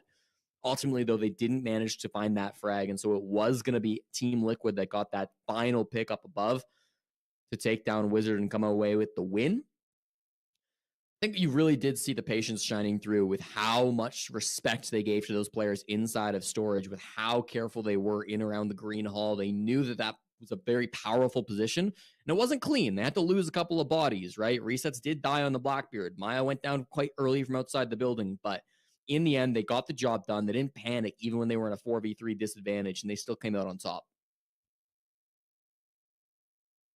Well, if there's anybody who's going to lead the way for Nip, it needs to be Fantasy, and it needs to be Hates at the top of the scoreboard. Maybe not Hates with the roles that he's currently playing, as I imagine we'll see more of him play on that sheltered style that Miras tend to thrive in. Not really a roaming operator, and one with gadgetry and a kit that excels in the final moments of a round, especially using those black mirrors as coverage for where the execute is going to come. Hates has not put down the second black mirror yet. Oh, there he goes. I was wondering before we saw him in action if he was going to keep that in his pocket. One thing that some mirrors do is they'll hang on to their second black mirror and place it when they know where those attackers are assembling. It's a risky gamble because if it doesn't pay off and you die with one piece of utility still in your pocket. Definitely can be impactful, though. I mean, as you said, we see that a lot, like top floor bank, where they'll hold the second mirror for quite a long time, but not in this one. Push from Team Liquid looking similar, with a lot of focus over towards bathroom. They've got players still bottom lobby as well. They can try to make an impact, and then operations will be the brunt of this push. This is Nesk who got, I believe, the one and only pick round 1 on this bomb site, as he got a frag through the bathroom window, but only a trade back on one of his teammates. It was really this Mez stairs position that Fantasy is now playing that was the biggest problem for them, but now Pino has kind of moved his positioning, so it's a really interesting change up by NIP. I imagine Ask is going to start making some chaos the second he jumps through this bathroom window, and then it'll really be up to NIP to see how they respond to a Blackbeard spiraling through their site. He can hold on to that nade as long as he wants. There's no cook mechanic anymore. Nade explosion will take down what remained of that Kiba barrier. Fantasy punishing Nask. Fantasy finding a second onto Maya. And a very swift rebuke of this entry from Team Liquid. They jump in. Nip throws them right back out. And now an engagement that might favor Wizard. He'll lose some of his coverage through the wall, firing back. Diaz on the board. Resets drops to Cons, and Nip continue to maintain their advantage. Wizard now taking some damage as he hits the deck. Ask and Diaz breathing down the necks of these remaining Nip players, but Wizard takes an opportunity to punish Ask as that Blackbeard shield comes down. And Diaz will need to clutch up. 4 kills is an impressive tally, but he can't find either of the remaining players from Nip. He's out-dueled, and a tie game is what we have in front of us. Nice try by Liquid. They actually adapted really well, I thought, to that Mez position. Instead of swinging with the Deimos pistol, this time Resets moved to the shotgun, which, of course, has that close range advantage. He was able to win that early gunfight to be able to get some space and take that control over towards Mez. Unfortunately, it just felt like Fantasy had done too much damage before that came through. He was doing really good work on that as Zombie both to slow them down as they tried to push in through bathroom, and then also just to acquire so many of those big picks. That really was the difference maker, as he got some big trades, eventually was cleared out by Diaz, but thought Fantasy was a huge player on the Azami in that previous round. You kind of look at that Clash ban from Team Liquid, and at least in my opinion, you're scratching your head a little bit. It was only used on that top floor and back in round number 1, and I didn't think it was particularly effective. I mean, it didn't really have a huge impact in my opinion. They banned it out for top. They still ended up losing that bomb site. Now that ban is not really going to affect the next 2 rounds on lab support or on Bunk's briefing, but NIP walked away with wins on those sites anyways, so maybe they shouldn't be too concerned about it. Even still, that Clash ban is going to be something that won't really have a huge impact in these next couple of rounds. Hates is looking for an avenue now. This could be a Nitro cell, tossed up and ready. No. Just a very brief run out, looking for a pick again. Most maps, when they've been reworked, or even if they haven't been reworked, they've just been touched up a little bit. Part of the design from the UB devs is to make it so that it's a lot more challenging for defenders to kill you before you get to the building. Frankly, I know some of the community might be offside of this, but I think it's a terrific change. There is nothing worse than loading into a game and dying in the first 10 seconds because you got spawn peaked. Yes, it is a viable strategy. No, I do not think it is a good strategy. I'm glad the maps are getting made up to change it. And now here on a big map like Lair, there's ways for you to get to the map without taking damage, but it's a long run there. Nip was hoping to catch Team Liquid off guard. Pretty heavy roam commitment that has mostly fallen back now from NIP. It's just Hates that remains on that top floor. You saw the mirror window setup being used. I believe that was actually something Team Liquid tried a little bit with mirror on this site back at SI. Now they'll start to have full control of Warehouse. They'll start to work in towards Missile. Using this new Habana tech, of course, they could have brought the Thermite, but with Ace banned out, we're seeing a lot more of this Habana tech where you can use those X-Kairos pellets to break open just the very top and very bottom of a wall and turn it fully soft. With a new ban system inside of Siege X, that's become a lot more common of a strategy as these teams have needed to rely on 3rd hard breachers or sometimes even dealing it with 3 hard breach bans in certain parts of the round. Looks like it's going to be a 5v5 execute, though, Parker. Everybody on Liquid alive, everybody from NIP in the bomb site, with the exception of Hates, who is still playing reception. Cons on the filter stairs, holding a strong position as well. I'm not sure Liquid have a whole lot of entry points, but they are starting to smoke things out. Nitro Cell goes down in a huge round from Hates already, with 3 more players on Liquid to find. Make that 2. Maya, goodbye. Nip searching for their second round in a row. And a good start to this map. Then Team Liquid fired things up. Nesk on the board in a desperate attempt to win the round for his team. Can't accomplish it. Hates will find a 3rd kill to shut down a potential Liquid comeback. Nip up 3-2. That's a crazy nitro from Hates. I wish we got to see it from his POV where it ended up lying, because he was top floor. He was just playing around lobby, playing around the main stairs, and then got the nitro pick onto the attacker that was outside of stock. So through the window, was able to get a nasty pick with that. Really good stuff coming out from Hates, able to get that vertical pick, and then also at the same time find Ask from up above. That is exactly the start that you want to see from Hates. Of course, big player for NIP. He's been one of those guys that has really started to step up. 102 kills coming into this game, second most on the squad, and the only player in this lobby to have never qualified for an international LAN event. This will be his 3rd professional year as a Rainbow Six Siege Pro. So he's been around the block for quite a while, previously on Vivo Keydstars and a few other teams, but now on NIP, starting to find his spot. Of course, hungry for the spot in the top 4 of the South American League. That was a big round to come through from Hates and steal the #1 spot in the server. Hates really is quite a terrific player. When he played back on that Vivo Keydstars lineup, he really was something. And I mean, credit to Nip. They've been doing an excellent job of finding and cultivating younger talent that has flourished in other ways. I mean, I remember when Pino and Musi were brought onto this squad to complement that Kamikaze Psycho Julio core that had long reigned supreme back when this team was known as Black Dragons way long ago, before getting picked up by Ninjas in Pajamas. Black Dragons obviously still in the scene. If this is the only match that you're watching, you might not be aware they still do have a team. Their org is a new look. They changed the logo and branding. And of course, they got different players on it to boot. Unfortunately, despite placing in the top 6, they did fall in the previous game and are now out of the hunt for a top 4 spot, no longer in the playoffs. But yeah, now after Nip did that, they pick up Fantasy, they pick up Hates. They've been doing an excellent job finding this young talent. Nip have just always struggled with consistency issues. Same with Liquid. The potential is there on the side of Ninjas in Pajamas.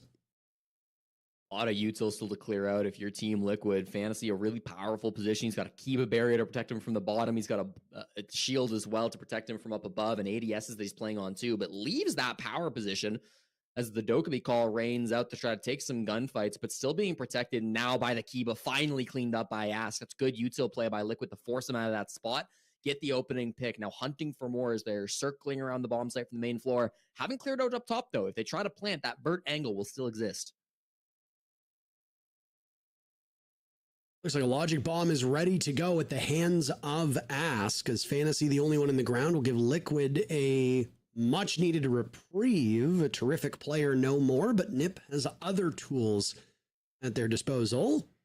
Toxic gas will slow down resets, as his assault will be about a minute out from the zeros hitting the board, meaning he's got to get closer, or else Maya won't be able to get that diffuser down again. Not the usual support players holding on to the case at this current point in time. Nest taking some damage at the hands of Pino, and an even greater advantage now for Liquid. I'm not really sure what the Blackbeard was thinking there, but the rest of the team is doing their job. Wizard is the last one up, and well, he'll have to work some real magic against the remaining players of Liquid, many of whom, 2 of the 3, have taken quite a beating. Diffuser gets planted. Nesk and Ask, the last 2 that need to die. Set up Maya in a 1v1 with Wizard. Nesk taking some damage as those 2 are the culprits down below for Liquid. Wizard searching for anything really at this point. Tale as old as time. Play with the kill holes. But at some point, you got to drop down to get to the case. That's the bigger issue, Jesse. I don't know how much more time Wizard will have as he hits the deck, and Maya, the one who didn't really seem to be too involved with the actual fighting aspect of the round, gets the final kill. The boys will turn their pages as we now set our way to the halfway point of this round. Tough spot from Wizard. That is twice in this game that he has had full top floor control with active pings on the diffuser and has still managed to lose. Obviously, it's been a man disadvantage both times, and so that's never going to be easy, but you still got to credit Team Liquid for how effective they've been at sneaking that plant down despite the intel advantage, despite how strong that they've had with the control up above on the side of NIP. This time, the plant actually did finish. It wasn't just a pull off to get the frag. So nice job to be coming out of Maya, getting that plant on the ground. I believe his first plant ever this season in the SAL, so congratulations for him. Has been weird who's been holding the defuse kits for Team Liquid. I would assume that that is just based on the bomb site and not so much a real shift, as usually it's resets and ask that have been putting the kit on the ground. But regardless, they will manage to get that 3-3 split, feeling quite good here on Lair, and they will move to the defensive side. Obviously, NIP's only game this season was a 7-0, so they have a 100% win rate on both sides, but they only have one attacking round to show that was on the top floor previously. So might be a little bit of reading into that through the first round, but I kind of doubt it on the side of Team Liquid. Looking at their defensive win rate, 67% through 3 rounds. Very strong, but again, very limited sample size. So really tough to say how this second half is going to go. I will say leaving the Kaid up is a very bold choice. You do not see that very often on Lair. Nask will immediately take advantage of it. Sound appears to have returned, so cause for celebration here. You can get some clapping in the chat. Thank you for your patience while the tech issues were fixed. Honestly, I don't know if it was even going out on the broadcast. We had lost sound entirely for about 4 rounds, give or take, after the sound had come out of sync with what we were seeing. So if you, the viewer, experienced that, thank you for your patience. If not, then it was just on our end, then great. As long as you are sheltered from it, then that is all that matters. So we are back in the action, and the sound has returned just in time for the side swap. And just in time for Team Liquid to decide that they don't want to deal with any shields except for a blitz for now. They'll see how successful cons can be on the quick German operator. Going to have to make some kind of an entry point because they really didn't bring any good answers to the Kaid. Getting the mask wall open is going to be really awkward now as it's going to be electrified and they don't really have a good way to break through it.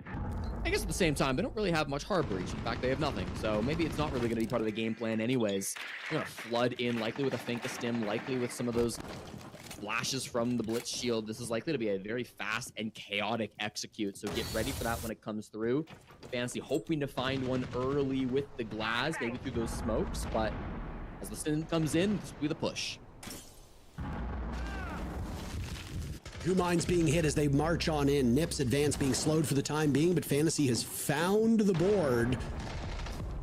That's Nesk to die. No tuber out to slow things down even more. Diaz wrapping around, finding 2 kills. Now it's Reset's turn to maybe catch them off guard.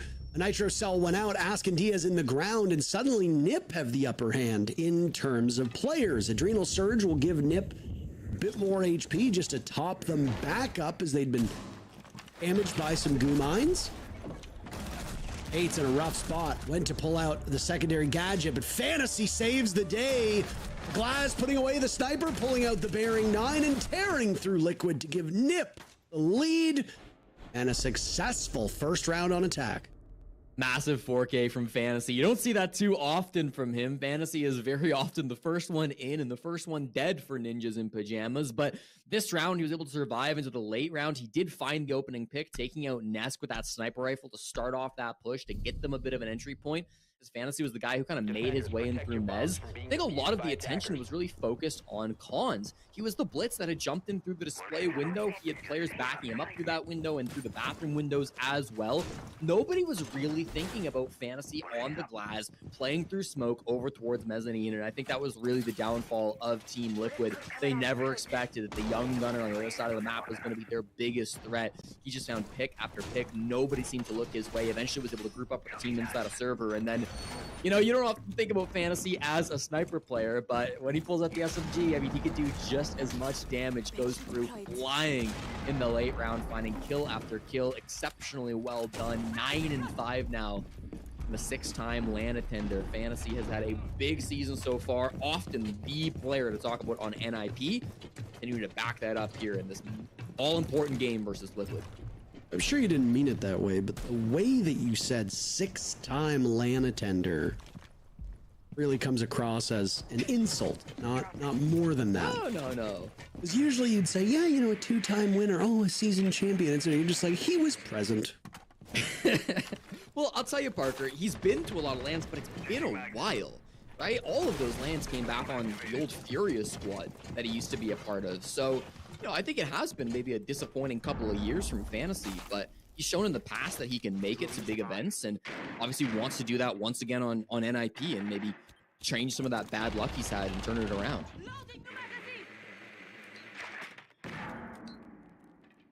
Again, it'll take some time to drone out a map this big. Nip didn't really need to do a lot of droning last time around. They got hit by Diaz trying to flank around. Then you saw Resets try to do the same thing. Nip didn't catch Diaz, but they were smart to keep an eye on what was coming from behind. They stopped Resets the second time. See those drones now being punished. We're about to hit the halfway mark. They were closing in on the bomb site. Shield in hand for Cons yet again. Fantasy, the first casualty on the side of Nip.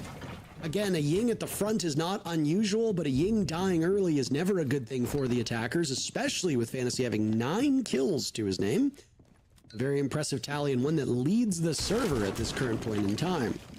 You've got a good read down on some of the defenders below too. It allows Hates to take up residency on that middle floor. The defenders evade him for now. Team Liquid with an advantage of 1, Jesse.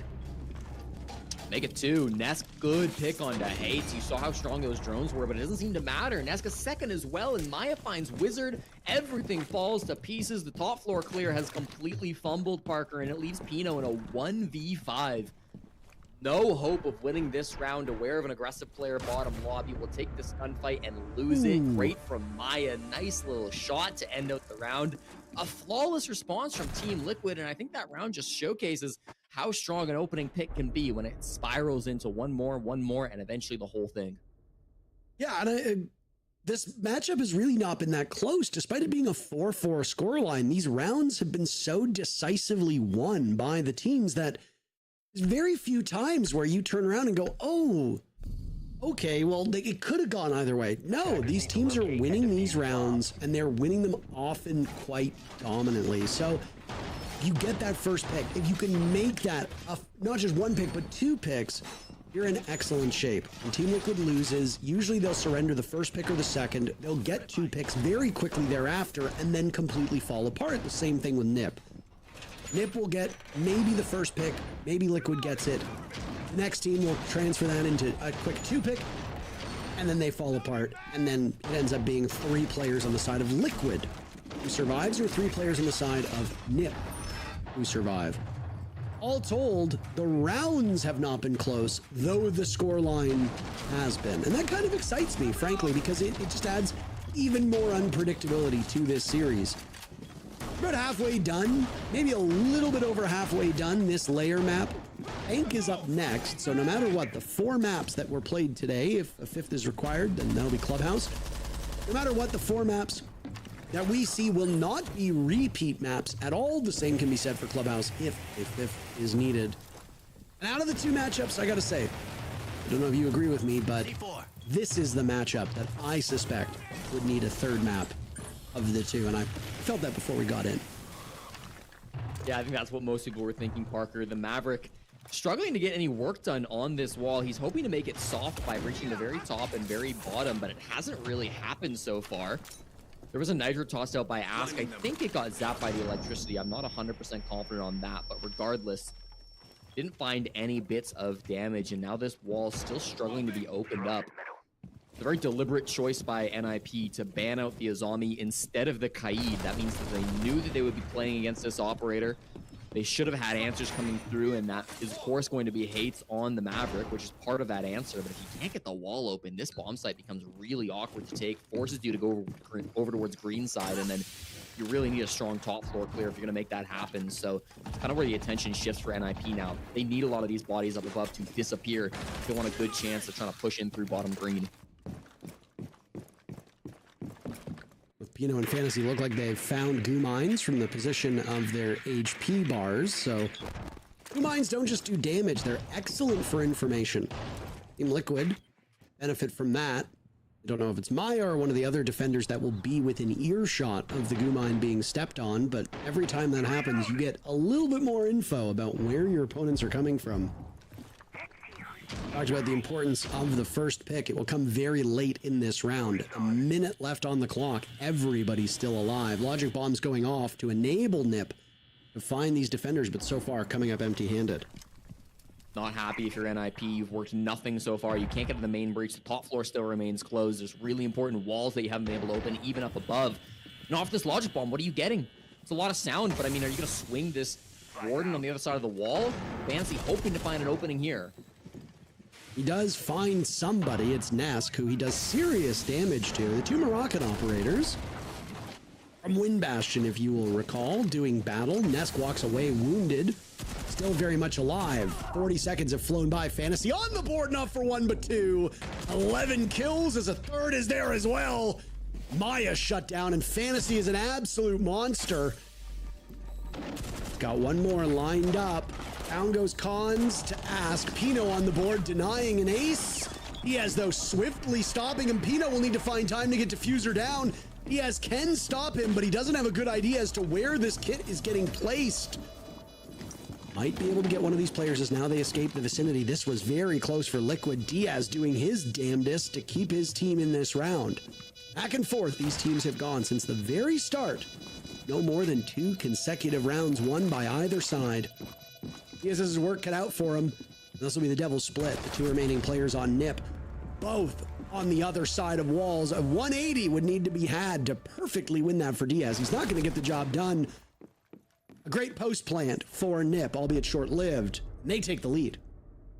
Capital of Morocco is the city of Rabat. And listen, NIP really needed to pull a rabbit out the hat if they wanted to win that round. Thankfully, Fantasy is a magician, and he works ridiculous magic on the top floor of Lair. His ability to find those picks after waiting for so long, after biding his time, after being so patient, after his position was known since he lost the first gunfight, or at least whiffed and didn't find the head, is ridiculous. Swing after swing predicted every position that might come his direction, and Fantasy was able to shut that down. An extremely well played around by him, and that just comes down to raw mechanics. NIP had no opening in that round, no chance of making a push happen without a breach, without top floor control, without a single pick at 22 seconds. But it didn't seem to matter. Fantasy was the guy who pulled the team out of that hole they were in, and somehow NIP plant the diffuser. Somehow they walk away with the win. Second set of bans will go through for this second half, and Liquid will call attack timeout. They must be stunned that they just lost that round. I mean, Fantasy just simply overpowered your entire team. Diaz has had some really good moments, really high impact kills, and has been settling in quite nicely on this team. I know there was some skepticism amongst those watching as Liquid made their roster moves. I mean, shipping a player like Palu off of your team is not something that you do lightly and without much thought and consideration. And no offense to Diaz, but he is no Palu. If you're getting rid of Palu and getting Diaz, I think most people will look at that as a downgrade in terms of fragging potential. But there are other things that come into play, things that we might not know about. Players just sometimes have personality conflicts. Sometimes they clash with their other teammates. Sometimes people just simply get tired of a team or the roster and they need a change of scenery for them to find themselves again. And sometimes you can spare a little bit of fragging power if you're a team like Liquid, and maybe you think that there's some leadership traits that come with a player like Diaz that can help improve your team. Not like it's a perfect one-for-one swap. I will say, as somebody who has watched Diaz from the very beginning, all the way back when he made his debut in the NA League, he's a gifted player. He has very big moments. He often plays roles that are very hard to play, and he is getting more comfortable with this team. And as time has gone on, Team Liquid as a whole looks far more comfortable with Ask and Diaz on this roster than they did at the start of the stage. Certainly. I mean, I think it's interesting with roster moves, right? Because sometimes you look at a team and it's very clearly not a one-for-one trade. SSG is a great example. They drop Forest for Newers. Those are really not comparable players. But for Team Liquid, it kind of is straight one-for-one. They drop their IGL of Lagonis. They pick up an IGL in Ask. They drop Palu, a very famous kind of late-round player. They pick up Diaz, another very famous late round player. But you do kind of be able to swap those, and you can kind of make those comparisons for a team like Liquid that you sometimes can't make. Hoping to have that impact now and replicate the success Palu just had of making top 4 in the SAL. It will start by losing said IGL, as Ask is the opening death for this 4th defense on the top floor of Lair. Nice fire back from Maya, who he himself is a terrific younger player. If we're going to give a nod to NIP with their ability to find young talent, we have to credit Liquid here for pulling Maya up, who has looked great through most of his time competing at a tier 1 level. Desk, who's competing with Diaz and Maya for top frag on the team, is gone, and Nitro Cell will send Pino right back out the same door, this time in a coffin. Khan's on the board. Fantasy dies at the hands of Maya, as Maya will find his 2nd kill, and it's just a mess. All this action occurring in the span of 15 seconds. Leaving 4 players still alive. 2 apiece. Maya and Diaz doing significantly better in the HP department. Really going to come down to coordination. How do Khans and Wizard want to address this? They have a single Candela, but one of the players they're up against will be a Warden. 2 smokes and a nade to be held by them as well. You've got to be really smart about where you play this. A plant mask wall looks really good, actually. If they can just walk in without anybody noticing, there's no Nitro Cells. Diaz brought a deployable shield for his secondary, so there's a real opportunity for Khans to get a plant down, and then it just comes down to how can Wizard cover. That's the dangerous thing for NIP, right? They'll only have 1 player to watch over, so Team Liquid will have them out-muscled in that regard. Perfect time for those smart glasses to go on for Diaz. Khans will get the diffuser down quite successfully. Diaz looking to add to those impactful kills. Khans finding multiple targets. Maya with a triple kill. Diaz a huge round as well. Maya frozen in place. I'm not sure if he was typing or not, but an easy counter disable for Team Liquid. The timeout has settled their nerves.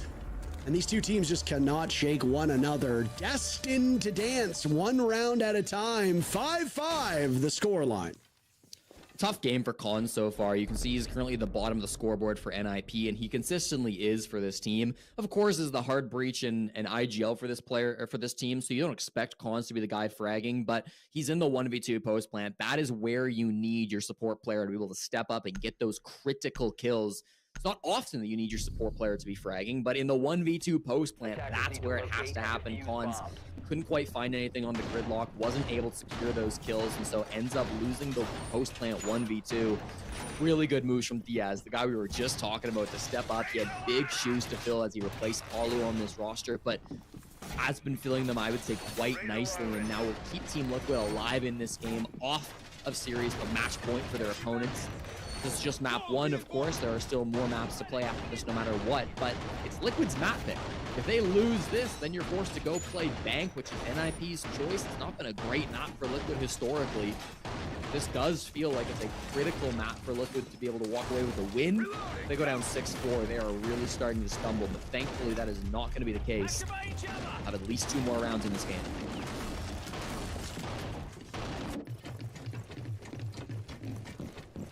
Very quick ascent now as NIP will still have that shield op in. Liquid getting rid of the Maverick instead of the Blitz suggested to me that they didn't find these shield operators to be that problematic beyond the Monty and the Blackbeard. Keep the Blitz on the board. Don't try to box NIP in on the Fuse shield, which is repeatedly shown it's not the greatest substitute here. Discovery phase right now as Khans is in the building, albeit the complete other side of the building. He will have Fantasy behind him as backup and run into barbed wire to start things off. So we're learning the presence of the NIP players through Team Liquid.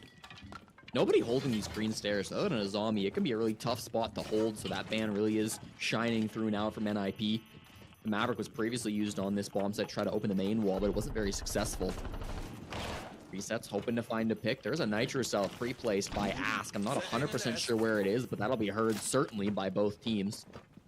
Makes it really awkward if you want to start pushing up. This floor is hard, but if you walk into storage, that's where your life becomes in serious trouble.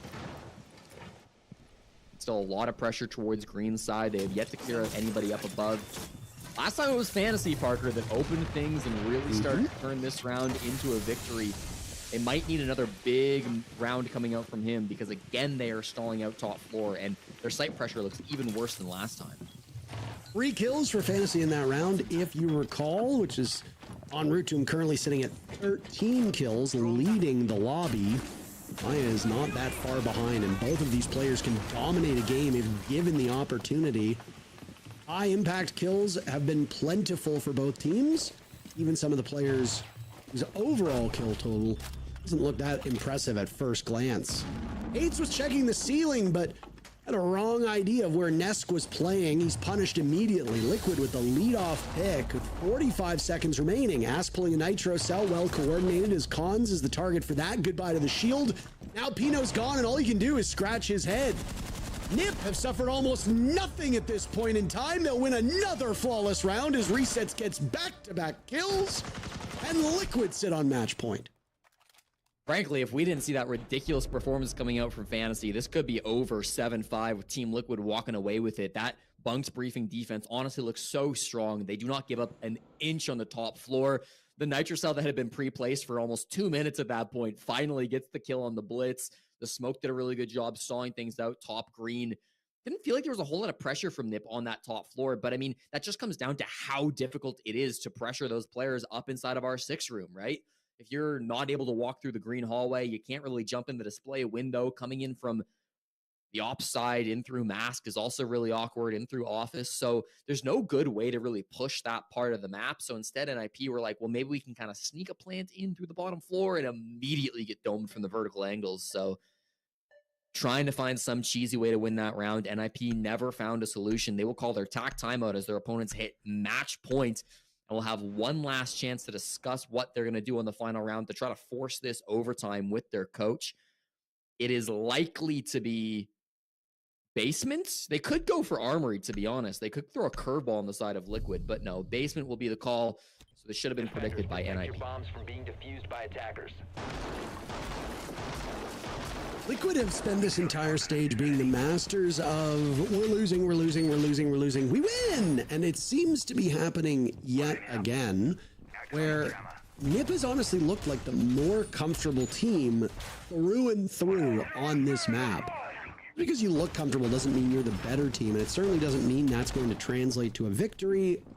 Team Liquid could very easily take this round, and we could go from there, but I mean, if Liquid comes away with a win here, I'm not going to be gobsmacked, but I'm definitely going to be intrigued to see how that translates to Bank, because I don't know. Based on all of what I've seen, maybe you disagree with me here. I think Nip has been overall the better team. They might not be rewarded with a victory, and sometimes, as unpopular an opinion as it might be to say this, sometimes the better team just does not win. I will say, Team Liquid have an opportunity to be the better team, Jesse. They just need to win this round, and then they are objectively better. Well, we'll see how overtime ends up going, but I will say if Bank is on the horizon, that's a map that Team Liquid are on a 4-game losing streak, so you'd like to see them go into that with a bit of a buffer by winning this first map. They've not played basement this entire game so far. They've just rotated between top floor and Bunk's briefing. Does that mean that they've been hiding it for the most important round 12, or does that mean that they're not confident in it? Should get an answer to that question relatively soon. It is not really a roam strategy. They've got Maya sitting in armory at the moment, but he should have a hatch open that he can fall back relatively quickly, and then Ask is nearby him too, but I cannot imagine they're going to fight for this, given that they're playing Tachanka and Mute.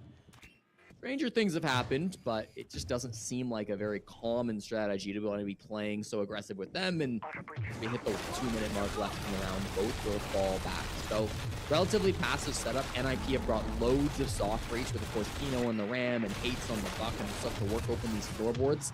Also got some really good operators to find late round locations. Fantasy on that Damo starting to hunt the Froyo, and then Wizard and the Dokkaby as well for that phone call late round. Gadgetry being expended aplenty on the side of Nip. Logic Bomb will go off, and good timing for that. Their Mute Jammer's down, so there will be some salvation here on the side of Team Liquid. Losing Pino early would be a devastating blow for Nip as they look to stay in contention here on map number 1. They are potentially a moment away from dropping what would be a critical map for them and setting them up in a poor spot to Bank in map number 2. I do like that NiP is spread out. I do like that they've still maintained top floor control. Question will be for me, can Liquid keep them at bay? Most of the stall potential on the side of Liquid has been expended at this point. So NiP might find a small window of opportunity to pull off and execute here. Yeah, a lot of pressure over towards Filter Stairs, and I do think that's the right read. It will be an office plant to finish things off, but still, they're not going down the staircase. The hatch is more likely to be the entry point. Flashbang will go off. They've lost resets. Overtime looking more likely now. Liquid just need to survive the storm. Try to get a couple kills here and hope for the best, but they'll now lose Maya as well. Down goes Diaz and Ask, and we've seen flawless rounds aplenty so far today. Nesk attempting to stop the flawless, but can he stop the overall victory?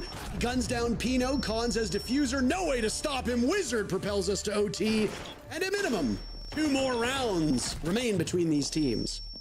Beautiful push and a beautiful read by NIP. They didn't overcommit to the roam clear because they knew it was going to be given more or less for free. They brought so much soft destruction to play from up above. They knew that the vertical was going to be how they win that round. They knew that coming in with the ram and the sledge and getting early picks, not even necessarily about finding kills when you're up above the opponent, but just be able to force them out of specific positions so that you can go for that drop down through armory so you can start to work a plant inside of office, and then you can continue to hold the angles from up above. A flawless execute to come out from NIP, and just felt like Liquid never really had the opportunity to get aggressive or to make anything happen that would stall NIP's push out. I mean, they stayed in the basement that entire round. They eventually had somebody push into Filter, which was supposed to be their big sneaky play, but then that guy got droned out, and so it didn't really end up amounting to much.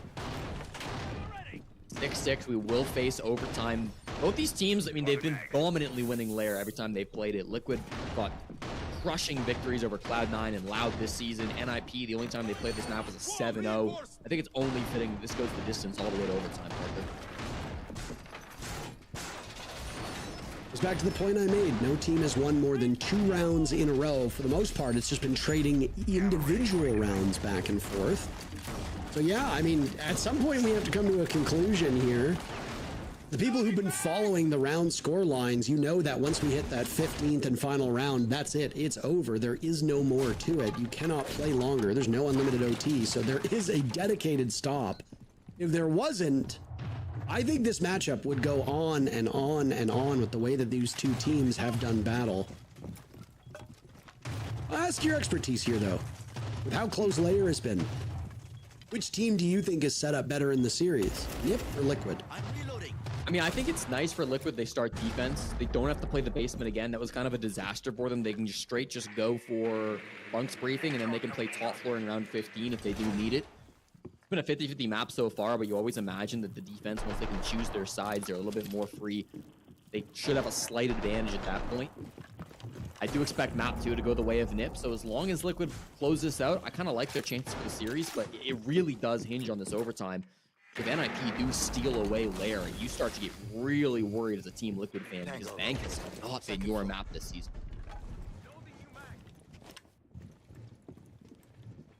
Fantasy on the hunt now, 14 kills. Still leading the way in the lobby, though Nesk is making up for lost time. These two are on a collision course. Nitrocell tossed up will cause Fantasy to back away. That might actually harm Nesk's chances here. Without the sound of that Nitro Cell, Fantasy might have continued to engage. There's a nade in hand.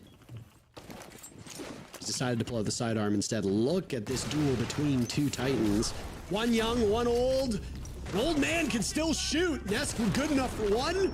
The other youngster, Hates, jumping in on the fun. The Nitro Cell gets Hates, but a little bit too belated. Not quick enough to save Nesk's life. Diaz is down on the ground as well, and Team Liquid have themselves an advantage. Scoreline will say 4v2, but we all know only 3 players still stand for Liquid. He has finished off. Wizard doing some serious damage, but Liquid will sweep right through and go back to match point. Wizard almost replicating the magic we saw from Fantasy a couple of rounds ago, but not to be. It ends up being another strong top floor defense to come through from Liquid. As I've been saying, man, I really like their bunks briefing defense. It feels like they are in complete control of the top floor there. NIP moved a little bit faster this time. They tried to get a little bit scrappier, but close range, the shotgun versus the Deimos. I mean, we've seen this over and over again. It does not favor the Deimos. consistently now on this map, we've seen the smoke player come out in the advantage in that gunfight. And again, this time it's Nesk who's able to walk away with the opening pick. The actual smoke, that was mute on the Nesk, but then the actual smoke coming in through storage was having a huge bit of value too, stalling things out green hole as Reset so often does. Be able to really pull that round to a halt and make sure the NIP couldn't find any opening. I liked that they tried to get a little scrappier with it. I liked that they tried to find that entry point, but Team Liquid are just too good at walking down the top floor for a Bunk's briefing hold without a miracle. I mean, it's really impossible to crack that part of the map open. I was going to make a joke about Miracle being a former player, but I'll just say instead, I'm not quick enough today. Fair enough, me neither. I don't know if we're quick enough most days. Fair enough. You're weak. You're agreeing with things that you don't need to agree with, but I know that you're not feeling well, so you have no choice but to agree with me. I pity you. I want feisty Jesse back. I'm sorry. Feisty Jesse only comes around when he's had enough cough medicine to make his skull float in his head, so. Hey, we'll see what happens for the finals. Back on Sunday. Everybody here in chat, do you want to see Jesse try to cast Zoot off his mind on cough meds, or? We'll see what they have to say. All right, 45 seconds into the round. Nip fighting for their lives, defending here on Lair.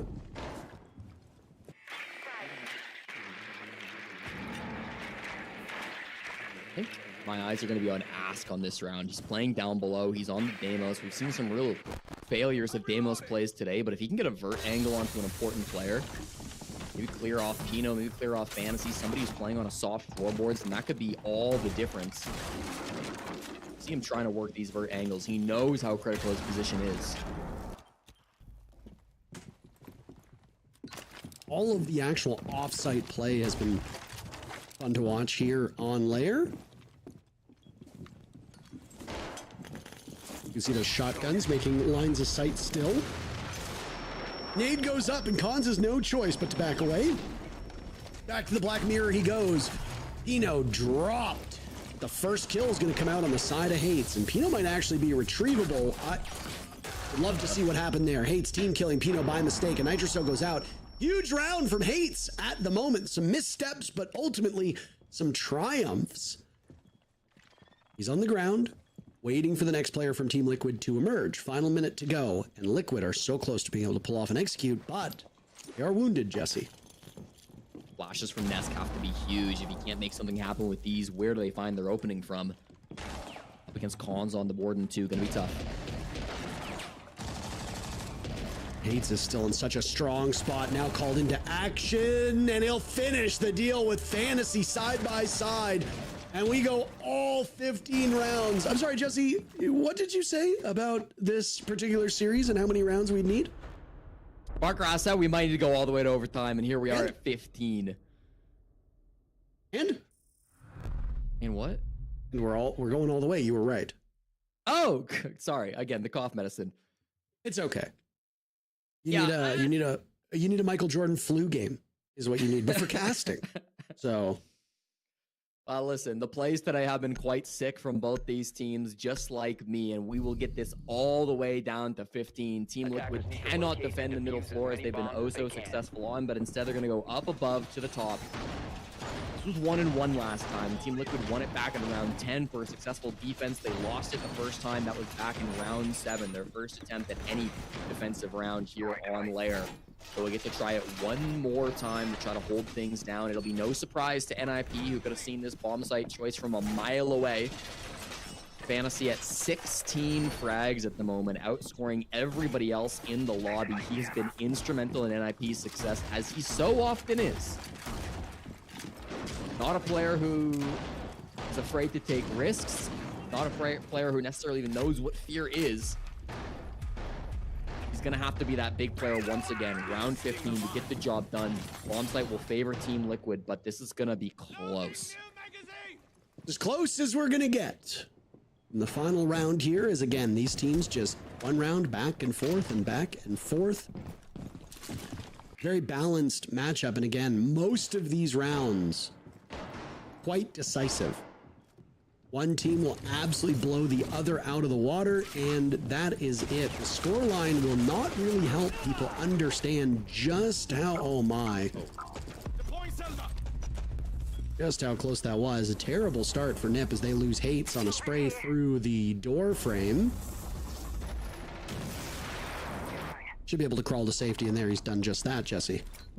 Yeah, easy pickup. He's outside the building. Nask wanted to go for the swing. He knew he downed him, but it was just way too risky with how many other players there would have been. He would have had to fight Fantasy, who again, 16 and 10. Not a gunfight I'd want to take. Pino is holding the cross on the other side of the map, but the bulk of this push is going to be coming through operations. Getting this map wall open and going for the plant will be the game plan, and you can see Liquid testing NIP at every corner, but so far have yet to find a real kill. You have tools on the side of Nip. Literally all of them still with gadgetry in their pocket. An early death for Nip will signal a loss of gadgets on impacting this bomb site. Most of the gadgetry has been used by Liquid up to this point. Half the round to go.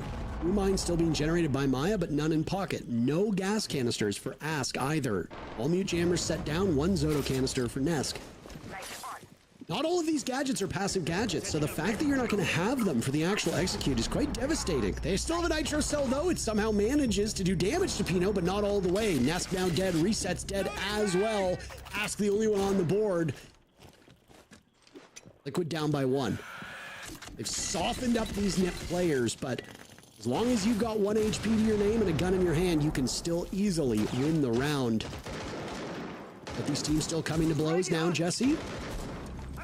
Khan's holding that diffuser. Pino eliminating Maya. A trade back as Diaz is now on the board to join Ask. The last 2 people on the side of Liquid are the 2 with kills in this round. Bombing with each other. Again, lots of damage done on the side of Nip. A great shot by Ask as he now squares up and repositions. This is a beautiful moment for Team Liquid as they are holding off the hordes from Nip. They'll lose Ask, though, and Diaz will need to clutch up into a 1v1. A 1v1 to determine the winner of map 1, and Diaz does it for Liquid! It doesn't get much closer than that. Most of these rounds have been blowouts, and the closest round that we see goes in favor of Team Liquid as they take Lair. And if there were any questions on if the roster move was worth it or not, well, that should be an answer. A 2v2 from the brand new pickups of Ask and Diaz getting it done. They played around the defuse kit, NIP just a little bit too afraid in that final round. We saw Collins walking with the fuse kit and Pino behind him, but he was nowhere to be seen for the trade. Just not together enough on the side of NIP. So despite the man advantage, Liquid were always in the better position. And when you've got such incredible late round players like Ask and Diaz, you can always rely on them to get the job done. We've seen Diaz make plays like that time after time, and he does it down here in Brazil too. What a great round from Liquid. Very high impact kills. And again, when you step into to replace a player like Paulu, there's a lot that people expect of you, right? And Diaz doesn't have a history of being a guy where you see that 1-for-1 swap being worth it for Team Liquid. Well, that player that you just brought in, as you said, Jesse, is a huge part, if not maybe the most important player you had in that map, and is now a huge part of why you are 1 map away from a top 4 berth. We might have 1 more map to go. Maybe we have 2 to go. We're not entirely sure, but let's hear what the desk has to say about Lair. Appreciate it, gentlemen. The worst types of 7-8s are the ones where one team just steamrolls at the end. You get down to round 15, it's close the whole way, and then one team like just slides and you can't get any kills back from the opposite team. Did not happen in this round 15. And to Jesse's point, if you were ever wondering whether the move for Diaz on Liquid was the right one, it's moments like that that make it worth it. He'll do it in North America, he'll do it in South America, and that puts Liquid on top to start this series, Jack. That was a banger. Yeah, that was an absolute banger. I think Parker put it really well. A lot of the rounds were very, very decisive rounds, but in what ultimately was a close game where neither team could really find a foothold on either half, to be honest. It was very, very close. And then comes the famous late round player, as Jesse called him, Diaz, to get it done in the 1 versus 2, to win it out for Liquid on their map pick. Quick reminder, this map is Liquid's favorite map in terms of map preference by far. They absolutely love it, and they picked it. So good for them that they got over the line on the pick, but it was only an 8-7 victory. But once you're in playoffs, it doesn't actually matter whether you win 7-0 or 8-7. It all matters the same. And generally, I would say that I thought the game was... I thought Liquid had the most control in the game. They look like a team that transitioned to a new IGL in Ask. They look like a team that were kind of scripting what they were doing, particularly on their attacks. You could read what they were doing, and then it came down to the executions and who was better on the executions. Whereas for NiP, it felt like realistically they needed big plays coming out, particularly from Fantasy, to try and hang with Liquid. Yeah, I think we had a team that strategically would have won most of the rounds. That was Liquid, and then some big moments, especially from Fantasy in the end, with 17 kills, multiple multi-kills in some rounds that were absolutely key. Round 7, round 9, especially to grab those attacks. When you look at Liquid, you think of the attacks that they won. Look at the creativity on their side. They bring the Ying on a second lap defense to attack, and you have Maya dropping with the Ram getting a 4K. On the round 3, they bring the Glass. On the round 6, they bring the Sense. So you saw execute heavy attacks, objective-oriented, fully as a team committing to the same vision. Whereas on the side of NIP, it was very often 1, 2 guys finding a gap, getting a triple kill. Sometimes maybe Liquid moving too much in defense and getting punished. Overall, very back and forth, but for different reasons. I kind of disagree with Parker in the sense that he said that NIP was the leading team here. I actually believe Team Liquid, in terms of strategy, probably was the better one here. But in terms of execution and pure skill, NIP brought it back in the end, all the way in that last round. Could have gone either way. And I think it fits the story that we've set up here. The story that we said, both of these teams are fighting for the last remaining spot in Brazil, and they're very much on the same level here. Which is strange to hear that 2 teams on the same level are also 2 teams that had very different stories getting to playoffs in the first place, and also did have some hard weeks last week. We might look to Cons on NIP for having an off game so far. Definitely was the bottom performer, and Fantasy is the top, but ultimately you could argue that's Fantasy cleaning up where Cons wasn't really able to get much going, and they did keep things close. But Leo, it's down to strategy for Liquid for the most part, and then like you mentioned, Fantasy was able to clean up with some of those big plays to keep NiP in it, but that last round was all timings, all swings, all positioning, rather than it being some crazy strategical marker. That last round was a thriller. Yeah, that last round was actually, again, I think a show of the lack of strategy on the side of NIP. I'm sorry, but that was a split attack that was extremely readable, extremely chaotic, extremely disjointed, and that's why you have so much space for timings. How many times did you see a player swing single-handedly, taking the decision to go swing the bomb site or swing nearby? Many times that player was taking that gunfight solo in an untradable position without any utility or any information from his teammates. That game from NIP, yes, the idea of a split attack is okay on the top floor. That's what you're supposed to do. But you're supposed to have micro plays, micro teamwork. And I didn't see that there. They need to step up that game if they want to take it on the next map. Yeah, especially for that top floor as well. So say that you don't even go for a split and an execution-based attack, Leo. You can go for quite a default attack where you take the kind of bridge stairs, you take the main breach, you take operations room, and then you look to plant on the wall. NIP didn't bring hard breach. They only brought the ace. They didn't breach any of the walls, and not against a Kayd or a Bandit as well.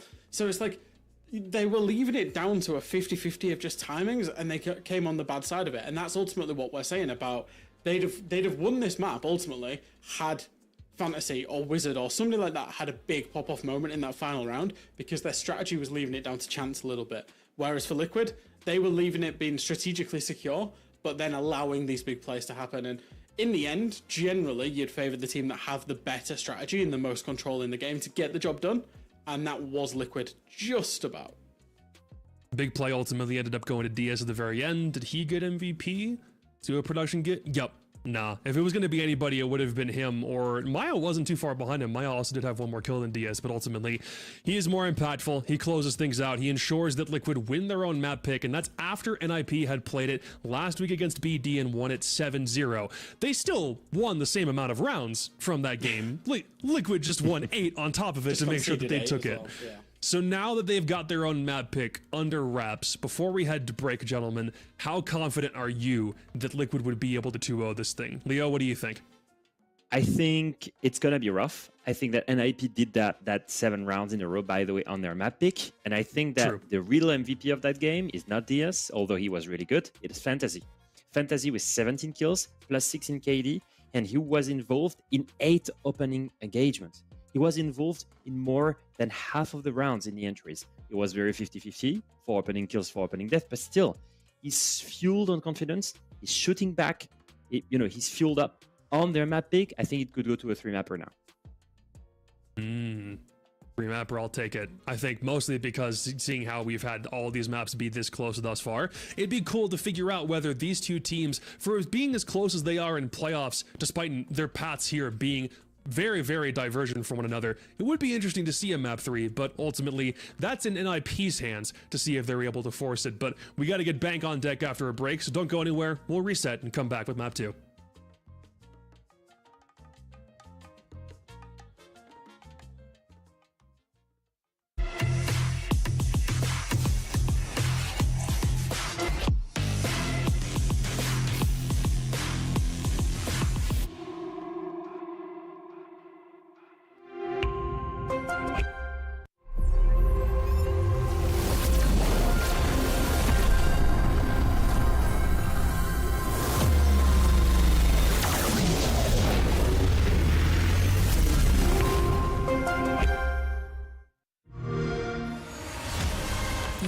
They say it's not the destination, it's the journey. And the journey of 1,000 miles begins with a single step. And you know what? They're right.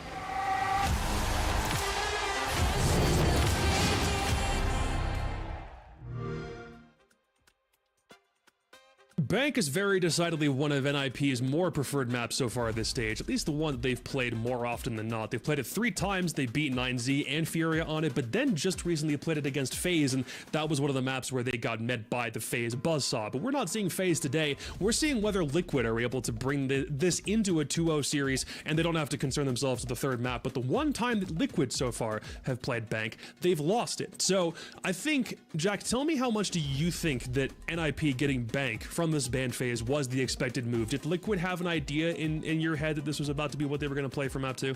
Probably. I would definitely say so. I think, they knew that if they left it open, that it's NIP's favorite map by map preference. But I think they're probably okay with that. And I think if you look at how the first map played out, so a big important point, like I said about Lair, was how NIP weren't going for default attacks. They were doing for a lot of split attacks. They were playing a lot of Glass, a lot of Ying, a lot of kind of lurky operators to try and find gaps.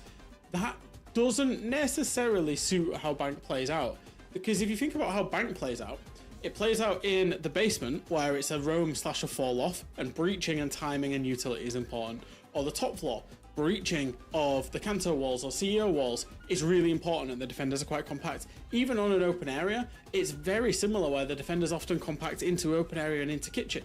So there's less and less gaps that can be found on Bank, and breaching and utility becomes more and more important. But that was fundamentally NIP's problem on the previous map. So I feel like Liquid will be more than happy to play them on Bank. Now we might be in a situation with Liquid starting in defense that they will ban the usual hard breach bans, right? So they ban Ibana, they ban Ace, no hard breach, range hard breach, I guess. And in that scenario, the lineup that they've been using the KB, using also the execute heavy operators, the Yings, the Blitz, etc., might be useful in the sense that it helps you roam clear, but also it helps you have executes that are not plant related. So on the basement, for example, you're not going to go for that plant and default plant and trying to burn against the Goyo, the fire canisters of Tachenka, or the smokes. You're trying to collapse and basically attack from all sides with the Blitz and the Yings and the Sense.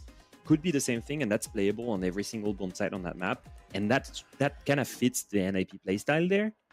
I think it's a good point that they're starting an attack. I'm surprised that Liquid's pick defense. I think Bank in general, for a team that lacks this map, the attack is going to suit them better than the defense, especially because you can get a couple rounds in advance. I think that's a ballsy move from Liquid. Maybe they want to start on the comfortable side. To be fair, they were one of the worst attacking teams here. Both of the teams having a 43% attack win rate, which is pretty bad. I think overall, it does fit NIP's playstyle more to go and abuse those execute heavy operators. but it rests to prove towards the bans of Liquid. If they ban the hard breach, the range hard breach especially, that's where it will really come into play.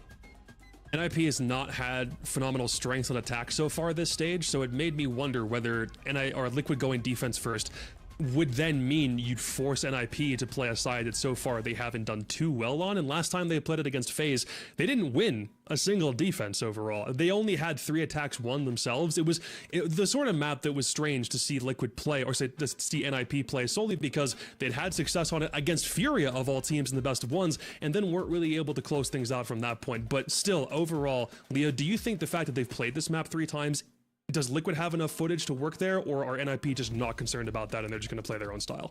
100%. They've got some good footage, but it's not against any teams as well. It's against FaZe, it's against Furia. So you've got plenty of ways to learn how to beat them, plenty of ways to look at their setups, and plenty of ways to counter them. Especially because what we've seen from the attacks of Liquid on Lair, reminder, it was based on a Ram and a Ying, based on a Glass execution, on a Sense and Glass combo. All 3 of them are just there for the executes. That's something that you can use and abuse when you're counter-stratting.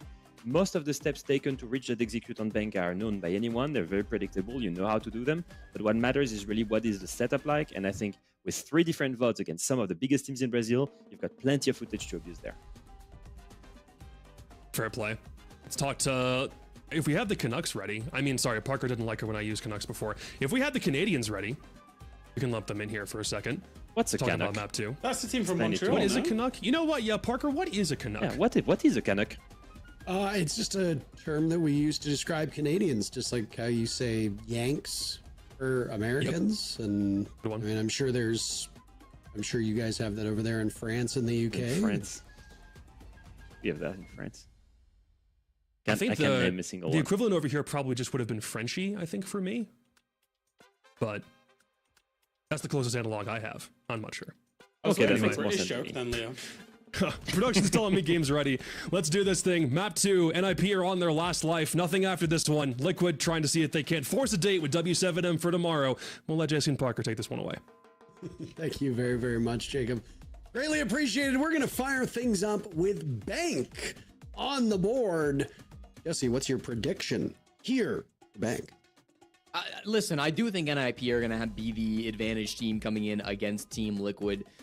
Team Liquid have really struggled on this map. They're on a 4-game losing streak. Now, only one of those games was this season, and that was against Furia. It was a 7-3 loss where they struggled both on attack and on defense. So maybe you could say that that's not a great sample size, and I think that's super fair, but we'll just have to see what Liquid look like coming into this matchup. NIP 2-1 this season. Their last game was also a loss, 7-3 to FaZe, so it's by no means going to be free for NIP, but you do have to wonder kind of how the rest of this game is going to play out. The question on Bank when it comes to the operator bans is always, do you ban the hard breach? Will you ban out Ace and or Habana? That makes the hatches so much harder to get. That makes Canto Wall so much harder to get. That makes Server Wall so much harder to get. Makes it really difficult to attack this map. Janitor Wall, no matter where you're pushing, it's going to make it really awkward if you don't have those operators available to you.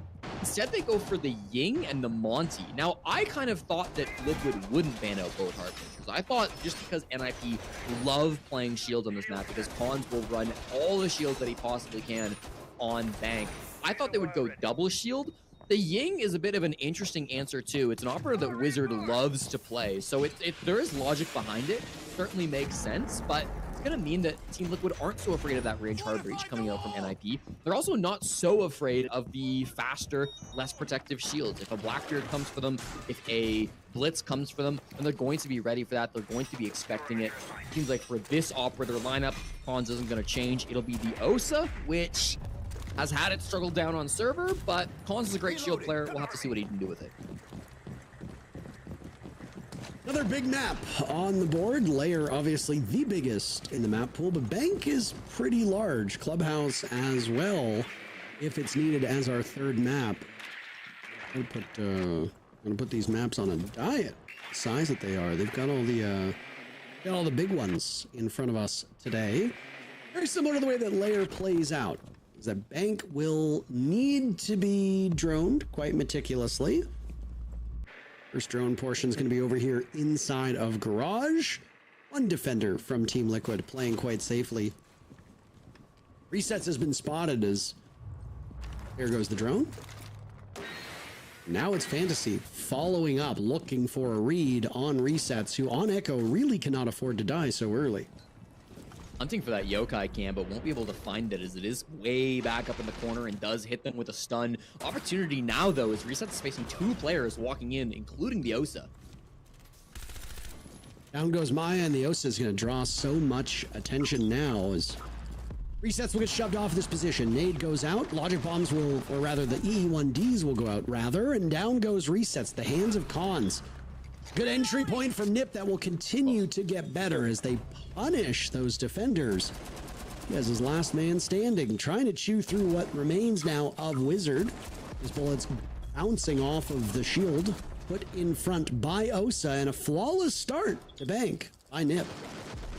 Nice play coming in with that double push through Garage. Obviously with Fantasy rocking the DMR, the the cammers, that's going to be one of those long range guns that you can bring out to really have good impact on those long angles that you find inside of Garage. Not usually the gun that you would see. The Para going to be more common on the Brava, but when you're facing the long angle, I mean, Fantasy knows exactly what he's doing with that gun. Hit some beautiful shots to put his team into the advantage. And then I really liked the Osa play as well. A lot of time you see Osa being brought out, especially when it's with the planter, you see it being brought over towards server, which I find doesn't have a great success rate unless it's a rush that really catches the defenders off guard. But through Garage, when you can really capitalize on those long angles, it becomes almost impossible for defenders to deal with that shield, just because the utility they have, nitros or impacts or what have you, don't go far enough to actually counter the shield. So Team Liquid felt like they had to play aggressive versus that Garage push that was coming in heavy from NIP. They had their Echo kind of pinned down, and they knew if he died, they were in a really rough spot for that execute, and then they just committed way too much, lost body after body, and it was a really good push from NIP coming through. So nice job by Fantasy, nice job by Cons, and Pino with through that round as well. Good stuff. I think the praise of the good players when they deserve it. Wag the finger at the players when they don't deserve it. Those environmental hazards have now been triggered. We haven't really seen a lot of matches where they have been hugely impactful. Some of the fire pipes that like blow up and spread fire on the ground, I don't know what the official terminology is for it, but flammable pipes, I guess you could say. Oh, those have had their moments, but smoke canisters usually get popped pretty early on because if you're a defender, you don't want to be at the mercy of an attacker using that, so I do wonder if we'll see any changes in the game to their effectiveness. They are cool from a casual perspective. I don't think they matter all that much from a competitive perspective, and I don't know where the devs' heads are at. I very firmly believe, and I don't know if you agree, Jesse, that there should be more casual elements to this game that remain casual and keep some of the more competitive elements in there separate. There's a rough spot for Resets to find himself in, try and army crawl his way in Banana as he's punished by Pino's flame arrow, and Nip with an advantage yet again. Great Capital play. That's one of those operators that I think you could have banned out if you were Liquid. Pino has really loved this operator on bank so far this stage, both on the bottom floor and here for the top floor. So not a surprise to see him rocking this. Didn't directly get the kill. That was Hates who ended up finding the final frag, but it was his fire that really caused Resets to go down. Good drones working in through top square. I imagine that this is going to be where some pressure does eventually come out for NIP, but it'll be a CEO window push for Nip as Cons has the defuse kit and it's getting in now. Logic bombs still going off. They've knocked these Team Liquid players into unfavorable spots. Maya also being hounded by those bees that were shot out by Wizard as he tracks their location. Finally, Liquid gets on the board. Ask will do it in the 5th minute of the game. Liquid really don't have much to show for it at this current point in time. They'll get on the board yet again. It's Diaz gunning down Cons. A 3v3. Plenty of time for both squads. All 3 kills on the side of Liquid now coming from separate players. Ask, Diaz, and Nesk, all that remain. They'll lose 2. Diaz alone, and Pino will sweep through with some help from Fantasy. Nip starting off very strong 2 rounds in a row. Okay, I don't know where that really did come together for NIP. The end there, Pino and Fantasy, it didn't feel like that was going to be a round win for Nip, as it felt like they had really lost control of that round. They had a good push in initially where they got some good ground thanks to the Logic Bomb plus the Grim Bee combination, but eventually they started losing bodies. As soon as cons went down, alarm bells started ringing in my head. But I think that second wins that they really got, from Fantasy kind of coming to the bomb site was a big difference maker for NIP, and they did a really excellent job of swarming through once they had a little bit more information on where those Team Liquid players were at. Good stuff coming out from Pino and Fantasy now. 4 kills apiece through just 2 rounds. Right back downstairs, they'll go. Liquid was a bit entrenched over in that garage portion back in round number 1, if you recall, Jesse, and did not go well for them. The tools brought by Nip were simply too much, bringing the Kludge drone to deal with any of the gadgetry that found its way over there. The OSA as well as a focal point for Liquid. It worked out very effectively. Liquid had no answer for the garage play. Looks like they're going to do something similar, though, with resets taking up space in roughly the same spot down below. I don't know if doing it all over again is the right play. This really depends on whether Nip decides to push through garage, because while Liquid might stack up defenders there, Nip might think there's another way to the bomb site.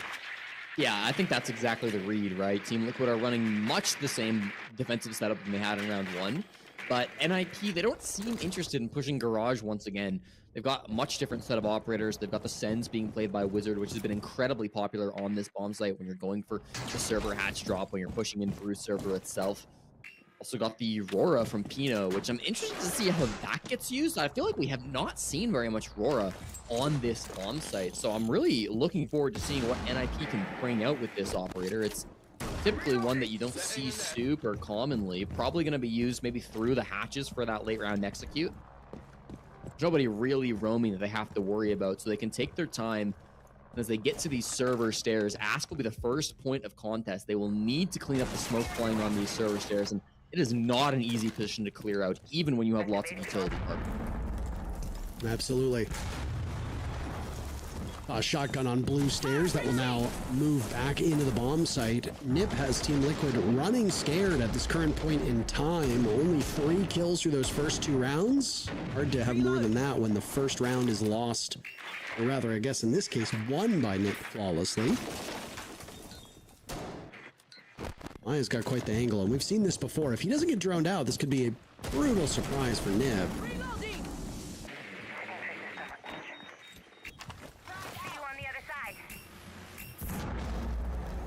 Sends one to prompt the actual push. Last toxic phase just got used by Ask. He didn't choose to maintain his position on the server stairs. So once these Sens walls come down, expect that to be the actual push that comes through. A little bit more droning, and here we go. Fantasy opening death. Best player in the lobby. He's joined by Pino with 4 kills, sitting at the very top of the Nip pyramid. Nip are a little bit slow here. I mean, I would have loved to have seen, if they hadn't got that opening pick all the way back in round number 1, how they would have approached this bomb site, because they are so sluggish. Jamaica's still in pocket for Diaz to fire off those Molotov. Shotgun around the corner. Ask is tearing through this team. Yates finds his way into the garage with 20 seconds left. He was coming for maybe late push. Team Liquid might have their own flawless round, depending on how Hates plays this. Nesk will get him, and yes, a flawless start in round number 1 for Nip. Liquid will have a flawless round. Round number 3, what is this, the 5th flawless round? 6th flawless round that we've seen between these two teams from Lair till now? Again, very decisive victories round by round. These teams are not winning more than 2 rounds in a row, but they are clobbering each other on the rounds they do win. It's been really interesting to see some of the strategies coming out too, because that round we saw the Aurora being brought by Pino, and I've never really seen this operator on this bomb site, so I was super intrigued what he was going to do with it. Maybe if he was pushing server, could find a long range shot to be able to close down the doorway to hallway. Maybe if he was dropping down through the open area hatch, he was going to be able to cut off some of those angles. Instead, ran at main stairs, and that seemed to be just the worst possible place he could have used that gadget, because it told Ask exactly where they were going to be pushing from. If there's 2 ways out from the bottom of main and you block one off, well, obviously you're going to the other way. And so Ask with the shotgun just rotated to the left, got some freebie picks onto the 2 players that are trying to push main stairs, and completely stuffed that push. Really nice play coming out from the captain of Team Liquid, up with the shotgun. has kind of struggled throughout this stage. The last stage he played was with Liquid in 2022. He was plus 30 coming into this game at minus 24. So since he's kind of had to play more shield operators, since he's turned into the IGL of this team, obviously his stats have suffered, but it goes back to just show that we know how good he can be mechanically when he is focusing solely on his own ability. He can be really effective and having some real great impact reading the Aurora strat in that round. Complete blow up a composition on the side of Nip here now, Jesse. His operators are locked in, so we're free to talk about them. Shield bans as well locked in for Team Liquid, which removes Monty, and now the Blackbeard will join. That leaves just the Fuse and the Blitz, though Osa does exist still. I know that you're an Osa hater. You are on the record being an Osa hater. I actually quite like Osa, and I think she has a lot of great applications on this map, but she doesn't function like a regular shield op where you can just walk up with a shield in front of your eyes. It's funny because I remember when Osa came out, people were like, this is what Blackbeard should have been. And then they made Blackbeard, and then they were like, well, now he's just kind of a better Osa. And it's like, are we just going to keep doing this forever, back and forth? Blitz will have to be the operator used, and Cons used that Blitz. Dude, honestly, not great success on Lair, if you recall. Bank's obviously a different map, but Nip find more value out of that op. I will say, just for the record, I think Bank is the best Osa map in Siege. So I don't mind it as much if it comes out here. But regardless, not going to be the choice. Hates on the Yana, one of the least popular operators in all of Siege. Just not a great gun anymore. The gadget has really never been that impactful for this operator. So currently has one of the lowest pick rates out of every operator in Siege. Usually down lower than Tavera or Thunderbird, kind of in that range. Sometimes a shock to more casual players, but I don't really see Yana at all in competitive play these days. I'm interested to see what Hates wants to do with this operator. Of course, could have brought an Ashe, which may have been more effective against the mirror windows being set up. Still pressure being put down onto Maya, who is somehow still alive on this zombie. Roiling right now on the outside Repel. Maya will lead things off. Liquid suffered through those first 2 rounds, but have woken up. It just took them a little bit of time. Maya does pay for it, but he's down to the only dedicated hard breacher on the side of Nip. Not that hard breach is a necessity with the way that Nip is going about attacking this bomb site, but losing Pino early is not ideal. He's been a great player for Nip up to this point. I don't know if Maya can be retrieved here, Jesse. Probably not. He's really close on the windows, so it's way too risky to go for him. They're very worried about Ask right now, who's down on the main floor. That's what Fantasy is currently looking for down on the bottom floor. Wants to make sure that they cannot deny this plant from down below. Hans is going for it. The smokes go, and here's the plant. Well, he baited out the Nitro Cell. Diaz finds nothing for it. Nesk will die, so does Diaz. It's all up to resets. Things just completely disappear. Liquid evaporate, I think you could say. Resets with no kills to his name, and it will not change. Fantasy shuts him down, and Nip is very quickly cutting through this first half. They allowed Liquid a single round, and that's it at this point. 3-1 for the Ninjas.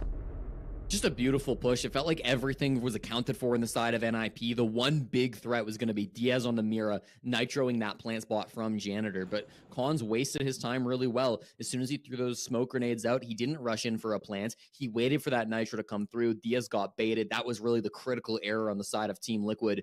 Again, they had players down below. Ask's job was to flank on the bottom floor and try to stop that plant vertically, but it was perfectly read by Fantasy. You could tell the early round drones were quite strong from NIP as they were able to suss out that play really early on. You saw how nervous they were out on the CEO repels. They were constantly looking at lobby. That's because Ask was over there. They had him on a drone, and eventually Fantasy was able to find that frag, so making sure that Ask couldn't do anything on the Valkyrie from down below. Really good window coverage coming out from Wizard as well in that round. Hates a big pick too. Altogether, just really was a beautiful push from NIP. Now Team Liquid, a pretty early tack timeout. Feels like all day today, Parker. These tacks have been reused really, really late. This will be the earliest we see so far. Yeah, I mean, we're used to the NA League where every timeout is taken at the tail end of the second round or the second round of the second half. Obviously, that's not the case here. Attackers need to locate. Yeah, I mean, I also will say, I think the timeout that was taken by Liquid in the previous map was quite successful. So here, you might actually find some pretty decent value out of it. I mean, the coaches usually know better than us. So I'm not going to be the one to come in here and critique them. Yeah. I mean, it's interesting too, because the head coach of Liquid is now Tysus, who has spent his entire career as an analyst, was the analyst for SSG for a while, then was the analyst of Liquid. When they dropped their head coach at the start of the season, they dropped Hugzord. Instead of picking up a previous head coach, they just promoted Tysus from assistant coach / analyst to that head coach position. So this is his first time ever being the head coach of a tier 1 team, and so I think there's been a lot of pressure on him to perform in this role, and so far I think he's done well. I mean, you mentioned how effective that first stack timeout was on map 1. Absolutely. I mean, obviously, the other change that Liquid made was they got rid of Hugzord, as there had been a lot of criticism amongst the fan base as to his effectiveness as a coach, and honestly, Hugzord's timing of his timeouts was seemingly a pretty big grievance that fans had. Not that fans know exactly the inner workings of a team, but there is obviously a point in time where the fan base thinks something hasn't worked for a long period of time and things just aren't working, period. You got to make a change, whether it placates the fan base or not. They got their wish. Hugzord was moved off of the team. Again, Liquid has seen a bit of a crisis of identity over the last year or two, and they've had some great looks, and they finished second again multiple times, but coming up short, especially around the time that Blast took over as the TO for this game, which was back in, I think it was 2022, 2023, I'm trying to remember the year. Liquid had some great starts, finishing second, but ultimately the bridesmaid, not the bride. Nice shot by Pino on Repel. Goodbye to Maya. Long range, and timeout or not, things are not going well for Liquid in this round. Yeah, not finding the success they had previously. They are going to open area, which is the first time they've played this bomb site. Nice move from Resets. Gets it down onto Fantasy, which is huge. That was the death mark that was being placed onto Resets. Same time, Ass goes down too, though, so it's not exactly like it's going to be a big man advantage. Nade finishes it off, but that's really not going to be a huge difference maker.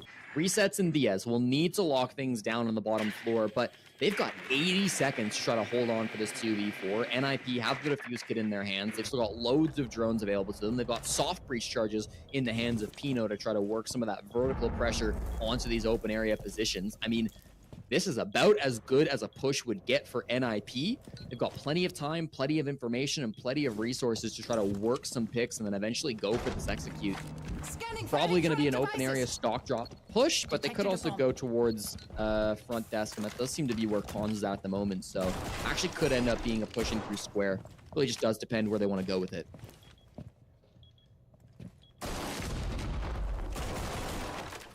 Must feel like an eternity for Liquid fans with how slow this round has gone, and it's just a slow slide backwards. Down in the bomb site, Resets and Diaz will wait for the NIP players to show up. This could be a death drop here, as Resets was eyeing the hatch inside of open area. Silhouettes show us that NIP players are assembled over there. Oh my, Diaz had his attention elsewhere. Hates was completely silent, sneaking in. Resets is cooking up something. A quad kill for Resets. Pino now marching his way on in, and the reads will be there as Resets picks up an ace and somehow saves Liquid in the round.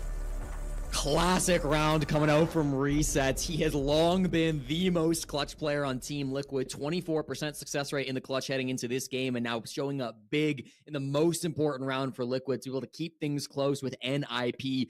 Looked like an unlosable round. They had a 4v1 advantage. They knew where he was in the 4v1 too. They lost the first pick. Then the second player tries to pull out the nade. Not the right decision. Resets quick thinking to go for the swing. Ridiculous play coming out from the 22-year-old, the youngest player on Team Liquid, but no rookie when it comes to these high-pressure situations. What a ridiculous clutch coming through from open area. Zero fear in that round, and he gets the job done. Didn't really think that's what we were going to see today, and I mean, with it, he might have just saved the first half for Team Liquid. Even with that, Team Liquid still look like indisputably the worst of these two teams. When aces happen, most of the time, you have to thank your opponents. That round, Resets made a lot of that work himself, but he also benefited from them running through a very similar angle where he didn't really need to reposition and was relatively safe. Terrific play, frankly. NIP was also running behind on time. They had a numbers advantage. They were a little bit slow. I don't know if it was a lack of intel or what, but with, 30, 40 seconds left, there was only 2 players left on Team Liquid. Yeah. I think the team would be quicker, but not come to pass. I think clock or not, like, you have to trade out in a 1v4. You have to get one trade in a 1v4, right? Unfortunate the way it closed out. They got a freebie on Diaz inside a small office. Like, he literally just walked in and just took him down. Like, that was it. It was so tough. That's tough. Yeah, it is. Well, Parker, your favorite operator in the game, the Fuse Shield, has shown its face once again. Save me. It's not the first time Cons has played this operator. He likes to bring the Fuse Shield on this bomb site. It's something that he's shown in previous games this stage. Of course, NIP have played this a couple of times, including during their game against FaZe Clan, which is the last time we saw Cons rock this operator for the bottom floor. He likes to use those cluster charges to try to clear out some of the utility inside the site before he goes for the push. Got can openers as well to assist with the hard breach. They've got 3 sets of those cans to pick up for the fact they didn't bring any primary hard breachers this round. So definitely got his fair share of utility on the Fuse. Even if that shield isn't really going to be as effective as what you might see from a Blitz or one of the band shields.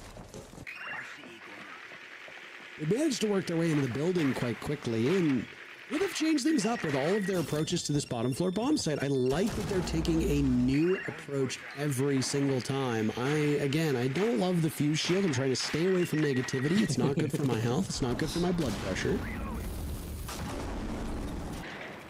I suppose I could really add to it by being a fan of like DZ or like Team Liquid if I really hated myself and wanted my blood pressure to be through the roof. You don't have to do that, Parker. We want you alive for these casts. I'm already half dead. We need you alive at least at 100%.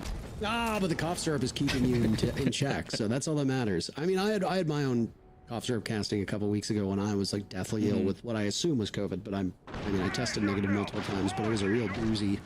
All 10 players still alive. Cons was attempting a plant, but he's flushed out of his position by a mixture of gas canisters, fire from the Shumika launcher of Diaz. You can hear more of it go. Cons is just going to wait it out at this point, but I fear for the timing on the side of Nip. 40 seconds, 35 seconds now. Tries to back his way in just outside of the reach of the flames, but the lineup for Diaz is perfect. Fantasy getting very aggressive, very assertive, walking on in. He's good enough for a single kill, dropped by Nesk. Now it's Cons' opportunity. Diaz still has one in back pocket. That shield absorbing a lot of bullets. Liquid firing away, and now the diffuser has fallen through the clutches of Nip. Team Liquid with an advantage as Hates now circles around. He's last one standing. Liquid have been excellent at shutting them down, and it will continue to get better as they win the round and tie that first half. And the man on your screen on the right side right there resets. That's the savior of these first 6 rounds for Liquid. Without him, they are not here. He might have just saved not just the first half, but Liquid now going on to attack on Bank here. Resets could have completely motivated this team for the remainder of this map. Liquid obviously want to finish this in 2 and not need Clubhouse as a decider. Yeah, that ace from Resets in round 5 really turned the tides. He did have an opening death in round 6, but it didn't seem to matter because the util play was perfect from Liquid whilst that plant was trying to come down server. All the credit to Diaz and Ask, the brand new pickups for Liquid, as they just were able to stall out that plant over and over again. Cons had no chance of getting it on the ground. When you're playing against a Smoke Tachanka lineup, you have to go deep. You have to find a way to work picks, whether that's down through the main stairs, through gold, through elevator, or whether that's just by rushing through the bomb site, as Fantasy tried to do on the Deimos late in that round. But no matter what they tried, everybody on Team Liquid was ready for it. And plan A, I mean, it just really never had a chance trying to plant that diffuse kit against a support player as good as Diaz or as good as Ask. That was really well put together from these 2 new pickups. So they managed to hold things off. You said it, the 3v3 round, the 3v3 half split, and we'll get the next set of operator bans in. Kaid, a zombie being removed for the defenders. Those are probably the most popular up against NIP. NIP will take out the double shield instead. Also makes a lot of sense because Ask is playing a ton of the shield on this map. So I see logic in both sets of bans. Be another half where we see both Ace and Habana available, though, at least until the next set of bans. I mean, really can't give enough credit to that Tachanka play as well. Being able to just keep the attackers from finding a safe spot. Destroyed Nip's execute. They had to scramble. That's why you saw Fantasy sprint through the smoke and through the flames to try to get something going. because they knew the time would just continue to be whittled down by these defenders on the side of Liquid. Diaz had the perfect lineup. Nip's entire focus was controlling hatches and pushing through the main door. There was no hit through garage. There was no presence back by vault. I know that we harp on linear executes from time to time, but if you know that there's a stall operator playing over by lockers, which is the case obviously with the Tachanka, there was a smoke there too, so there was two that you had to deal with. You need to spread your forces out. Nip just couldn't get it done. And sometimes you fall behind on the clock. You have to make your own luck. Hennessy tried that. He got a big pick, but that was all she wrote. And stall continued to come out, which allowed Liquid to be aggressive in that spot. Really well played by them, but again, they must feel motivated and good from resets as ace. Their whole team looks like they got a shot in the arm from that one. You know, an early fall off, and Neska's in the building, by the way, inside a vault. Did they have any clue he's here? It was loud on the Habana, but I don't think they know Parker. How did Pino not hear that? He's probably stunned as Maya has now joined. Multiple players in. Down goes Fantasy at the hands of Nesk. Team Liquid looking like a team possessed at this current point in time. Down goes resets. Nip looking for a swing back in numbers, but Maya is there to bail Nesk out of a bad spot. Nesk once again holding on to that diffuser, playing a more traditional role. Wizard eliminating Ask means that it's a difference of one player between these two. But any trades at this point, and it's over. Wizard had a big moment just seconds ago. There's 3 targets for Liquid that he'll have to find. Nesk getting diffuser down as Wizard backs away. A beautiful shot onto Maya. Looking for one more over towards gold. Can't get it done. It's Diaz to shut that down. The lead is Liquid's.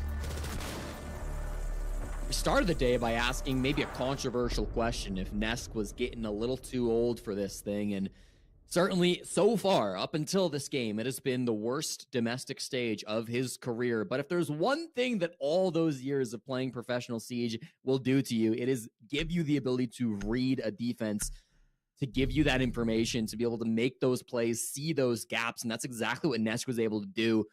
Playing on that, Habana was able to find that there was just nobody that was going to watch him as he went in through gold. I love that round 7 rush from Team Liquid. Try to make sure that first round can start off strong for you. It wasn't a rush that was just called for no reason. They had a lot of good drones that were finding Fantasy in open area, that were finding, I believe it was Pino inside the elevator. So they knew that a couple of players on NIP were holding towards top floor. Wizard, sorry, the Cons on the Clash, I should say, was also over towards server stairs. So there weren't very many players actually in the bomb site compared to when Liquid were holding that site where they had a lot of site players. So Liquid able to identify that gap, make the play. Nesk has that decision made. He goes for the plant, and it's really well executed by Nesk. It really opens things up, and then joined by his teammate too. That was a beautiful little push to come out. I think stunning NIP as they now lose the lead on their own map pick. Team Liquid perhaps looking to break the streak and win their first bank matchup in many months. Those numbers were pretty damning, right? As it said that the Liquid core has never lost on Lair with this new look, and then they have a terrible record on bank. They keep the first one intact by winning on Lair, though it came awfully close to them losing that and the streak being over. Now they have to beat expectations, and that's not an easy thing to do. Again, both of these teams have battled consistency for quite some time.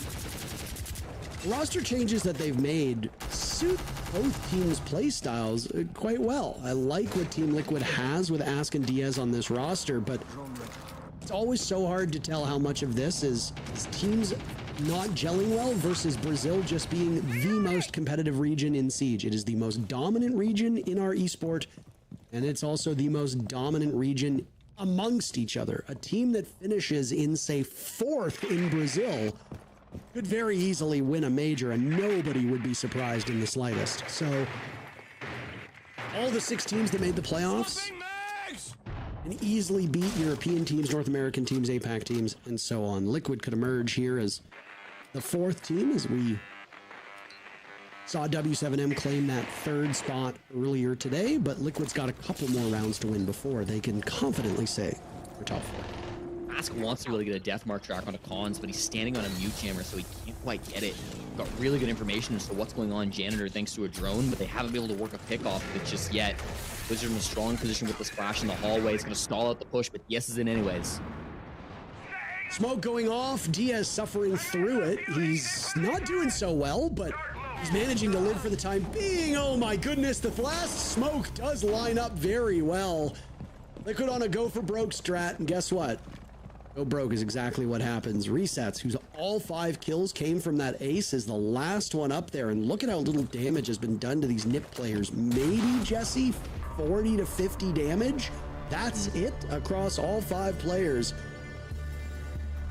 A very one-sided round for NIP, and a miserable amount of offense on the side of Liquid as NIP win the round, tie us up. There were some cool ideas in that push. I mentioned how Ask's job or his goal in that round was to deal with Cons inside a janitor from below, but Cons was standing on a mute jammer. He actually got resets to impact EMP, the mute jammer inside of janitor from the CEO windows, which allowed him to go for that death mark track, which almost got a pick onto Cons. He did a little bit damage to Cons through the floorboards, which would have changed the whole round, right? If the smoke goes down, then all of a sudden those toxic babes aren't there. DS is able to survive long enough to put the fuse kit on the ground. It's an entirely different ball game, but instead, Hates was able to make the play. He was playing over towards main stairs. He just rotated back down to open area and found Ask. That was actually the very first pick that happened in the chaos of that round, was Hates rotating down main stairs and killing Ask from below. If that whole series doesn't play out that way, if Ask is able to get the opening pick on a Cons instead of dying to Hates, I think we see a completely different round getting played in that one. But unfortunately for Team Liquid, it just was not meant to be. Some really good ideas in that push, but not quite able to string it together. I think something that was said when we were doing the North America League that applies here because it's the same amount of games. It's that if you've made all these roster moves, as obviously Liquid has, and they've completely changed things up, you really don't have a lot of game days to put these things into motion, right? You can practice them, you can scrim them, but every team will tell you that scrims are not a proper substitution for real games. You need your game day reps. And teams here, NIP and Team Liquid, are not the top teams in the region. They have new looks, they have new rosters, they've swapped roles, they're dealing with a new game in its entirety. CJX might look like a very similar game on the surface level, but it does play a little bit differently. The teams will tell you that. So you have to get through your games. You have to take every single map by map, to build off of your success, to put those things that you dry run and you scrim and you practice into motion in a real match. And some players are very equipped to execute something in a scrim. They might have struggles and get those shakes on game day. You never really know. So both of these teams are going to learn as they go. I agree with you. I think we've seen some really good looks from both of these teams. I think both of them, win or lose, can walk away being happy with some of the things that have happened here. Unfortunately, one of the teams is going to walk away quite unhappy, as there's only one spot left to get into the top 4. NIP running the same open area defense that they ran against FaZe a couple of weeks ago in the season. That was a round that was not too long ago, so Liquid might be able to read into this strategy. It is not the craziest strat of all time. It's a heavy roam up top with Fenrir and a Mozzie and a Legion, a lot of annoying gadgets to try to get past if you're Team Liquid, but they should still be ready for it nonetheless. Nesca started to make his entryway through the main floor, actually already just lurking inside of lobby, inside of ATMs. We'll see if he can work a pick later on, but the focus is obviously up on the top floor. Can Ask make the space on the Blackbeard? Can they find some players with these drones and then force them back with just the threat of BB running through? It seems like the answer is yes. Every player on NIP will drop back to the site and they will not engage even one body up on the top floor of Liquid.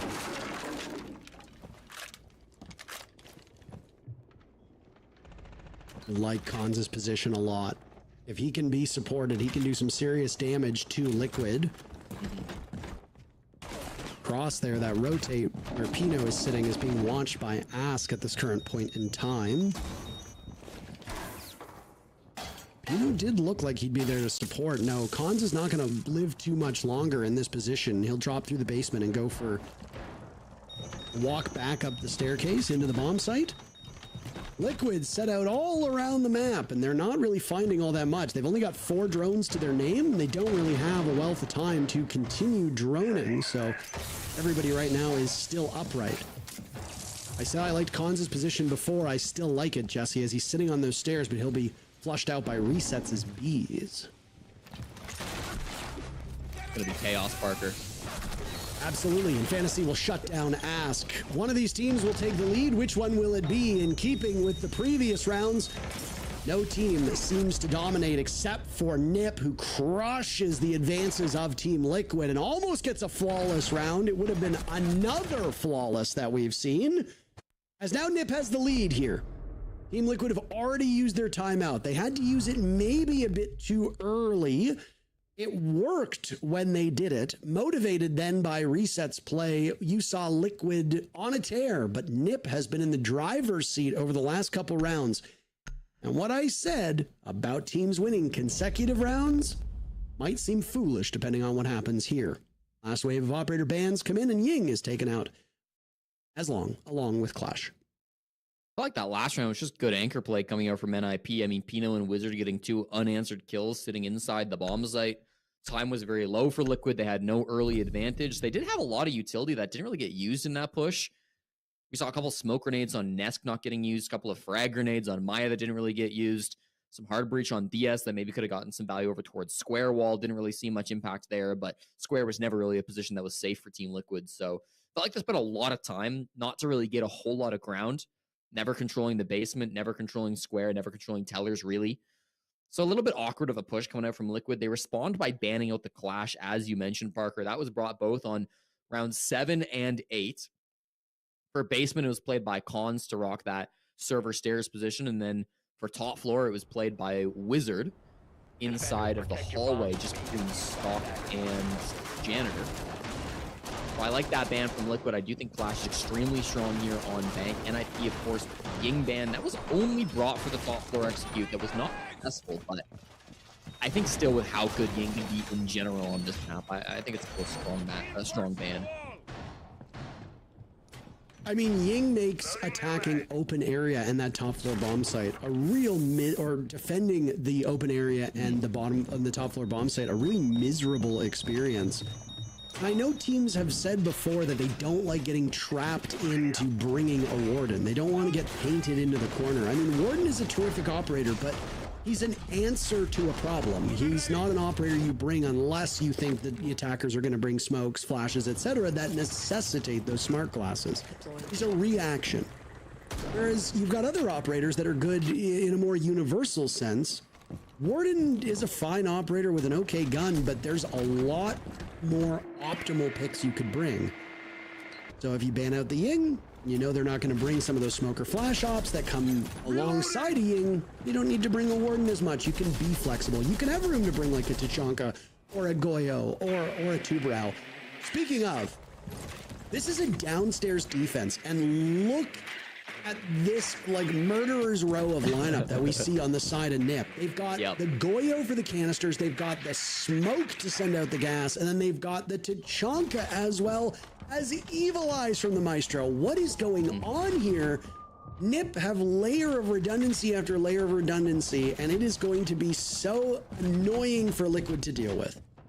Yeah, Hates was hiding through the prep phase as well, so they wouldn't know that there's going to be a Maestro on the field until they drone that late into this round. When there was no Brava being brought out, there are still a lot of nades. I think they have good answers to the Maestro anyways, but it doesn't mean that it's going to be easy to clear through. One thing that should be obvious to Team Liquid, now that they see exactly what operator lineup is in front of them, is that they cannot go for a simple server plant. If you don't manage to cause any chaos in the backlines, this plant is never going to go down. Unless Cons, Hates, Pino, Fantasy, or Wizard makes a huge mistake and doesn't stop the plant from going down server, it's not going to be successful for you. That's why you see Liquid moving around. They've got a lot of bodies towards the elevator hatch, a lot of bodies towards main stairs, and the gold hatch as well. This is a good push being set up by Liquid. They're very much aware that a server plant is not in the cards, so they're starting to rotate to these other angles in the map. Doesn't mean it's going to be easy. Some of this defensive util is being rotated too, but that's going to be the game plan for Team Liquid.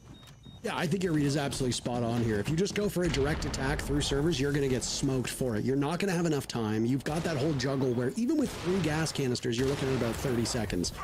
We're at 50 seconds to go, so you've got a lot to wait out. 20 seconds on each Goyo canister, and then the flames from a Tachanka, who still got 18 Molotovs in pocket, 2 gas canisters for Pino. If Liquid cannot sweep through the back portion of this bomb site, they are doomed here and will get absolutely buried by this NIP defense. And honestly, Jesse, I'm a little worried that that's exactly what we're seeing on the side of Liquid. Maya has decided to retreat, go for a takeover towards stairs. There is a belated push through garage. Hates tried this on attack for NIP. It did not work out. Now it looks like it's Resets who's going to be the one to do just that. Down goes Nesk, Ass taking a lot of damage. Resets finished off. Yep, Liquid are donezo. Stick a fork in them on this round. Maya almost got the diffuser down, and it's a flawless one. Of the last 3 rounds, Liquid have mustered, what, a single kill? It is a brutal time to be a Liquid fan. They really need to find some way to stop this momentum. Obviously, the attack timeout was already used by their coach earlier on, so that's not going to be an option for them. They seem to have the right read. They were moving things over towards the gold hatch, and they were moving players over towards the elevator hatch, and they did still have pressure that way. There were still players that were trying to push down main stairs, but in the end, they did just default for one of those pushes just from server. Ended up being a hatch drop instead of directly to the server door to try to get the diffuse kit down. But you're never going to get a plant down versus a good team when they've got that much utility to stop your plants.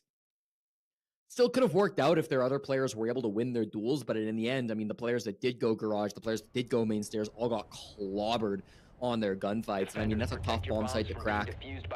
Certainly no easy task by Team Liquid, but still no good answers for the defense that NIP were setting up. That is 3 in a row, Parker. That's a perfect rotation. So it'll really be on Liquid to problem solve. You're going to go top floor for round 11, and if you win it, it'll be open area for round 12. Both bomb sites you have yet to win an attack on. You've got to be better in these next couple of rounds, but what does that look like if you're Team Liquid? What is your answer to some of these setups that we've been seeing? I'm just not sure. I mean, if you consider the fact that Resets might have broken Liquid for a round, or broken NIP for a round or 2, if you exclude his improbable ace clutch, this honestly could have been a 7-2 victory for NIP, and we could already be in the process of moving towards Clubhouse. I mean, I did talk up both of the teams earlier. Liquid won a very scrappy first map, 8-7, and honestly, they have had some moments where they've completely fallen apart here on Bank. They barely win their map. They get blown out on Bank, and then what happens on Clubhouse? It's anybody's guess. But no matter what happens, if NIP is able to escape this map right now, a 7-4 scoreline, then I worry about Liquid's chances. NIP have absolutely earned this lead, and they are fighting to protect it. Yeah, I mean, in this series, Lair was the easy part, and that was barely going the way of Liquid. So you're absolutely right, Parker. 2 in a row, you need to win now if you want to be able to push this to overtime. 2-0 still very much in the cards, even though it would take a big turnaround from the way Liquid have been playing. Gonna be another window push from Team Liquid. They've got the Bees being held by Resets. They got Ask on this Blackbeard to try to make some chaos as they go through. Big focus on Stalk as well. They couldn't really push this part of the map previously because of the clash that was being played, I believe, by Wizard. Now that clash not going to be in the field, so he has to go over to the Warden instead, where he's still holding down a similar position, but now just thanks to that deployable shield. Smoke being used, and this is still not easy. Stalk jumping being held by Wizard, Janitor still being held by Cons as well. If they have good chemistry, that could be big, but there's the pick. That is exactly what Liquid wanted. Yeah, and immediately Maya's tossed right out of the building. Maya's been having a rough game. Resets is also down for the count. Yokai Drone will spot Nesk, so at least one more player on Liquid is being watched by NIP. Yates was in a very bad position. Khan slaughters Nesk, and I just think this one is over. It is going to be mighty hard for Team Liquid to bail themselves out of this position. The 4 remaining players on NIP, all at full HP. Only 1 kill through this round. Ask in a precarious position atop of the stairs, and he's going to get chewed away at from Pino. Of the last 4 rounds, Liquid mustered 2 kills. What a masterclass of defense by Ninjas in Pajamas as they win map number 2 and send us to map number 3, Clubhouse. Jesse, this is the first time that a 3rd map will be played here in the playoffs. It has been 2-0s all across the board. Nip absolutely earned that, but man, oh man, they got to be looking at Lair thinking if we just won one more round, we'd be victorious 2-0. We saved the best for last, Parker. The best series to go all 3 maps will be the final one to decide our last team in the top 4. You know, after losing last week, Collins put out a tweet. He said there was no time to lament that loss. They just need to go in, fix the mistakes, and get the spot versus Team Liquid. That previous round, he really showed why he meant that. Huge rotations coming out on the smoke to be able to have some massive impact, trading out his teammate on the Warden. That was a really big play from the captain of NIP. They're looking like a real cohesive unit at the moment and should be feeling very good for map 3. Yeah, I mean, Clubhouse is going to be an intriguing one. It's got some similarities to both Bank and Lair, but is its own beast that will need to be tackled by these teams. Map 2's done, so let's break it down as we bring in the desk. Thank you, gentlemen. I had an inkling in the back of my head looking at this map ban phase that map 3 was probably going to be on the cards. With the first series, it looked like W7M was probably going to roll over BD even if it took overtime to do it. But in this one, there wasn't a definitive yes or no, it's going to be a 2-0 down the stretch. It felt like NIP going back to Bank over and over again might have been a mistake if Liquid were the team to capitalize on anything that they saw from their previous plays. But ultimately, they looked super comfortable on it, and it's a comfort pick, but it's not something you can criticize if it works, Jack. Yeah, no, I suppose I've got to hold my hands up here. We were worried about NIP in terms of the game plan on Lair and how it would transpire to Bank, particularly with regards to breaching. And honestly, none of it transpired. They were decisive, other than, you know, letting a couple of rounds go to big individual moments. Like, that's literally the only problem that they had. It was almost like it was a role reversal, Leo. Yeah, look at that one round. That's a concrete example of the only reason why Liquid was able to fight a little bit in that round. In that match, sorry. That's a 1v4 ace clutch from resets that was supposed to fuel back the confidence of Liquid. And in the end, they win the next 2 rounds, right? But there is a reality here. The reality was that NIP was so much better in that match. In terms of strategy, in terms of understanding, in terms of team play. It was a very slow game in some of these rounds. Mind you guys, 3 rounds had their entry kills in the last 30 seconds. Like, playing the late rounds and playing the denial was really well done by NIP, and I think the last 4 rounds are really a testament of that. They abused the smokes, played every single round. They played Tubero almost every single round. They played Goyo or Echo, late round denial operators almost always, and almost 3 out of 5 operators in their defense stack was always about denying the execute. They abused the very slow Liquid. They abused the obstacles and the utility. And almost every round like this was just Liquid struggling to problem solve the most basic stuff, and in the end just getting picked by one by one. It was kind of ugly to see Liquid play like this. I still have a memory of last week when NIP played FaZe Clan on Bank and they didn't win a single round on defense in half 2, and then Liquid opened up the second half by getting one on attack, and I'm like, oh boy, is this going to be where we see NIP fall apart? But they stormed back in, and Leo, to your point, because they were able to force those kills to happen within those last 30 seconds for 3 rounds in a row, it meant that Liquid didn't have an advantage early on that they could capitalize on and had to execute quickly. So Jack, ultimately, that's really good timing on defense, and FaZe and Liquid are 2 very different teams at this point in time, so for them to bounce back and have that kind of result after what they did against FaZe Clan just last week, that has to feel really good heading into map 3. Yeah, absolutely. I think when you're playing up against FaZe, you don't necessarily always know what's going to happen. Like, FaZe are always looking for that weakness and where they can really exploit it. I think for Liquid, and this was the same on Lair, actually, to be fair, it's been the same the whole for the best of 3, is Liquid are scripting what they're going to do, particularly when they're attacking quite a lot. It's quite slow, it's quite step-by-step, it's quite logical, but it's quite easy to read into. And what that means is you can disrupt it quite easily, and I think that's probably one of the things that NIP will have spoken about between Lair and Bank. And obviously they're going onto a map, or they were on a map that was much more comfortable for them, where they've got a bit more routine, where they know what's going on, and therefore they can disrupt Liquid even more. And I think that's why once it changed at the half, we really saw NIP kick on. And again, everyone's had a pretty good game there. You know, you've seen Fantasy still being top of the leaderboard there across both maps so far. We said if NIP were going to find success, he had to be kicking on, and he definitely has been. I think it's the story of him and Pino. I think the 2 right now are fueled on confidence. Both of them are having a great match. Both of them have dropped double digits on average on both maps. 27 kills, 20 kills overview across the two maps here. I mean, that's a really good start for Fantasy. when we speak about nerves, when we speak about the lack of confidence that we're starting to see here on the side of Liquid, playing against a guy that's fueled on confidence, that's feeling comfortable, that's dropping almost double digits everywhere, that's gotta hurt. Fantasy right now, the main actor, the main stakeholder of NIP's return at international events. Honestly, I wouldn't like to be in Liquid's shoes on Clubhouse. I know it's supposed to be a comfortable map for them, but Clubhouse is also a map that punishes hard the teams that are too slow and struggle to problem solve.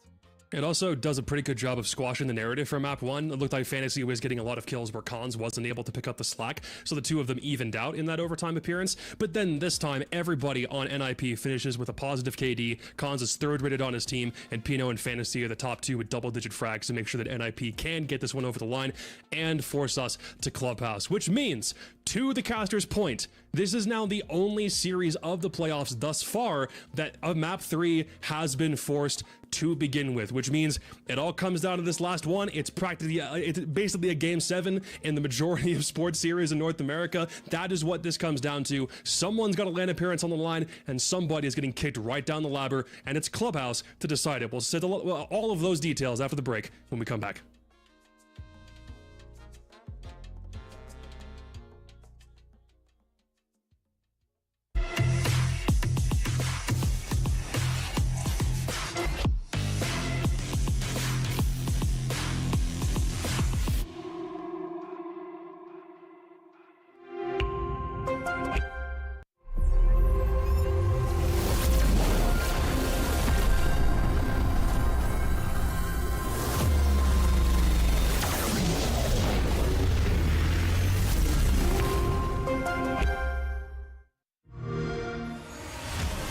You know how they say, it's not the destination, it's the journey? And the journey of 1,000 miles begins with a single step. And you know what? They're right.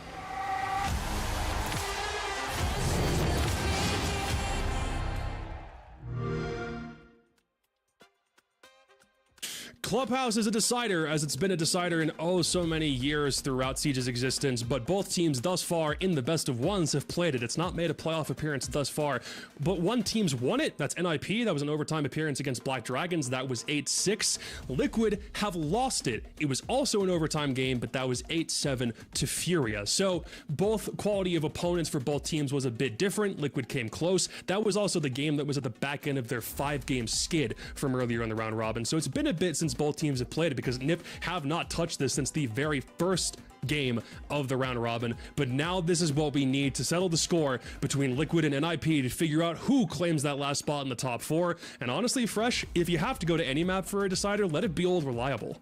Yeah, Old Reliable. I think it's one of the things that people say is that Clubhouse is kind of the best of one map, and therefore that makes it the perfect best of one map inside of the decider map of a best of 3. I will say the way that this game's been going, Liquid have been slow whilst being logical. They've been easy to read, and I think that's the big thing for NIP. And that's, for me, that's the win condition, is how much can NIP read what Liquid are doing and be disruptive to it and execute on that with teamwork and togetherness. They did it reasonably successfully on Lair, to the point that they arguably should have won Lair, but just about lost it. They did it very successfully on Bang, and therefore the momentum is with them. A couple of things on that, by the way. NIP will start in defense on Clubhouse, which for me is a big thing, because they've been able on Bank to punish hard Liquid being very slow in attack, and they've been able to predict where they were, and Fantasy has been able to be aggressive and disruptive towards that. If they keep the same game plan, the same momentum on the same map, that's going to be extremely efficient against Liquid. To zoom back a little bit, now is the moment. There's a single map that defines who gets to EWC, and at that moment, there is a very different context for both of these teams. Liquid is expected to be at every single international event. NIP have not been to an international event in 500 days. So right now, the pressure is on Liquid, not on NIP. And we know what Liquid tend to do with pressure as well. A team that had a land drought that significant, especially for a team that's been in a tier 1 setting for a long time, like, NIP is definitely one of the more significant ones, at least for me, Fresh. I think there are times where there are some teams who have won LANs before who just don't have a decent roster, but sometimes they'll still be able to pull things together, a la Liquid. But still, for NIP to be this long until they've been to LAN is kind of shocking when you put it in numbers like that. Yeah, although I will say, I think expectations may be changed for an IP. Like, maybe from an org perspective, you would expect to see the org events, but I think from a team perspective, I think there's newer players, more inexperienced players, players with maybe a lower ceiling than previous NIPs evolved. And I'm talking about world champion, rosters in that. Right. I think for Liquid, they've always held themselves to the highest regard, and it has created a pressure. So, whoever wins, whoever qualifies, whoever's at the event, that's going to be huge for them. But actually, it's going to be hugely disappointing for the other side. But I will say, when the pressure's on, that's when we've tended to see Liquid struggle. And the pressure is most definitely on inside of this final map. Leo, the only counter I have for that is that the pressure was on for Liquid when they had to play BO1s and they won the 4 straight they needed in regulation to come back and get to playoffs in the first place. Is LAN pressure going to be different because now they're stood directly across from their opponents? They've been able to perform under pressure before, and that's been the main talking point we've had this entire time for Liquid. Can they beat the odds here and finally get themselves over the line? I think to a degree that did not feel the same pressure, especially in the BO1s, that when we talked with Sensi, he was saying that basically the team was in their own heads at the beginning of the stage because they needed to prove they were the right roster changes. And whenever they were on the brink of not qualifying, but there was a very little chance they would make it to the playoffs, they just gave away that mental pressure. And that's when it started clicking. And I think right now it's a mix of LANs. Yes, LAN in front of them, they're offline. They're expected to win. They're expected to be there. I think it's part of their inconsistencies. I think it's part of the mental pressure that they have, and I think it's not going to go away when they're one map away from making it or not making it to the next international event, especially have such an early exit at Reload against a team that, even though when they went to grand finals in CAG, they were not supposed to lose against them. So I think they've got like a history of being broken, a history of not achieving the performance expected by the org. And that's going to be something that carrying that name might be a curse. And as you see Palu really thrive ever since he left that organization, it's going to be rough if you guys don't make it. Jack, 3 players right now for NIP stand at 20 kills. Wizard, Pino, and then Fantasy right now sits at 27. And everybody on NIP, because of the way that Bank Game went, now sit at a higher EPS than everybody on Liquid. Does someone on Liquid need to have a massive individual performance here in order to give you confidence that they'll be able to get this thing over the line and finally end that LAN drought? It's kind of ironic that Nesk came right on the screen as you asked that question. I think there's 2 players for me. I think Nesk and Maya. Like Nesk, we've known him as a proven quantity, and being honest, he looked a little bit lost, especially in those late rounds on Bank. The very final one was a huge example of that. And then Maya for me he's that star factor. He's almost like what Volts is to W7M. He's the guy that kind of comes alive in the big game, that has that big play, and you see him get excited, jump out of his chair, and get the team going and be the kind of life and soul of the team. We've not seen that yet from him. He's had a couple of rounds where that's happened, but not to the extent that you want it to really fire the team up. So I think it's a combination of those two, especially on the front line for Team Liquid. All right, Pino and Nesk have faced each other seemingly countless times over the decades. One of them's got a date with LAN in just a couple of weeks, and the other one is about to get sent to a pretty extended summer vacation. Jesse, Parker, it's time for Clubhouse. All right, well, thank you very, very much. It appears that we are ready to get underway with Clubhouse. Jesse, I always ask you, what are your expectations? I want to ask you, how are you feeling? Still a little under the weather, Parker, if I'm being honest with you, but I'm feeling excited for this game, if nothing else. NIP versus Liquid on Clubhouse. I mean, it's a tale as old as time. And talk about expectations. I think everybody's expecting Team Liquid to be able to make it to the top 4, especially after the roster moves that they've made. There are high expectations for them because everybody that's left this team has gone on to do great things. Palu left this team just a couple of weeks ago and now has immediately qualified for top 4 in the SAL. We saw that just a couple hours back. Then we saw Lagonis leave this team, going to coach Wildcard, and then bring that team to heights that they have never experienced before in their organization's history. And now, of course, we see Hugzord as well, the former coach of Team Liquid, go down to Southeast Asia, head coach of Elevate. They'll be playing for a LAN spot tonight in an oh so important game to be able to make sure that they can lock in that spot to be one of the best teams in the world. So everybody who's left Team Liquid has gone on to have some level of success, even if Lagonis didn't quite qualify to get top 4 in North America. There's a lot of pressure on Liquid to do the same. If they don't, people are going to look at that roster move. They're going to look at the team that Liquid have right now, and they're going to think, was it worth it? Why was this change being made? For NIP, I think pressure's off. Obviously, there's a lot of young players on this team that would love to make a LAN appearance. Hate's still looking for his Tier 1 LAN event debut, of course, ignoring the domestic LANs that we have down there in Sao Paulo. We've got Fantasy, who's itching to make it back to an event, as he hasn't been in a very long time. Wizard as well, looking to make it back. So we've got a lot of bodies on NIP that would love to make that trek, but the pressure is on Liquid here, as it has been all season long. I very briefly was turning back over and I saw like the ponytail of Fantasy's a zombie, and I was like, wait, is that Cat? And I was like, no. Just so itching for a Caveira to show up. You're praying. I was praying for a Caveira. I absolutely was. You're spot on with that. I mean, I do enjoy the operator quite a lot, and I think I think she brings some excitement and some spark to the matches. So anyway, let's get underway. Very common operators. Nothing really jumps out to me at this current point in time. Team Liquid have been doing their best FaZe Clan impression by bringing the recruit operators quite regularly so far. It'll be Nesk now running Striker as Breach did not get opened up. Is that my eyes mistaking me? I thought it was open. I honestly was looking at my notes, so I could have missed that, but I saw Ask put down the secondary can opener, but unfortunately the spectator swapped off of it literally right as it was. But okay, there it did get opened up. I was waiting for the sound. I didn't hear it. I'm getting old. Maybe my ears just aren't as good, Jesse. I was about to say the exact same thing. They're jumping in top floor now. The goal was to clear out Hates, but he's immediately rushing right back to the bomb site. That goo mine slowing down Maya just enough for him to make it down through Oil Pit and return to the site. That is about as perfect as a fake roam as you can get for NIP. They didn't want to commit to getting gunfights. They didn't want to commit to actually dueling the players of Team Liquid, but they wasted still so much time. Usually on Clubhouse, you do one or the other. You roam and you commit to taking gunfights, or you stay all in the bomb site and you're hoping just to slow down some time, and then you're going to have 5 players alive for the execute. But NIP have kind of gotten away with the best of both worlds, delaying nearly 90 seconds on the top floor roam and losing nobody.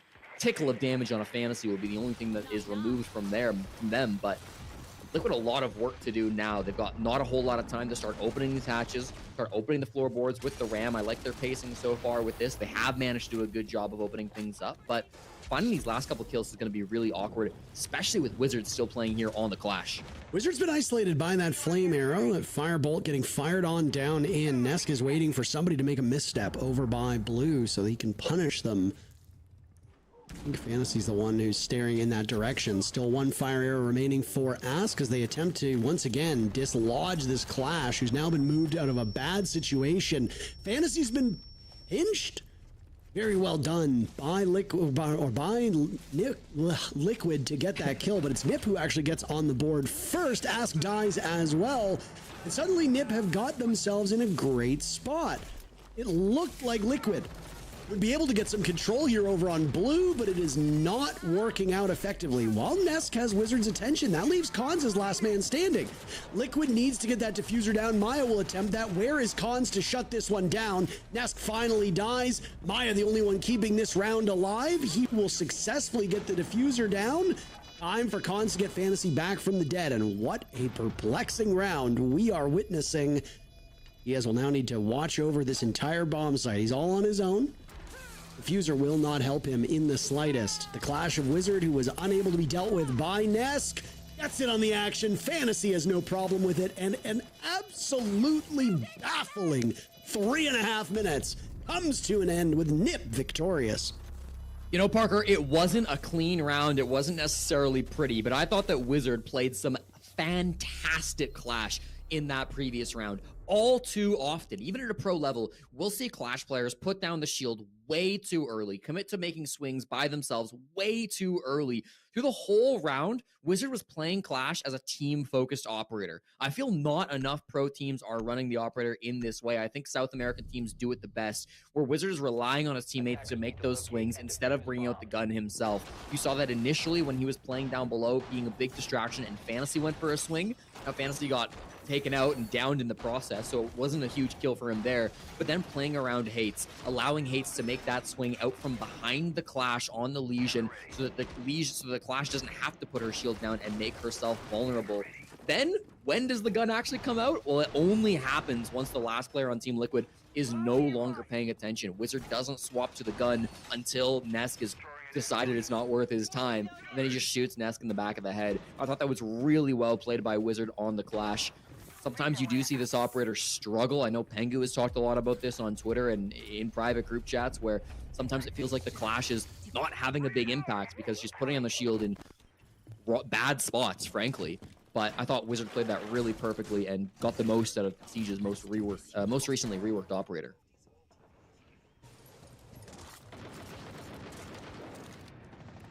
I mean, if it works, why not bring it again? Cons has been loving these shield operators all day. Clash was an obstacle that was tough to deal with. I really did want to give some credit to Liquid there for the way that they were able to move that Clash into the nade, into the fire arrow, but I mean, Cons, they endured. Now Cons will have an opportunity to continue on some great Clash play. Hates shutting down Ask. That's the Deimos, who has accomplished very little in this round. Only 40 seconds in, and you're already down by 1.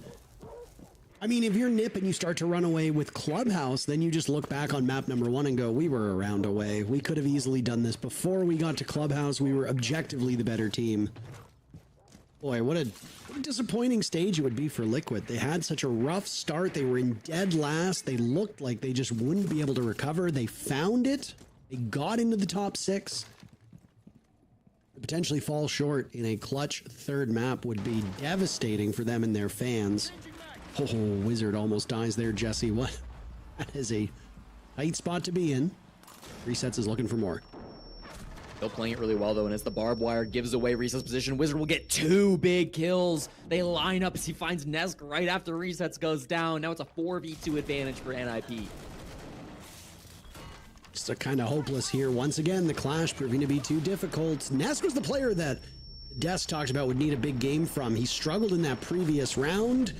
This time, there's a bevy of players dealing with the Clash, and none of them in a positive direction. 2 in a row for Nip as Cons gets the final kill after shedding the Clash shield. There was a game early on in the North America League between OXG and Cruelty. You and I were casting this game, and it was all in Clubhouse, and Cruelty were on the defense. And round after round, Oxygen could not find an answer to the Clash. It felt like they were constantly getting slowed, constantly not able to work a pick, and always it felt like Team Cruelty were completely oppressing Oxygen because they just couldn't get past this Clash.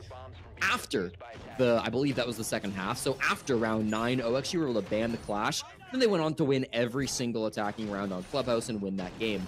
So I do wonder if things might turn around for Team Liquid if they can ban the Clash after round 3. But even still, you do not want to go down with a 3-round deficit on a do-or-die game. You're playing here on Clubhouse, a map that Liquid have historically struggled on. They're on a 3-game losing streak on Club. 2 of those games were with the current roster on this season versus Secret and Furia, although admittedly, both of those losses were very close. This is still a map you cannot afford to lose. Struggles with the Clash for the first 2 rounds, and it will be a factor here in round 3 as well. I imagine it will get banned after this round, but even still, if they can't get at least 1 round versus the Clash, they're in a really rocky position so early on this club game. You certainly don't make it easy, Jesse. Not at all. I mean, it is Clubhouse. It is usually a defender fortress. It's pretty close to 50-50 at this current point in time. 79 rounds have been played here heading into today, and it's 53% of the rounds won by the defenders, so not a massive difference. Really close to a coin flip. If Nip can emerge 4-2, it does concern me a little bit for Liquid, but Liquid will go on to the ever so slightly better side in this second half. I think what concerns me most about this being a competitive game is Liquid's collapse that keeps happening. I mean, they fell apart on bank. They have really not shown a great look. There was some desperate attempts keeping it in this. Oh, there we go. All right, we'll get a great view of Clubhouse. I'm not sure what's going on here, but Desk is the first to die. I fear that the Desk might have cursed him as he's 0-3 so far. Yeah, one of 3 players on Team Liquid who have yet to find a kill in this game. Still early, but that's not really what you would like to be seeing if you're a Team Liquid fan. They'll start to work on this jacuzzi wall now, and there could be a freebie pick or even a death as Hates perfectly predicting what Diaz might do, and he's got a free angle onto the Maverick.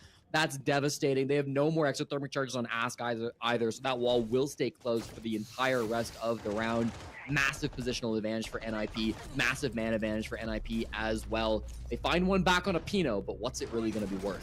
I mean, you just trade at this point. Nip just needs to play relatively safe in the site. Resets has no utility whatsoever, neither does Ask. They have 1 kill between the 2 of them, and there's a clash on the board. I mean, if you're Team Liquid and you don't ban out the clash here, I really don't have any words. I mean, this is a no-brainer. This clash has been the main impediment for your attacks, and you cannot bring enough ops to deal with it. Resets on low HP now as well, as things are not, I assume, going to get much better for Team Liquid here. We've got a shotgun aimed at Resets. Very little remains of him. Ask will be the one to run in on first, and Wizard and Cons will shut him down. Nip very firmly in control of this map. 3-0, what a start. Does not get much worse than that for Team Liquid. First quarter down, really nothing to show for it. Throughout those first 3 rounds, they got just 6 kills, I should say. 2 of their players now still on donuts. That round, to be fair, I don't think the clash was the problem. Lost an opening duel to Fantasy on a really nice long angle, removing Nesk from the server. Nesk might be old, but is still playing in that entry position, so he's got to be able to get some of those early picks. Lost the opening duel to Fantasy, the young gunner from NIP, and then just unfortunate what was going down with Diaz. I mean, kind of an annoying position for Hates to be playing in, if we're being honest with ourselves, but sometimes playing like that is exactly what you need to do. Another early tack timeout called by Tysus to try to bring his team back into this game. I would love to know what the off bans ended up being. I would be shocked if it wasn't a clash being banned by Team Liquid. On the other side, if you're NIP, I'm not sure any operator's been like a huge issue for you. The first 3 rounds, Team Liquid have brought, they brought a lot of Hibana, could be a great ban on Clubhouse. They brought a bit of Capitao, they brought a bit of Deimos, they brought a bit of Grim as well, could be a good ban, but I would, if I have to pick a guess, I would say some kind of a hard bridger, but they've really got all the choices in the world, and it will be Hibana Clash. You're right. Thanks. I mean, if they didn't ban the clash, I probably just would have put down my headset and walked away at that point in time. I mean, you have watched in real time as Clash dominated you in round number 1. You had no real answers for in round number 2. I mean, the Clash wasn't really the big issue in round number 2. In round number 2, frankly, the whole team kind of just caved in. Yeah. But you're slow on this map. It is a big map. Again, all 3 of the maps that these teams have played today are very large maps. They are very challenging to attack on. Defenders have been able to just kind of sit and rest easy. Despite that, the teams have been alternating between being more stalwart or a bit more aggressive and in your face as defenders. I mean, the clash is just going to enable a style of play that nobody really enjoys. You're going to get slowed down. You can't really deal with her as long as she keeps her shield up. She gets stronger the less there are of you and the more there are of them. So if you're in a 2v4 and one of those 4 is a clash, meaning she has 3 teammates around her, those 2 players on attack are just going to have such a miserable time. Get rid of her. And now hopefully Liquid will be able to take off. If Liquid lose this round, I think then we can begin to diagnose, or at least have a better diagnosis of what's going on here and know that Clash wasn't the only thing wrong. Hates is currently ratting in stock. We saw his POV just briefly. He is, I don't know his exact position, but he's staring at a couple of boxes. This is one of those I'm going to tilt you type of plays. If this doesn't get droned by Team Liquid, that's going to be a massive mental hit to the rest of these rounds. And so I think this is why Hates wants to go for it. It should be an easy drone and clear, but Parker, Diaz is working some utility inside a bar, and they don't seem to have any idea of Hates' position. This should be a freebie, and it might just tilt them off the face of the planet. My poor Ask. It's a green on green battle as the Goyo takes down Capitao. Diaz will answer back, he himself. With green on all of his guns, he uses the yellow universal skin and the green housing attachment to look like the flag of Brazil and has been doing so for quite a while. Literally on every single gun. I don't know if people have noticed this. I'm sure people with a better set of eyes have. A good answer back, but I mean, the damage is done at this point. Capitao is such an integral part of pulling off and execute on the basement that without him, it will be mighty challenging. You didn't go with a traditional hard breacher. You went with more utility, and then you brought that secondary heart breach gadget to cover it. You've got some fragging potential, you've got some soft destruction, but you needed that concealment of the smokes, and you needed the area denial of the Capitao. Both of those things have now disappeared because Ask is off the board.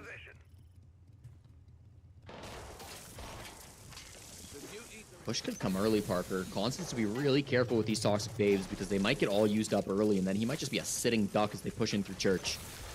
Nitro Cell will go down, but it's pulled a bit too early. Liquid can survive because of that. Focus over on Blue was so strong back in round number 1. Will we see a repeat here? Nesk won't be bottled up in that area. Cons is finished off by resets. So now Wizard has a shotgun out. Nesk is still fighting over towards Blue, right back where we began in round number 1. Difference here, though, is Nesk can actually hit the targets if there's no shield in their way. Pino on the warden swinging around, a nice play, and he'll flex over towards Church as Fantasy's in on the board as well. Diaz gets Diffuser down, tucked into the corner, and Pino will need to clutch out. Liquid's best look so far. Nitro Cell going out, but Diaz gets him before it can blow up. Good decision-making on the side of Liquid, and they finally get a round in the win column. They were so desperate for it. The lead still 2 rounds. Yep, in the driver's seat. Diaz continuing to show his worth in these late rounds. Good plant spot, kind of caught Fantasy off guard. Didn't know where to look after he vaulted, after he did the vault through the church breach. And then Pino, I think if he just plays passive, he probably gets a free nitro kill there, forces it to a 1v1. I still take Maya in that engagement. I think he's got a little bit of a better position, but it would be pretty close. End of the day, DS is better though and hits some really nice shots in that round to get Liquid on the board. Lack of the Clash absolutely made a difference down inside of Blue, so that was a really big game changer, I think, for Team Liquid. You were certainly a little worried when Hates got away with that ridiculous play, but what matters, you got the trade, you kept it into a 4v4, and you didn't let it tilt you, right? I mean, Team Liquid still put together a really good execute. They were very fast to get into the hallway, to get into Moto, and then they were able to waste a lot of those toxic babes. Had the Deimos track onto the smoke as well. It's something I mentioned right before that push was that Cons might be a bit of a sitting duck with how fast that push was coming in, and that's exactly what happened. Cons going down, and the Blue player dying as well. Team Liquid put together a pretty good push, despite the fact they didn't have that Capitao on the board. I think one of the main criticisms the desk had of Team Liquid coming into this game was that they've been a bit readable throughout this series. Whilst they have been slow and they've been putting together some nice pushes, NIP have very often been really effective at understanding where those pushes would come from. That's not necessarily changed here on Clubhouse for the most part, but if Liquid can continue to use this time well and to put together good pushes, it might not matter if they're being read by NIP.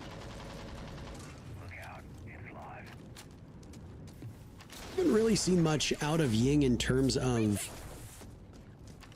prowess in this particular best of 3. I know she's been banned a couple times, and you did riff on her abilities on Bank. We both touched upon how strong she can be on a map like Bank. We'll finally get a good look at it now is well, providing Ask can actually live to see the day. That's the bigger if. Ask has been an early casualty too many times for Liquid. Going to be playing a very crucial op. Ability to paralyze the defenders is good. There's a Jaeger on the board whose pick rate in Brazil has not been very high in comparison to other regions. First kill is going to come out to Maya. Down goes Pino. The castle is no more. Most of those castles should still be up though, so hopefully you haven't lost a lot of gadgetry. Fantasy itching for a refrag. It won't be a technical trade. Oh, that's your teammate. Okay. Itching for a kill, as I mentioned. I mean, he knows how important it is to get one back at least. Fire grenade just missing Cons. That one will hit though, and he has to back off this retreat. will give a little bit more space to Team Liquid. Fantasy unsuccessful in trading out his teammate of Pino, so they just have to give up more and more ground. It'll be Cons who's in the death spot. He either dies or he gets out of here with a kill, but no, retreats back. And they trade out. Ask with 1 kill, but that's all she wrote. We won't really get to see the Ying. We keep jinxing it. I fear that the caster curse is doing some damage here. That wizard lurking down below. Liquid in a rare position. They actually have a lead in numbers at the moment. They've been trailing through so much of this series and so much of this particular map that, well, you find yourself in a spot that you just have to ride it out. 35 seconds now. Where is Diaz going to walk this diffuser on in? Eska's still outside the building, searching for something more than the single kill to his name. There's utility on the side of Team Liquid. 1 Rotero drone. Capitao still mostly well-equipped, barring the 1 fire arrow that had been used earlier. It was expecting a push towards the main breach, so Hates has been positioned over there. Flash is going over top. Hates is punished for his engagement. Wizard comes to the rescue. His 7th kill is found. My goodness, he cuts through all of them. Diaz now attempting the plant. Maya will watch over top of that. Wizard in a very daunting position, taking care of Maya, and he's home free to get the final 2 kills. Again, he makes magic happen, and Nip extend their lead. And what a play by Wizard. Jeez, that should have been easily a Team Liquid round. They had the early man advantage, but once again, what do? They push slow, they push steady, they push predictably. Wizard's initial focus was on the breach player because he knew if that was a double dimension push, if they had 2 different angles into the bomb site, it was going to be no hope of clutching that one out. So he kills the breach player first, takes a risk with that swing, and then answers back to find those last couple of players. Wizard was the lowest rated player in their previous map before this series up against FaZe Clan, going just 4 and 8. Now in the most important map that they have played so far this season, Wizard is sitting at 9 and 2. He's been the difference maker for NIP to help them launch themselves up to 4 and 1. Even without the clash, Wizard's being able to do so much for his team. I would argue he's had more impact than what the stat sheet even says because of how good he was in that first round on the clash.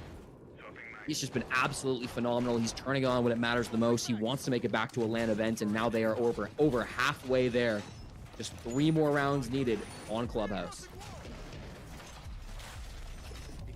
I hate to sound like a broken record, but I go all the way back to that very first series where in round 15, Liquid toppled Nip. If any of those rounds go different, this is a 2-0, and we are, I don't know, not here on the broadcast doing whatever we would do in our regular lives, and we would know our 4th team that has qualified.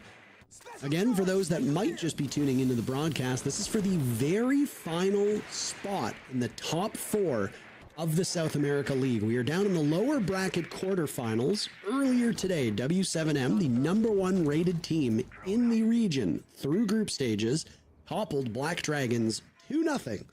Every single series up to this point through the playoffs have been 2-0s. This is the first map 3 in the South America League. Well, it's been a competitive one. It has been up and down. It's been unpredictable. 2 teams with a long history of consistency issues are now finding out which one of them can stick the landing. Nip has looked like the superior team throughout the series, and yet here we are on map 3. Final round of the first half. Nip would love a 5-1. Gonna clear out this cash extension at the moment for Team Liquid. In their last game against Furia on Clubhouse, they had 7 attempted defenses. They were successful just once with 6 defensive losses, so a 4-2 is necessary, but it's not happening. Cons and Fantasy open up the kills with 2 big ones on Anesk and Maya. Now this push is completely crumbling Parker. Resets goes down 2, leaving just Ask and Diaz in the 2v5. This feels like the tail end of the previous map where Liquid couldn't even buy a kill. That's 1 frag for Ask. The only player so far from Nip who has yet to survive the round. He will have good company though. Fantasy and Wizard, the 2 top frags. Hates is tied with Fantasy, but 1 minute to go. I mean, Ask's position over on top red stairs is very well known here. A 5-1 first half is not impossible to overcome, but with the way Nip has looked over the last hour and a half, do you have money on them getting more than, say, 3 or 4 rounds? It's far from a sure bet. A 5-1 first half. The Ninjas are just getting away with everything, and Liquid are not punishing any mistakes. I don't know what more there is to say, Parker. Team Liquid are looking frozen solid in this series, down 5-1 now against NIP. 14% defensive win rate on Clubhouse through the one game they've played this stage. On the bright side, NIP's attacking win rate is also quite bad on Clubhouse, 29% through their one and only game this stage. But I mean, I feel like the momentum speaks a lot louder than the statistics right now, Parker. In moments like these, when everything is on the line, when it's do or die, it's not going to be the stats that make the difference in a game like this. It's going to be who really has it, who can get their team back into it, who's got real leadership on their squad. And you have to imagine that should be Liquid. Ask has been an IGL for some of the best teams in South America. He's worked with this Liquid squad for a long time. Nesk is maybe the greatest South American player we've ever seen. If you go back through his whole history, I mean, he's been here since the beginning, and often he's been the best. To me, he's the best, by the way. I appreciate that. I'm sure he does too. But right now, he looks like he's worse than Fantasy on all fronts. Looks like he's getting slammed by Pino, despite Pino only going 2-5. NIP have been the team that have really been looking far more solid throughout the entire series today. They need just 2 successful attacks on Clubhouse. That means they could go back-to-back on Tertiary. It means they could put it out right here with a top floor and basement attack back-to-back. Got a lot of options on how they could win this game. Team Liquid can't say the same. If you had to ask me the best player to ever play this game in Brazil, it's Nesk. If you were to do, you know, the top 4, you know, they talk about Mount Rushmore. Your thoughts on the actual Mount Rushmore are not really relevant right now. But okay, if you had not yours in particular, I just mean people in general. Oh. I mean, to me, the one player I'm picking from Brazil historically is Nesk. Is he has he won the most? No. Has he had the most success? No. But his consistency, his relevancy, and his ability to do battle with every region at a top level is second to none. And he's done it on some real bad teams, let's be completely frank. Nesk just being on a team alone makes them competitive. Liquid might need to find him a different supporting cast. First pick goes to Nip, but Liquid answer right back. Maya and Cons both in the dirt at the moment. All of this happens in the first 45 seconds, and it's a brisk affair from Nip as you can hear those Candelas continuing to go off. Wizard has expended half of his stockpile at this point. Maybe back to the drawing board. Maybe just a quick burst of action, get a kill, maybe look for more. You come up empty-handed, okay.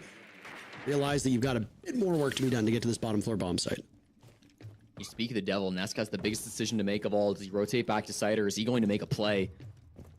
He chooses to go back to site, down through oil pit to blue, which is being held by his team, so he's not going to risk this. He knows better than to risk everything on just one successful flank.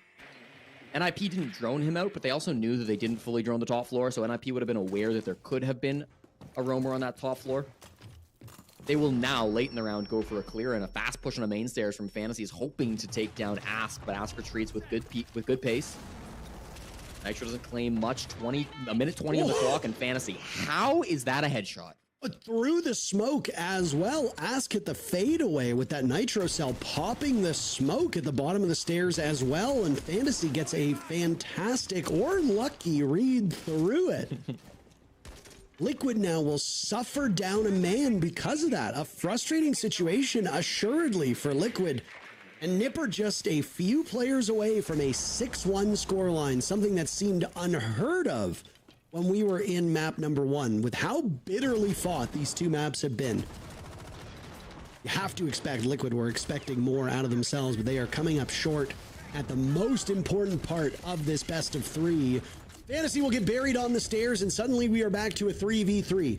Stall potential now from Nip is accelerating. They will lose Wizard. Team Liquid need to close this gap in a hurry.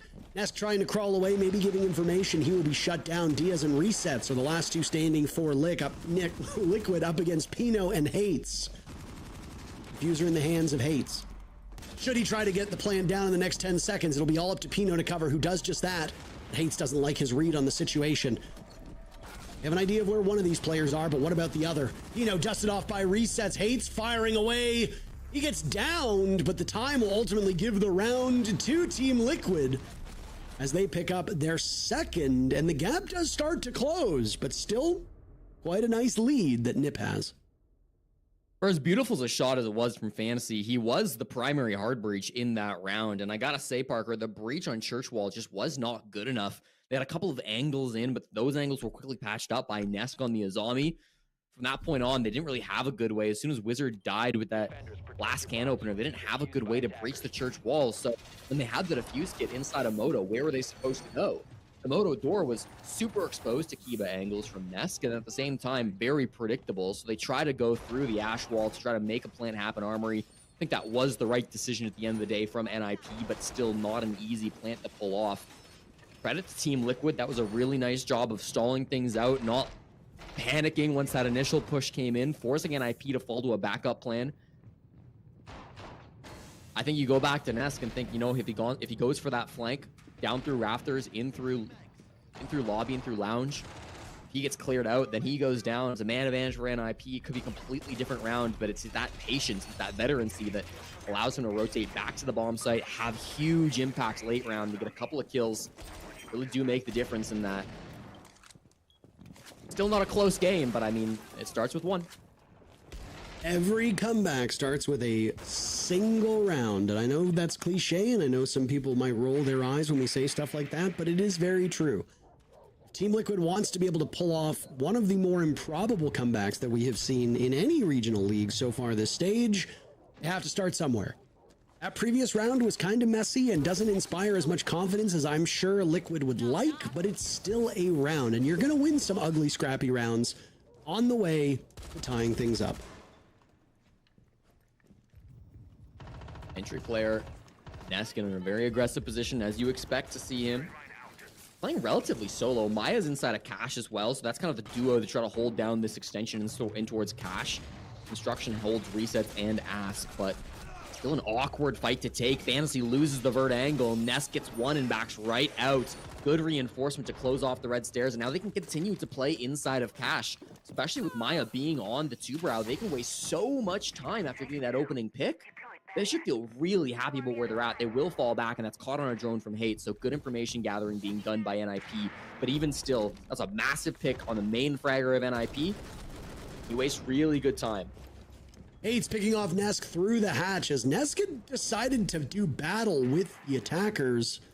In Logi, I don't know if I love that play, but if Nesk felt that was the only way out of his situation, then you got to go down swinging, and that's exactly what Nesk will do.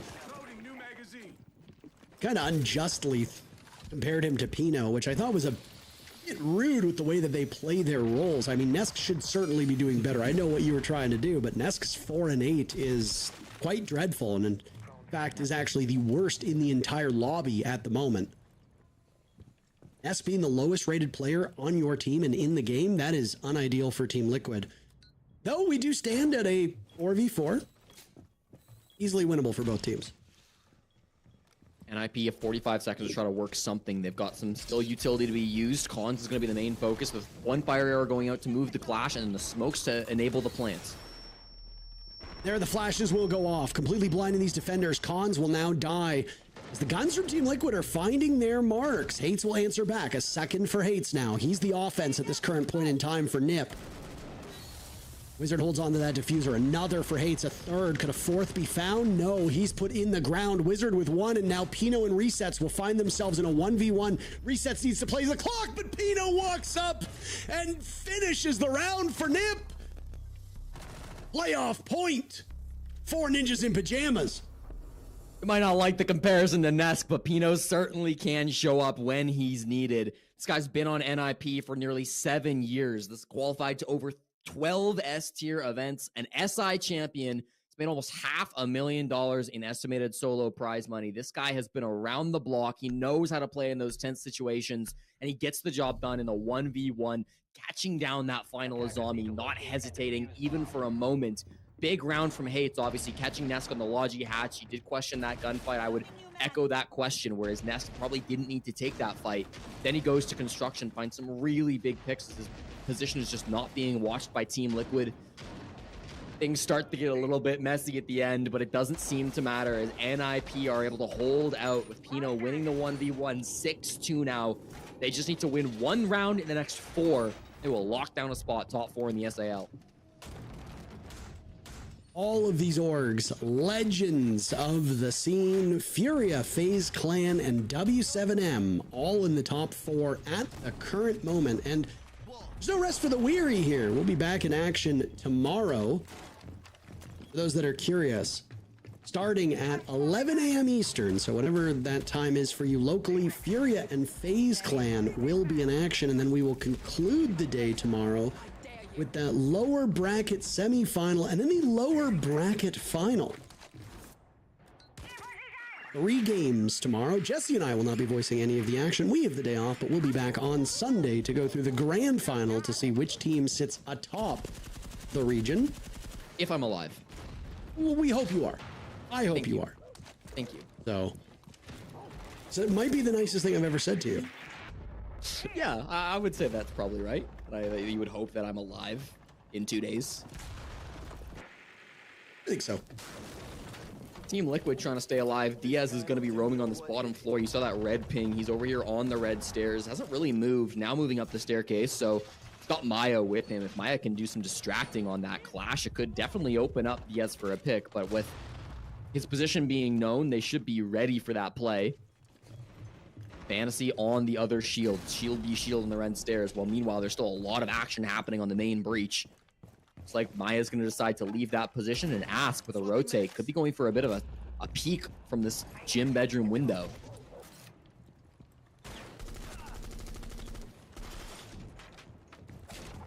I mean, all Nip needs to do at this current point in time is just stick to the plan. They've been boxing Team Liquid out just about every step of the way. Drone, gain information, use your utility well, and that's what Nip has been doing. Not to mention the fact that Nip's guns have just been a little bit better, but hold on a second, Nesk still's got that dog in him. Pick on Nahates, but then answered back by Nip, who finds 2. Ask over by Billiards, playing with that DMR, gunning down Cons, puts us back to a 3v3. The clash that was such an obstacle for Nip in that first half will now appear in their hands as Maya will pilot the operator. Very limited HP, but still holding onto that shield and still alive. Still able to do some serious damage. Elephant in the room is that main wall. Pino is out on the breach, but he cannot enter unless they manage to open up a little bit more. It looks like they have, but it was messy. So can they convert it to a plant? That's a huge pick onto the Blackbeard. Ask is having a sensational game through this round. 6 kills on his roll. You should not see Ask towards the top of Liquid, but yet he is. The clash of Maya slowing down Pino. He's got information. He'll feed that to Diaz and Ask. What a shot by Pino. Ask finds yet another. A quad kill could be on the board here. Pino's running out of time. I think that's the greater issue. Only a couple seconds left for him to pull this one off. Diaz with a super shorty out keeps Liquid alive. Every comeback starts with 1, Jesse. That it does, Parker. And this comeback is starting with Ask. What ridiculous positioning that was. The foresight to go over towards gym, over towards bedroom, and start working the windows. Didn't immediately get a pick, but he managed to really slow down NIP. He got in their heads. He gave them something to worry about. Whilst NIP were struggling with the main wall and were focused on getting the garage breach, they had to worry about this guy that was playing the windows up on the top floor on the other side of the map.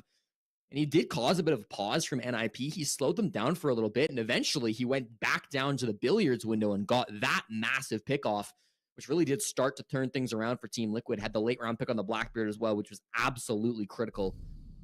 Didn't see great clash play coming out in that previous round, but it still does receive a ban, so respect being paid by NIP. They don't want to have to play against this operator any longer. Felt like it was a bit of a problem in this third quarter, and I don't hate that either.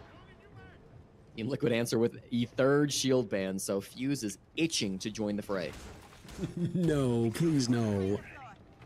We're okay, thank you. Appreciate the suggestion, we're all right.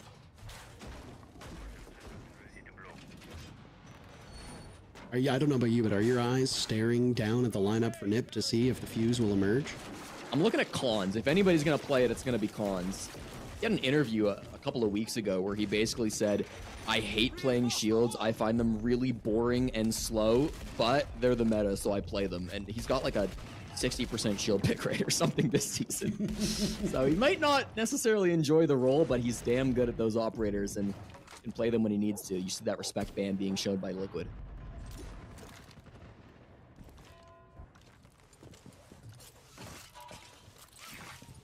feel vindicated. No fuse shield. That's what I come here for.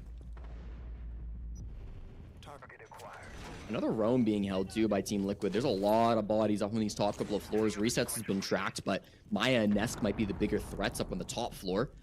A nade fails to clear out a castle barricade. That's tough. That happens pretty often sometimes, with that being a really tricky angle to try to find.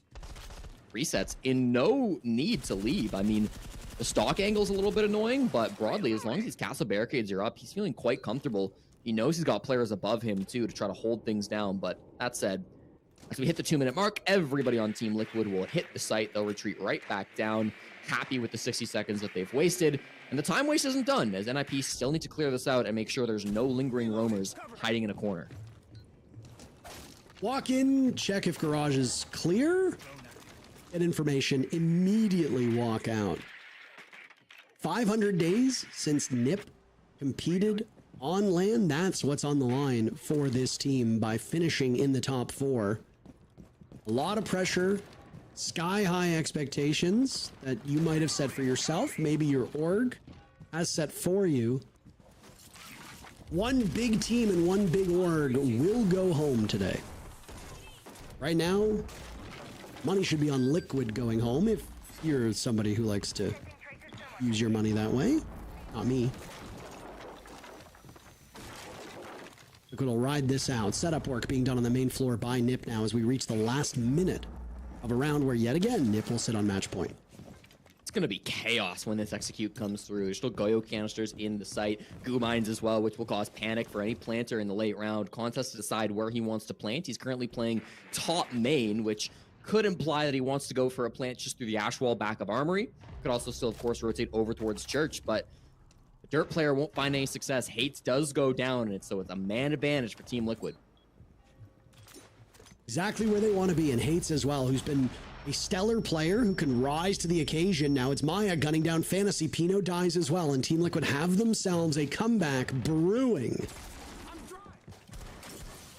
Yep, with only 2 players left, barging into the bomb site. Team Liquid need a single kill for a flawless round. They won't get it. Resets taken out by Wizard, but that is it. The flawless is broken. The Liquid had put back-to-back rounds on the board, and they just might be streaking, Jesse. That's good clock management on the basement side. Of course, Team Liquid knew that they had to waste time in the early round and also maintain a strong defensive setup in the late round. They did just that. I really like their decision to rotate back at 2 minutes. It wasted so much time, Parker. This round, though, will be the decider in my mind. That's why attack timeout is being called. We are going to head almost for sure to gym and bedroom. NIP are probably praying that we go bar stage because that bomb site has had a horrendous win rate. But those are the only 2 options for Team Liquid.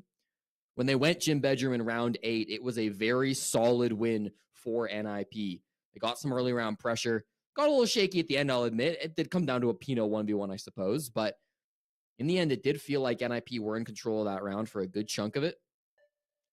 This is where they need to really sit down and talk about what's going to be coming up for this gym bedroom defense. Last time there was a clash here that will be banned out. Let's deal with a 2-brow and a zombie roam over towards the cast side, which did a lot of damage to their early game.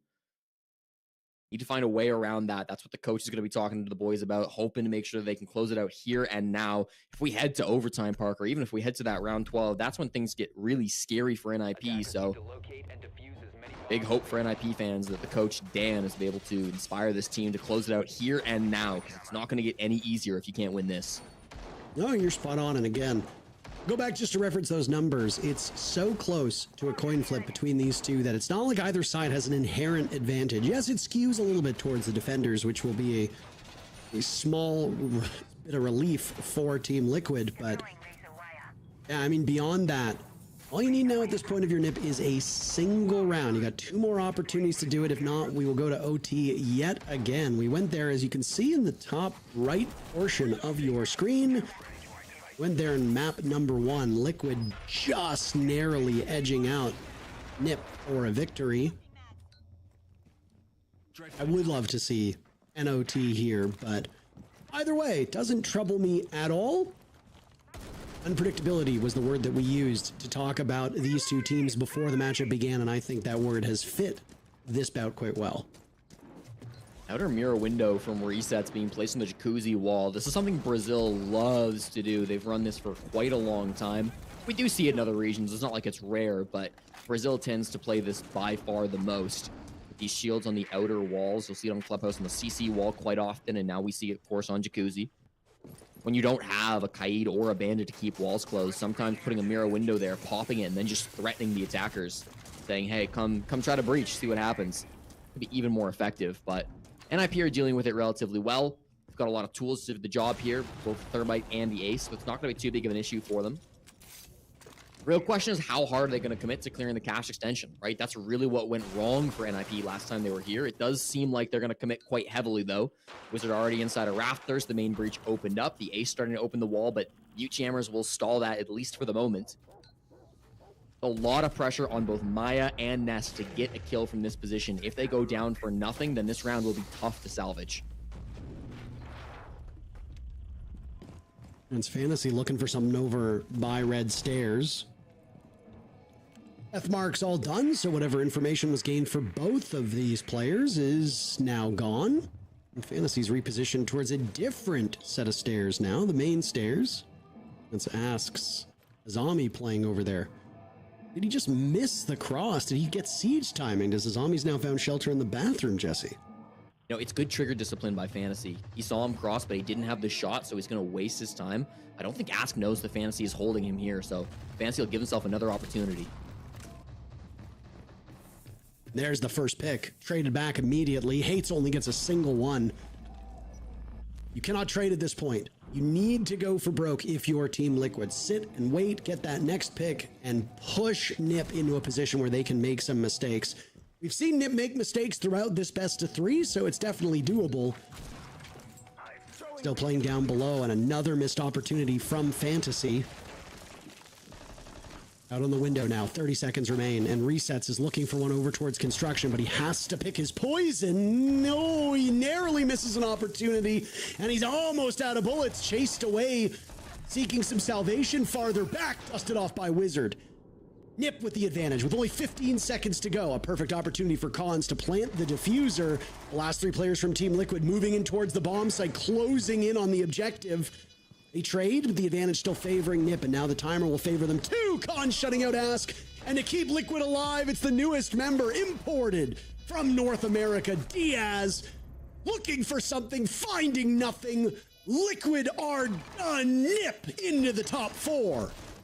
And for the first time in over 500 days, to steal a stat from Alfama, NIP will be headed back to LAN. They receive the final South American invitation to EWC. You can see just how thrilled they are. For Hates, that'll be his first ever international event. The tears coming out as he knows exactly what he's just accomplished.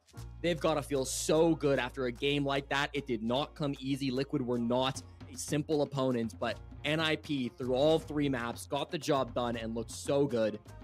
They'll be feeling extremely happy after a big match like that. Oh, absolutely. A very, very hard-fought and well-earned victory over one of the most historic teams and orgs in all of this esport. Liquid have made some improvements with this new roster, but clearly they still have some more work to be done. You can't argue that they're not a top 5 team because statistically they are, but your goal isn't to be top 5. Your goal is to be first in your region, or better yet, in the world. As we said earlier in the broadcast, the big one has just been out of reach of Team Liquid for so long.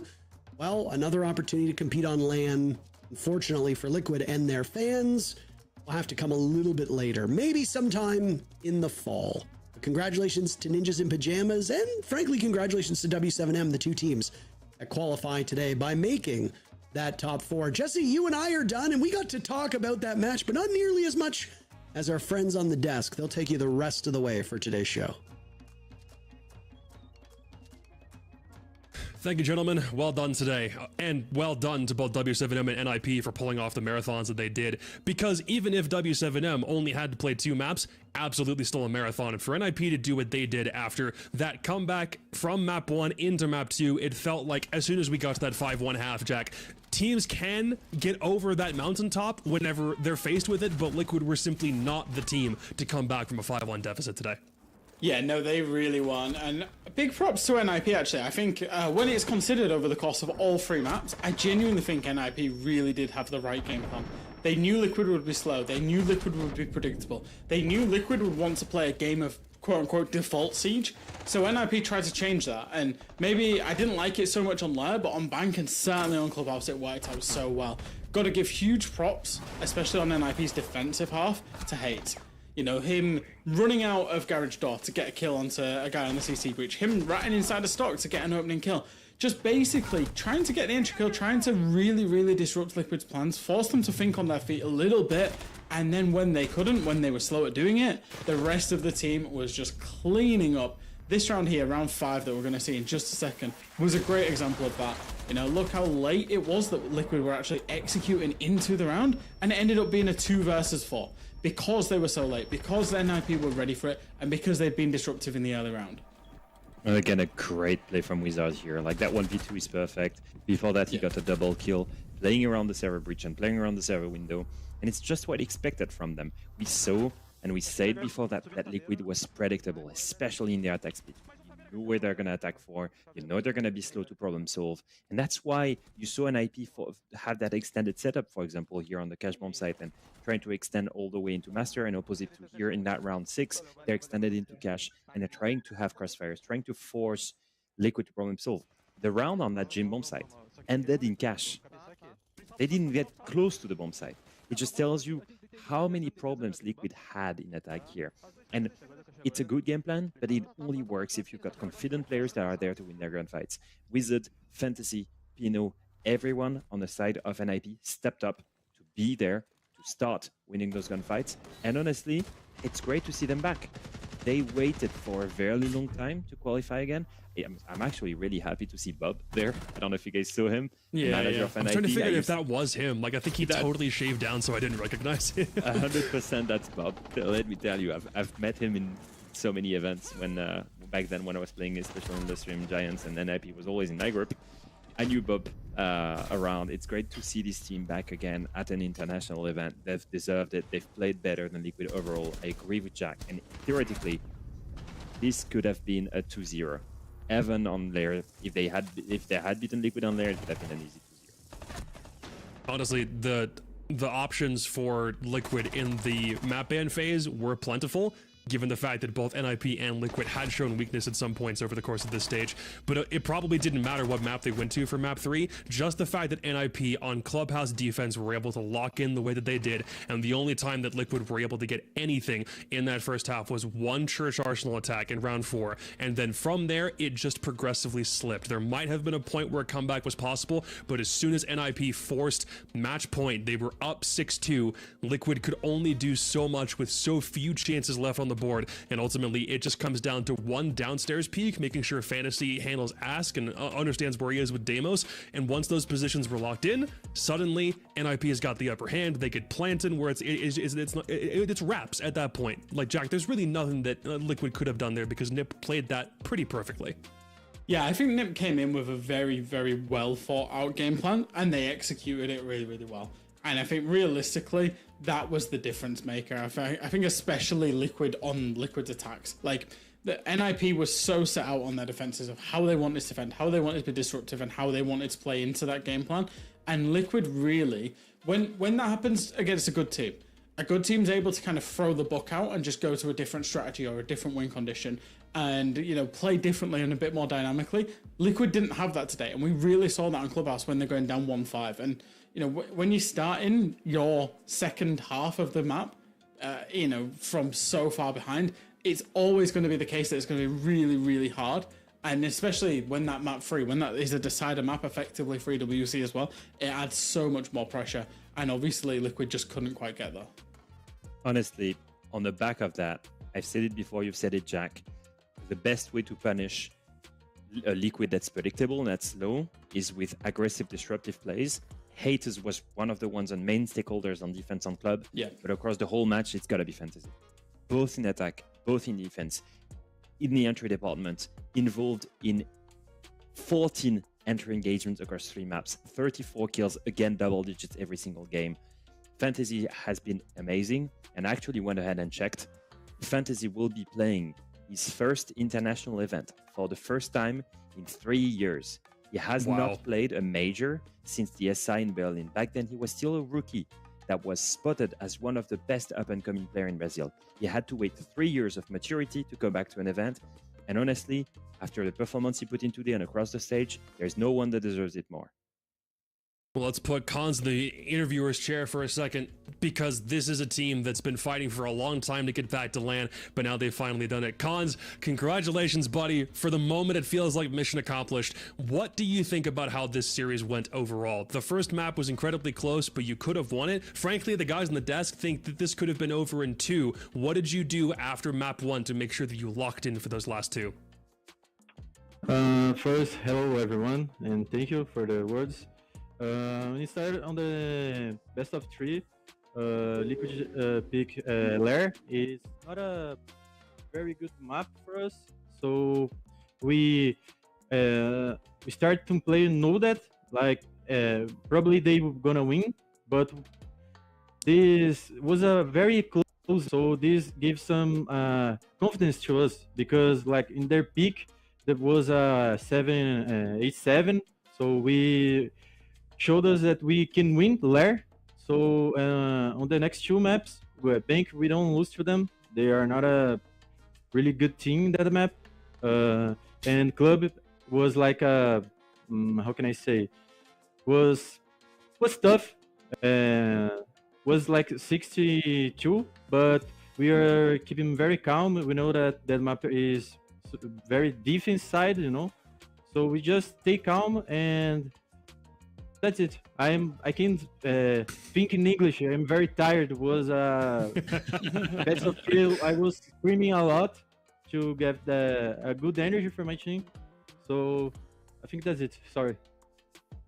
No worries, Guns. Actually, you know what? You know, we can't speak a single word of Portuguese, so you know, it's just like it's good that you have this level for us to speak. I was gonna ask you. I felt like watching Liquid play.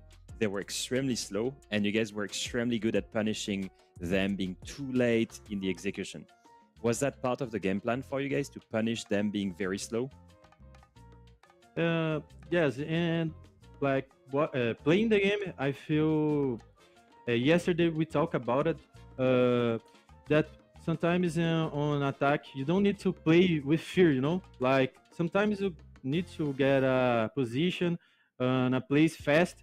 If you die, it's okay. Attack is hard right now, so we play on attack with no fear, you know, just playing fast and get some positions fast to break the defense, the steps of the defense. So is what a part of the plan of the game. So yeah, we study a lot of this, especially yesterday. Just talking about it. How important is it, Cons, for your team to have made the LAN event in the summer for Esports World Cup? Because Fantasy's not been to LAN for a while, you know, Hates has not been ever. So how important is it for you and your team?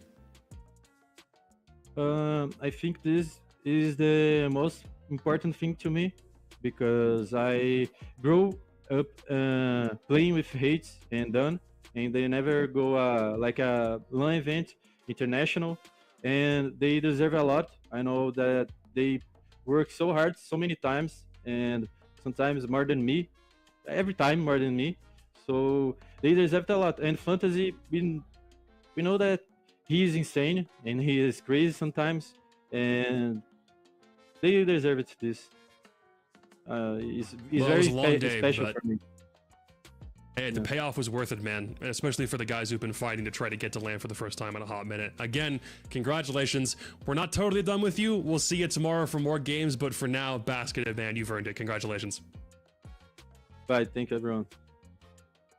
And then there were 4, just like that. We've already got top 4, not totally cinched on placement, but we at least know what those teams are going to look like. There also is a 5th place match that needs to be played at some point over the next 2 days, because someone needs to get 50 SI points in that 5th, 6th decider. So there is still stakes for both BD and Team Liquid. They're not completely out of this yet. They'll have the opportunity to give themselves a bit of a boost if one of their performances were to improve heading into stage 2, with the ability to go to SI in Paris next year on the line. It's still a big deal. Brazil, but that ultimately, honestly, to me, Leo, feels like that could be the game with the most stakes, considering we now know what South America's top 4 looks like.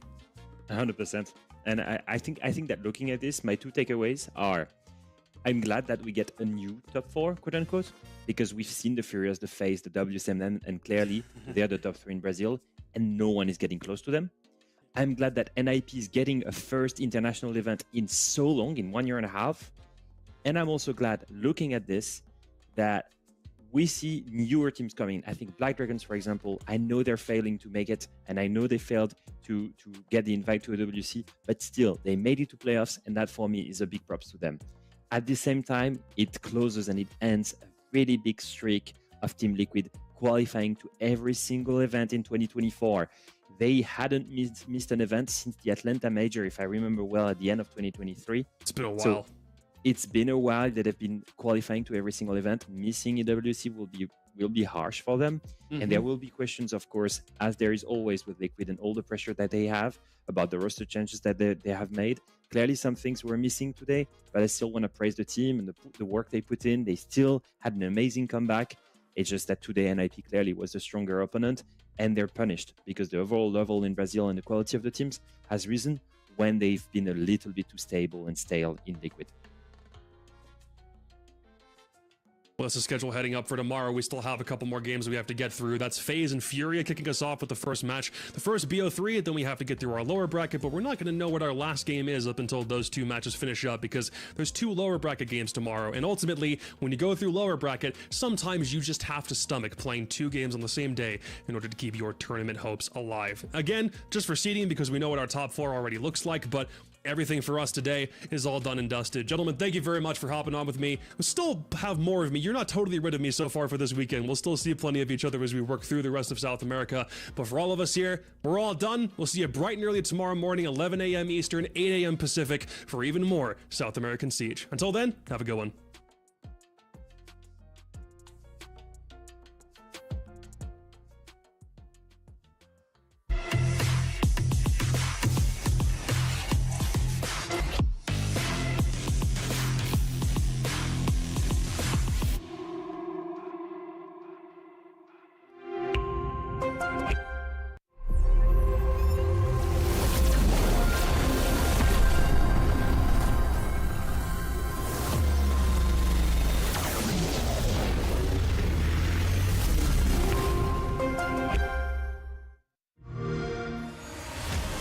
You know how they say, it's not the destination, it's the journey?